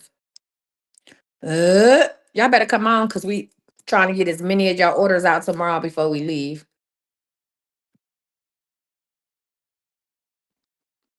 Hold on. All right. So the blessed oil has been added. What's the BBL oil? That BBL oil, it let me show you what the BBL oil do. One more. One moment. Hold on. BBL oil is going to make is let you manifest a bigger booty. Let me show you what some of my clients did. Look at Brenda. Brenda. Brenda say ass. Oh, Brenda, it got a little jiggle to it. Brenda, your booty is jiggling. Oh my God. Brenda, you gonna tell them about your booty? My pajamas, I would come on, but I'm in my PJs. Okay, all right, Brenda. Oh my God, I saw your cheeks. I saw your cheeks. Oh my God. Bow. Oh shit. Oh my God. That was a good one. Listen, you said the promotion is immaculate. No, that shit is real. You talking about the promotion? No, we not putting on. One moment. Listen. Un momento. No, this ain't us just putting on. No, that shit is real. Let me tell you something. Do you know how much of an impact you have to have on people for people to say, not on just people to say, I'm gonna come work with you, come work for you. How for people to live somewhere else in a whole nother state and say, hey, I'm gonna come work for you. All right, let me show you. This is one of the ladies. This is one of my first clients. That was her on day one or day zero. Y'all see that? That was her day zero. Day one. She had just started using it. And hold on. That was her day one. And that's her day seven. That's in 7 days. She's smiling. Let me go back and show y'all. Let me show y'all another one. That's day one. day 21, day 1, day 21. And she wasn't even using it on the regular. What else? I'm trying to think. The other pictures that people have given me are not safe for work. Yeah. Yeah. The blessed oil, go under the $20 one. Go to my link in my profile and go to 21. Yeah. So now I want to show y'all Brenda's pictures. So first of all, you're not gonna work out and get an ass like that in 7 days. She been working out. The real Simone. She been working out. So you think your ass gonna look like that in 7 days? Stop it. Stop. It's weird at this point. You're not gonna get that much booty in 7 days. I don't give a fuck how many squats you do. You're not. I know some of y'all are new. The BBL oil on the website is under the $10 one. It's under the $10 special. It's the first thing that pop up. When you click on the $10 thing, it'll show you the BBL oil. It's the first one to pop up. First of all, and this is the size of it. You put it on once in the morning, once at night. You massage your booty. And I tell people wear shapewear after if you can. Wear you some shapewear. No, no, no, no. So she been working out. I ain't never had no ass. Okay, guys. I know I be in this office and shit like that, right? And this ain't really no view. Y'all wanna let's take a look at my fucking house. Okay? You missed the pic. One moment. Let me show you. Let me I've been doing this for 3 years now. I decided to quit my job selling insurance. And I've been doing this shit for 3 years. I do spiritual readings, energy reset. And you got to go to the other, you got to click on the thing, click on the arrows to go look at the other. Michelle, click on the arrows, baby. Look, they said add to your order. Click on the arrows, boo. Click on that arrow right there, and it'll go over to the blessed oil. All right. You say you want to look at some pictures? Hold on. Let me give you another one. Un momento, por favor. Hold on. So, all right, let me show y'all the pictures again. So let me give you Michelle was the first one to call in with her confirmation about the BBL oil. She's been working out forever. She ain't never had no motherfucking ass. And ain't that many squats in the goddamn world. Where the pictures at? Hold on. Ain't that many squats in the world. If I could show Brenda shit, Brenda had a fucking back. So this is day 1. That's her day 1. She stay in the gym. So that ain't nothing new. That's day 1. And then hold on. I need to have my and then this is day 7. That's day 7 of her using BBL oil. One more time. Here's another lady. This is day 1,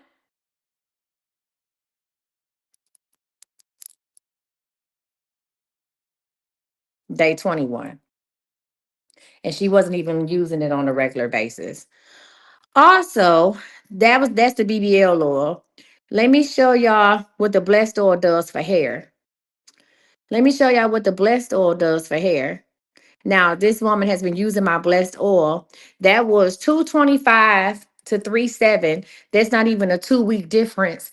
That's really, she started using my blessed oil on February 25th, 2024. You see, this is the blessed oil now. You see how her hair is thinning in the top. By 3/7, which is only what 10 days later, her hair has started filling in. At the bottom, you see her hair is 10/18, 2024.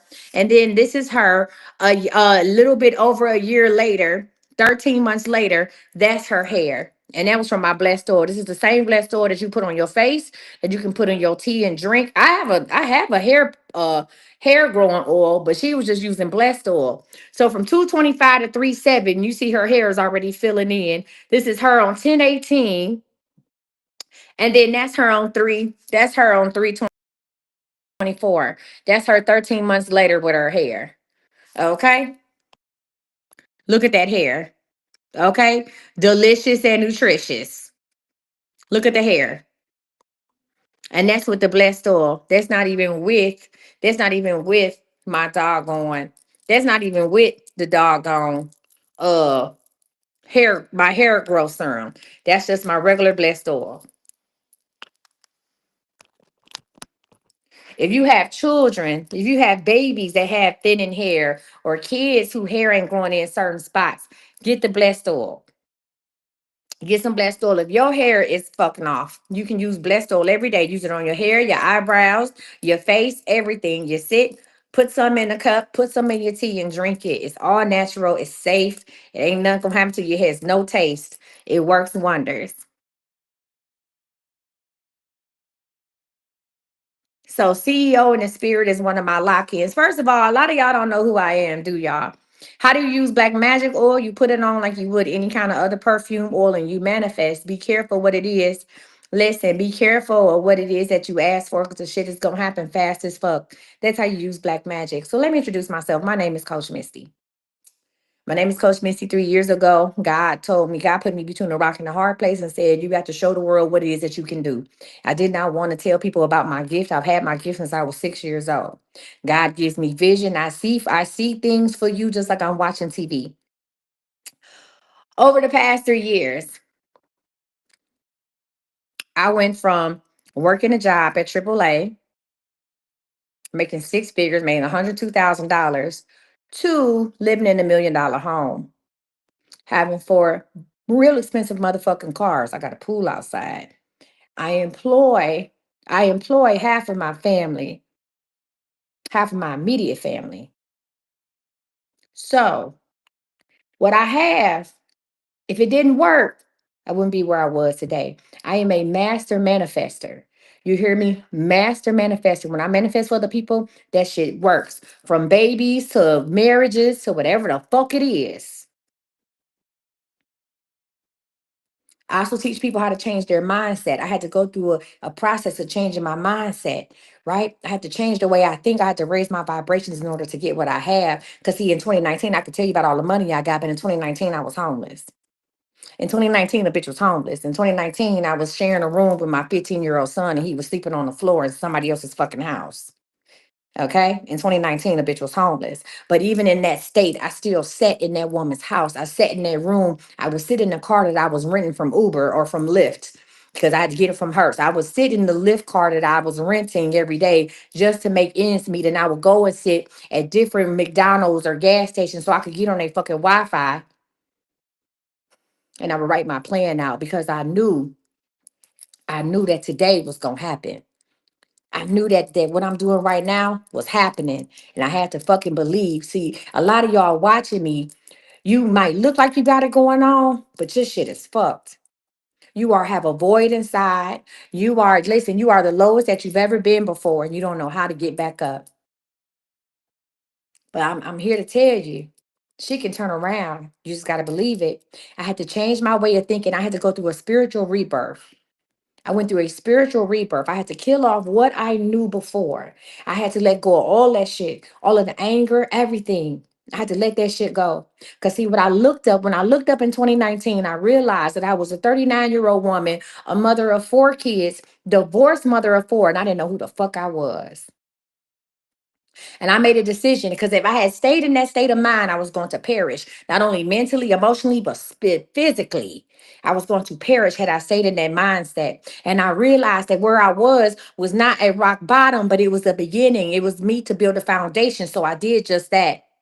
And everything that I wanted, I started manifesting. And I realized in order to manifest, I have to be at a higher vibration. In order to manifest, a bitch had to be delusional. Because as you are laying in somebody else's house, I had never, as a grown woman, had to live with anybody else. And I was laying in someone else's house, somewhere that I didn't want to be. I thanked them, but somewhere I didn't want to be with my son who was sleeping on the floor in a crawl space big enough for a fucking animal. I knew that I would be a millionaire and it wasn't going to take all goddamn day either. So I use that energy. I use that time.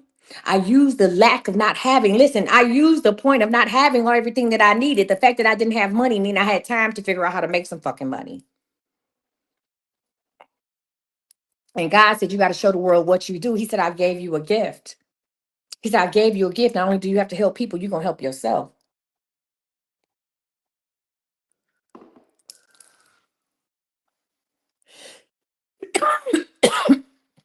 In the past year, in the past year, I have provided over 5,000 private readings in just this past year, probably triple the amount of live readings. I have offered coaching. I have coached people out of their jobs and into greatness, into what they want to do. I have helped thousands of people find their purpose. And God damn it, these products ain't no hoe. So if you watching me and you trying to figure out what she talking about, I like her. She entertaining and she got some good books, but this shit for real? My life is real. Hmm? My life is real. The glow up is real. And I know I probably don't look like much, but let me tell you, real millionaires, they wear what they want to wear, not what you think they should be. I have delivered so many people. It's crazy. I provide deliverance services. I've traveled to people's homes. I've helped cast out demons. I did a lot of stuff. You hear me?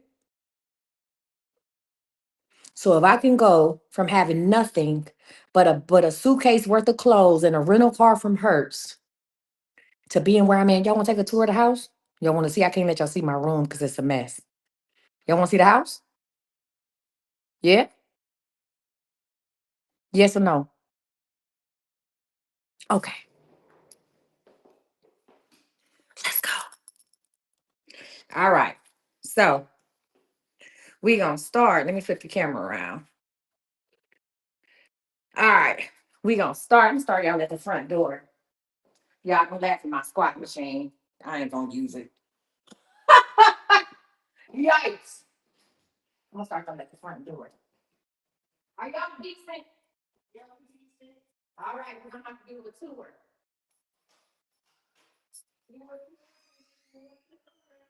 So out here, we're talking to Nelson and my and two of them are not going to be.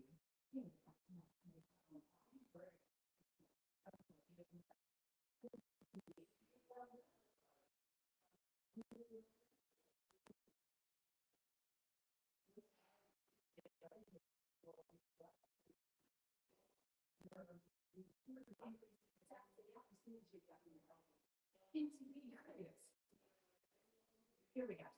So this is where all of the magic happens in my office. That's right, you said that.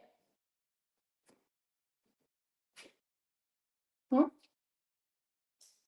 That's my office. March Lane. Can you take them upstairs? I'm not going there. They're gonna have me breathing hard. March Lane gonna take out upstairs real quick and bring y'all back. What? Take them on the stairs, March Lane. Is the lights on? Huh? Mr. Just show them real quick and then bring it back on down.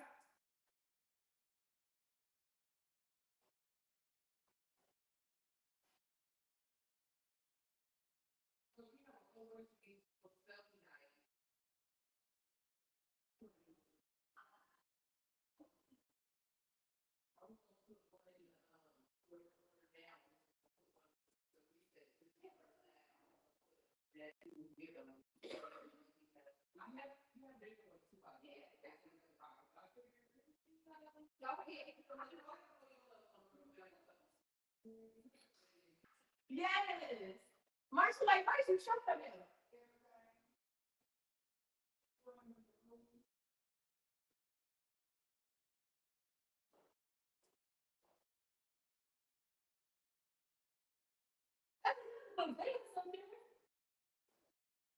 Marshall, come on, like, there.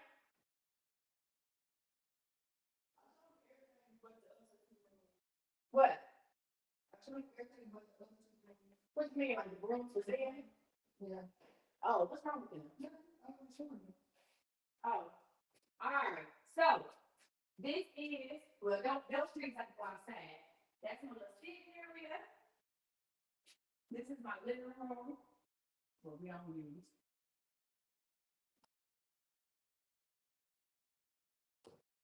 I got work to do myself. Mind your business.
Sleep. When I tell you that anything can happen, I truly mean that.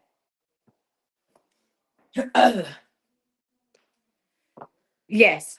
Whew. Sorry, YouTube. I forgot about y'all. Now, any questions? Anybody got any questions for me? CEO in the spirit. Okay. That is a daytime, we call them lock-ins, where we're going to talk about how to align, how to walk in your purpose and spiritually align your yeah, I manifested this house right in front of y'all to walk in your purpose and spiritually align your business and your money to what you're supposed to be doing, right? The bracelets I got on, this ain't nothing but my blessed bracelets. You are more than welcome. Because listen, I watch a lot of people's lives, like real talk, real shit, real spit. Um, I watch a lot of you talking about the truck and the van. Yeah, my portion of garage. So you say the truck and the van? What you mean? Oh, you talking about no, that's my Mercedes was outside. My Mercedes and my van is parked outside. My Porsche's in the garage. And Zion got that Jeep over there at the loft. I manifested everything in front of y'all. Everything I have, I manifested. I literally went from sitting in my loft, which is a badass loft, is downtown Dallas. I used to sit in my loft in front of the people like y'all watching me now. And I told people, I said, I'm gonna have this, and the other. Remember when I told y'all I was gonna make $500,000? And people was like, oh yeah, girl, you got it. Okay, girl. I said, I'm gonna make $500,000. And motherfuckers was like, okay, girl, I see you. Y'all remember that shit? Huh? See, this business will be 3 years old in June. So I started in June of 2022. In 2023, in June of 2022, I said, okay. I started off. The first time I opened up and told y'all what I did, I made 10,000 in 10 days. But see that 10,000, I'm like, oh shit, 10,000 in 10 days. I needed that money.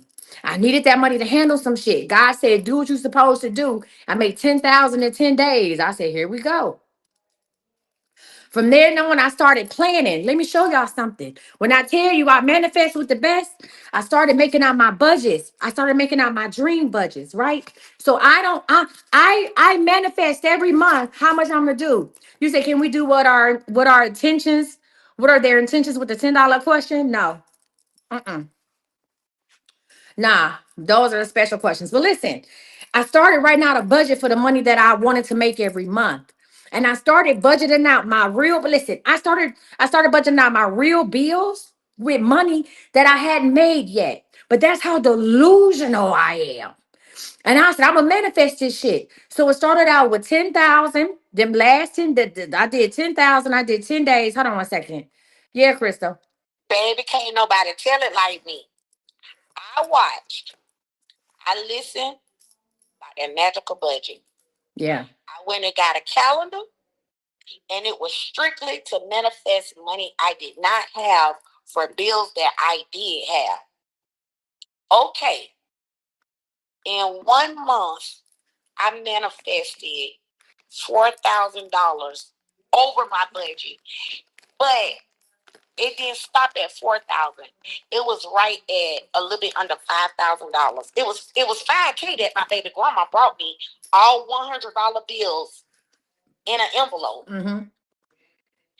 Then the money, like my money started coming in faster and faster and faster. But see what I don't think they get it. When I met this lady, I was mad, I was depressed, I was confused, I was lost, and I felt homeless. I was living with my aunt. Yeah. I had a beautiful Lexus truck. The truck went up for repossession, and right when I thought it was just going terrible and couldn't get better, this lady told me, she said, go home. I said, go home? What I'm going home to? I done lost my good job at the pharmacy. I was in a 3,300 square foot home. What am I going back to? She said, go home. When I came home with, I did 2 trips from Georgia. One trip was everything that belonged to my daughter. The next trip was everything that belonged to me. It was 45 days later. This lady had coached me into manifesting a 2 bedroom, 2 bathroom home. It didn't stop there. I got my apartment. I had nothing to put in it. I didn't have a mattress, a box spring, a blanket, a washcloth, a towel. I did not have anything but what fit in my truck. The first thing I wanted was some beautiful living room furniture. I got my furniture brand new for my living room at $140 cash and out the door. I got all of my bedroom furniture brand new. My daughter bedroom furniture was brand new.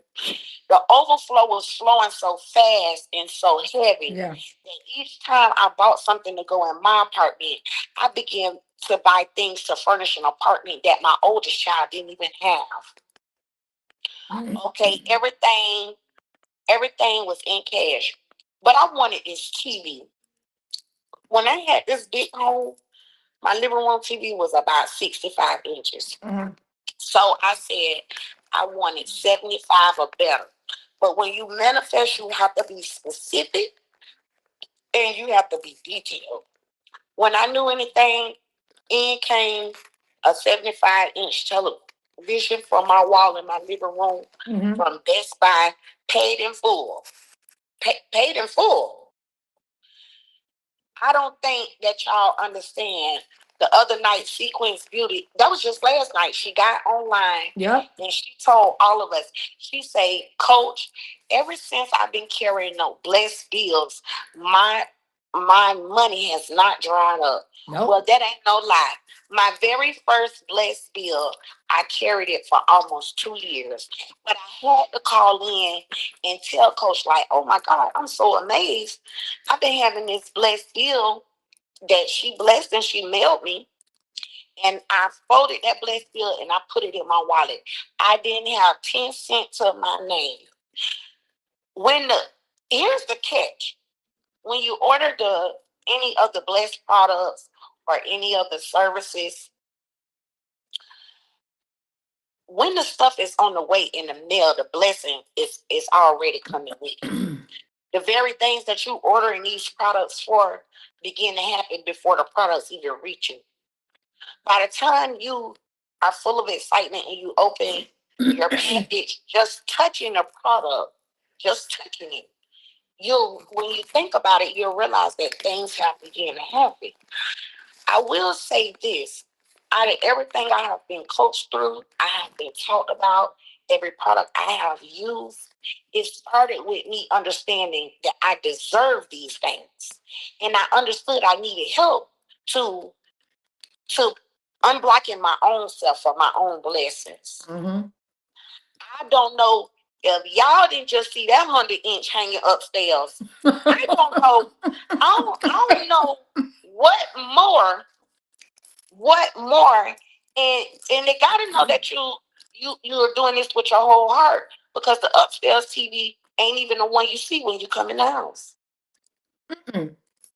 The one downstairs is 3 times smaller than the one that's upstairs. I don't know what more proof that y'all need. I'm telling you. So, anyways, let's wrap this up. She told me to come home. I manifest this apartment. I manifest everything that's in it. Okay. In January, my mom had a stroke and a heart attack, and she needed me. But it got better than that. When I first met Coach, she said, well, what is it that you would like to do? And I said, well, I'm really good at taking care of people. I was all lost and confused. Like, okay, I done jumped out here in the ocean. I done got this company. I didn't know how God was going to do it, but I knew He was going to do it. Right. Okay. I went in my apartment Uh-huh. 10 days, Mm-hmm. and I got a client to pay me all cash money for services Yep. provided. All cash money for services provided.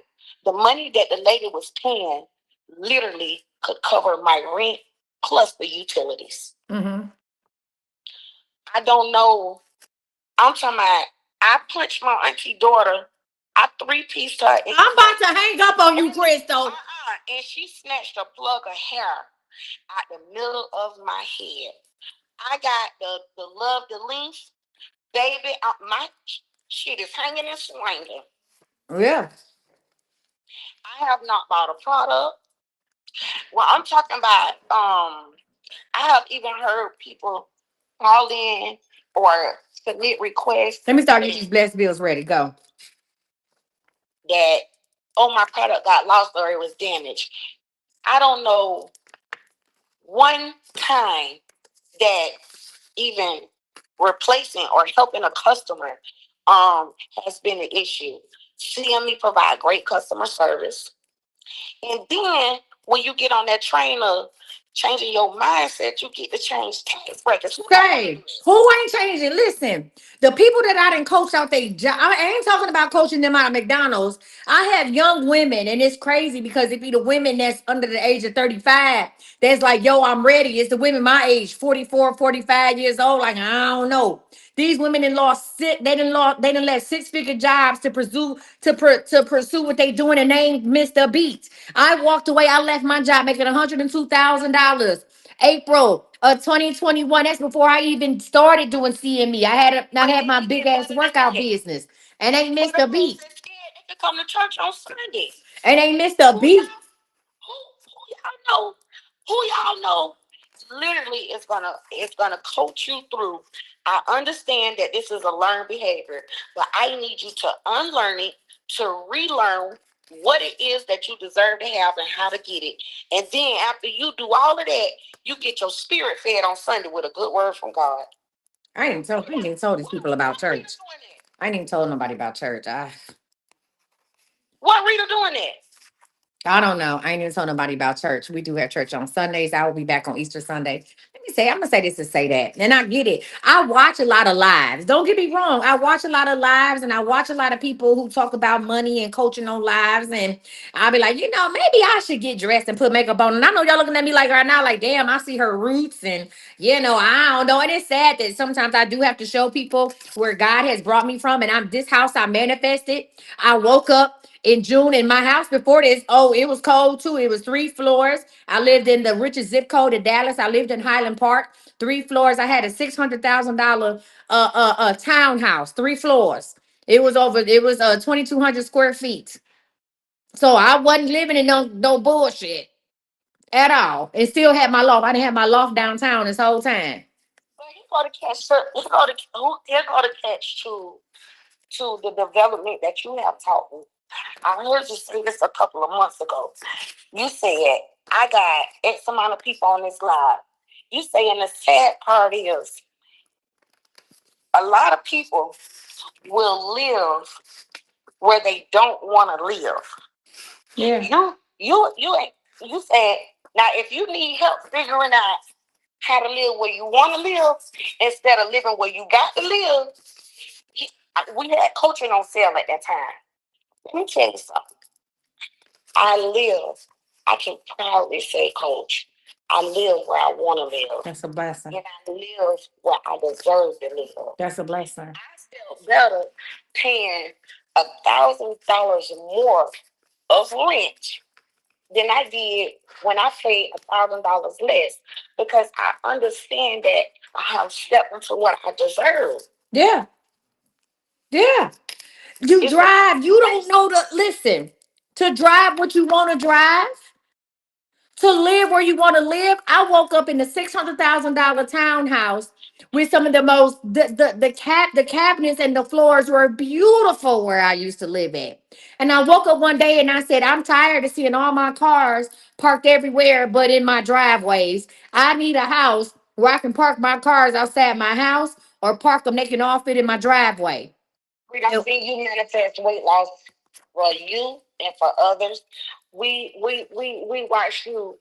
We have watched you manifest so many things, and so for the newcomers, if you feel sketchy or skeptical, the only thing I can tell you is this is the best shit show you ever watch.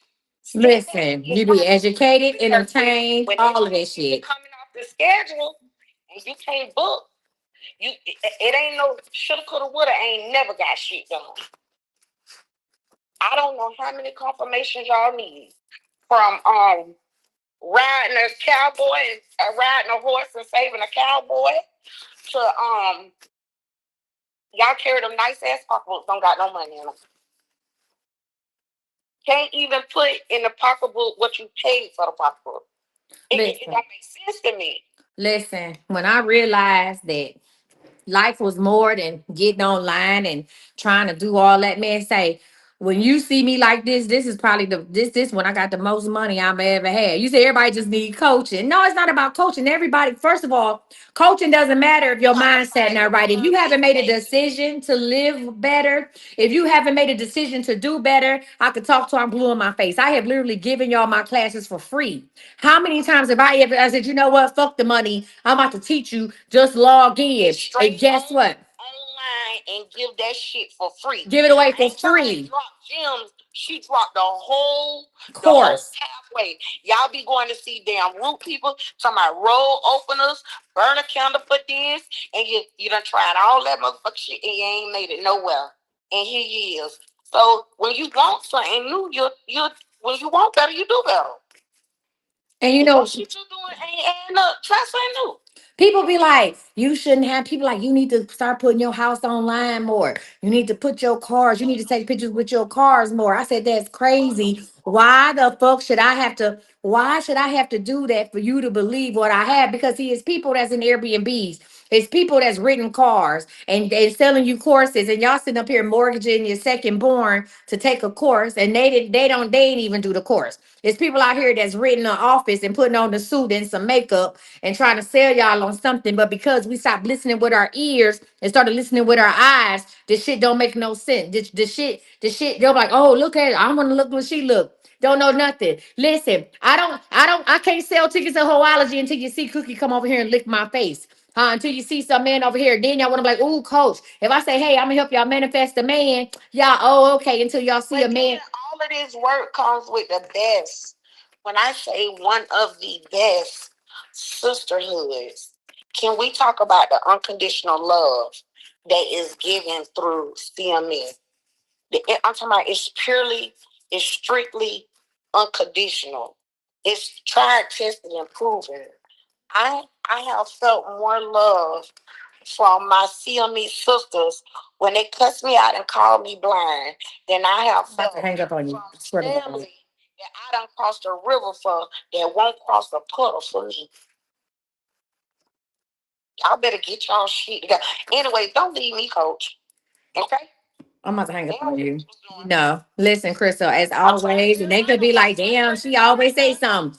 Guess what? Guess what? Because the shit is working for her. Because she decided that she wanted better and she gave herself no other option. When you decide you want some better shit, and now what peace is.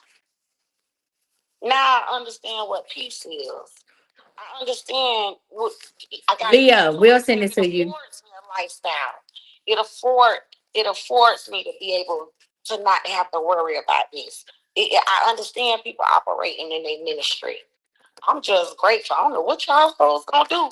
I don't know what y'all hoes gonna do, but she coming off the books about it in a little while, in about a year. That's listen. Why do you think?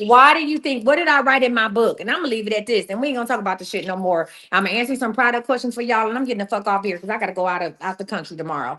I wrote in my book to myself. I said, "Dear Misty," I said, "Can't wait to see you." Listen, this book. I wrote this book in 2022. Where is it? I wrote this book. No, I wrote this book in 2021 too. I wrote both of my books in the same year. It said, "Dear Misty, can't wait to see you on the red carpet. Netflix, here I come." Oh, it's coming. Mhm. It's gonna be a special. Listen, It's gonna be a special. hold It's on. gonna be a special. Hold Y'all hoes on. ain't gonna be able to get in contact. Hold on. Hold on. I said, let me go ahead and run this. I said, let me go ahead and run this course about how to write a book again. Let me show somebody else how to write these books, how to get your story out. Stop sitting on your testimony, right? Turn your confessions into cash. Let me show you how to write this book. Let me show you it's not as hard as you think it is. Write in your own version, write in your own language. Let me show them how to get a book out for less than $300. Let me show them how this shit works. You don't need $5,000. You don't need nothing to do none of that. I made a whole fucking rap song. Did y'all know that? Some of y'all know. Did y'all know I made a whole rap song? Like I made a whole fucking song that we about to release. I made a I made a whole fucking song. But they will sleep on the same oil. They They been would sleep sleep on on the the fame oil. money. I took the fame oil off. They would sleep on the fame oil. I took the fame oil off. I said, okay, no problem. Black magic is moving. Black magic is moving, but people ain't use it. Y'all get it, and then be like, I don't know how to use it. You scared? What you scared of something good happening? You've been so accustomed to being woe is me and playing the victim that how dare something amazing happen in your life? You should be slathering in that shit. You should be spraying a mist and manifesting. Listen, bow, bow, bow, bow. You should be manifesting whatever fuck it is that you want. Well, I got mine. I don't know what them hoes gonna do, but me and this one eye. The fame oil is gone. The fame oil is gone. I had it out. Y'all wasn't fucking with it. I took it off. I said, no problem. That's fine. Guess what? I got it. No worries, stink. I got my shit. Huh? I mean, I make it, so I can make it anytime. The fame and fortune oil. Don't worry, sweetheart. Look, They Don't slept, worry. and they slept on that. I'm so happy. I picked it up and showed it to the lady tonight. Sunshine. Sunshine will be back out for Mother's Day. Oh my goodness. Sunshine will be back out for Mother's Day. Sunshine right on time for me over here. I'm talking about right on time. One time they was sleeping on PS. I love you. This damn puppy done got my slide. I got to hang up, honey. Bye. Listen, we about to go. Listen, y'all. I love y'all. Thank you. Shout out to Crystal again. I'm glad it's working for somebody. Y'all give it to her. Listen, the way, the truth, and the lights. Okay. The fame oil gone. I've been had 601 sweet cheeks. We talked about that fame oil for how long? Fame oil been gone. Y'all didn't know what to do with it. Guess what? I'm gonna take it out. Listen, who said can I call you in the morning? No, ma'am. Mm-mm. Who's just asking me can they call me in the morning? Hell no. I'll be sleep. Listen, this is crazy. Somebody sent me this. Look at that. That was me in the loft. Listen, that was me in the loft. You got to make decisions of your life. That was me in the loft when I first started. Shit. You said I'm gonna pull up for a one-on-one when you get back. I don't have no one-on-ones available, sir. Listen, if y'all want to find out what we got going on, look, you talking about pull up for a one-on-one. Lord, I almost said something. If y'all want to get on my text message list or go ahead and text seeing me to that number. Go ahead and take a screenshot. I'm about to go. Y'all can also text that number if y'all want to ask me any product questions. Like if you need help where to buy a product at, y'all can go ahead and text that number as well. If you go to iamcoachmissy.com, I'm about to show y'all. I'm tired of talking about it. I ain't about to sit up here and be no thank you so much, y'all. Yeah, I'll see y'all when I get back. Uh yeah. I know Mark Lane probably tired of working. I got blessed bills here. We're gonna go ahead and get these out. If you order blessed bills, you can get we got them on sale. You get two of them for 10 or you get five of them for 20. Make sure you write on the bill what it is that you want, one thing per bill. Write the date that you want it to happen. Take that bill, they already been blessed. Take that bill, put it in your wallet, put it up under your pillow, put it up under your bed, or put it in the drawer where you keep all your knickknacks, your favorite stuff, and forget about it. All you got to do, all you got to know that it's done and start asking God for the plan. Work the plan. Don't worry about this no more. Work the plan. Someone, I think that was Riri that said, hey, I was on here when you manifested that money for your son's tuition. Yes, I manifested $10,000. I took a stack of blessed bills, a $10,000 stack of blessed bills. I wrote my son name on it, the last day of his semester. And I put Zion on there because I wanted to have $10,000 to give him. And at the end of his semester, I was in my Cash App looking at something. And lo and behold, I opened up the Cash App. And guess what? I was able to send my son, in addition to paying his tuition, I was able to send my son over $10,000 his first year in college. He didn't have to work. And in addition to his tuition, I was able to send my son $10,000. He's not. I'm thinking that he's gonna be down there with them other kids. I'm like, oh shit, I'm not. We in two different states, and them kids. You said, Coach, don't forget you told my daughter her hospital was closing down and she got her dream job. Absolutely, absolutely. I tell people, what would you do if you knew what was coming? Hmm? What would you do if you knew what was coming? What if I could tell you what the best business for you to do? What if I could tell you where your next job is coming from? What if I could tell you how to get that money you really want? What would you do? So you got to go to imcoachmissy.com real quick, and I'm about to go for real because I'm tired. Marshall A, you said you passed your real estate exam, your test. Congratulations. Marshall A, can you unplug this TV and take it back in my room? I'm not about to sleep in here. I'll bring the remote with me. I know we won't be moving that hoe we ain't gonna move that hoe no more. We're gonna come here and work tomorrow. All right. So if you go to the link in my bio, which is iamcoachmissy.com, it's gonna look like this, right? You can get blessed build under the $10 one or the $20 one. All right. You can also get the class. If you want to get the class, oh, I forgot to tell y'all, it's three things here that you can do under classes and boot camps. If you want to get the class to read a book, to write a book, any kind of book, fiction, nonfiction, you want to do journals, children's books. I'm gonna teach you how to self-publish your own book, right? And I'm gonna give you my vendors that I use. You go ahead and sign up. Class start April 28th. If you are interested in having 24-hour access to me, 24/7, to where you don't have to make appointments, you can get coaching, unlimited readings, whatever the case may be, and you get 50% off of my This Is CME website. You can sign up for 24/7 access. It's per month. 24/7 access. If you like, hey, I need you to be my spiritual advisor, there it is. And if you want to start a business or you in business and you want to scale your business up, you can join Business Bay by clicking there. All right. But what I was going to say is say this and say that. If you go to the secret sale for $10, there's going to be one main product up here, which is the BBL oil. You do not have to get the BBL oil. You can add other things to your order. Do you see where it says add to your order? And you can click on there and add stuff to your order. Once you add what you want to your order, you can go ahead and delete this one if that's not what you want.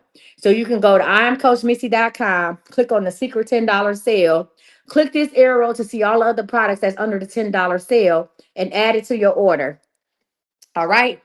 There's blessed bills. There's a lot of stuff under there. If you want to do the $20 sale, you can go ahead and do the same thing. The first thing that pop up is my new energy reset oil. You don't have to get that. You can add whatever you want by clicking these arrows, and it's going to change all these different products. You can add whatever it is that you want. You can take this one out if you don't want it and go ahead and check out. All right, y'all. Listen, tonight has been amazing, and tomorrow will be even better. I am out. I have to go. I need to go to sleep and wake up in the morning and get ready to head out. I love y'all. Make sure y'all go to imcoachmissy.com. Normally I manifest, but I'm gonna send y'all some energy. This is the coolest part of the night. If you feel something, say something. You ready? Breathe in, breathe out, breathe in, breathe out. Last one. Breathe in, hold it. I need you to see it, believe it, and know it. And release. Now, I'm going to send you some peace. On the count of three, manifest with me. One, two, three. Again, one, two, three. Last one. One, two, three.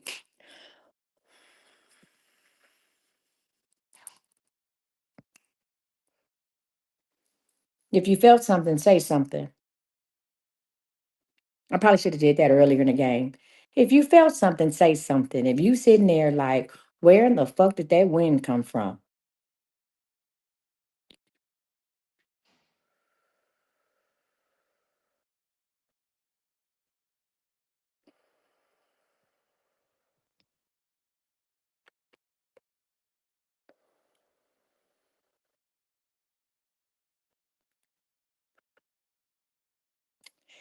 You felt it? Good.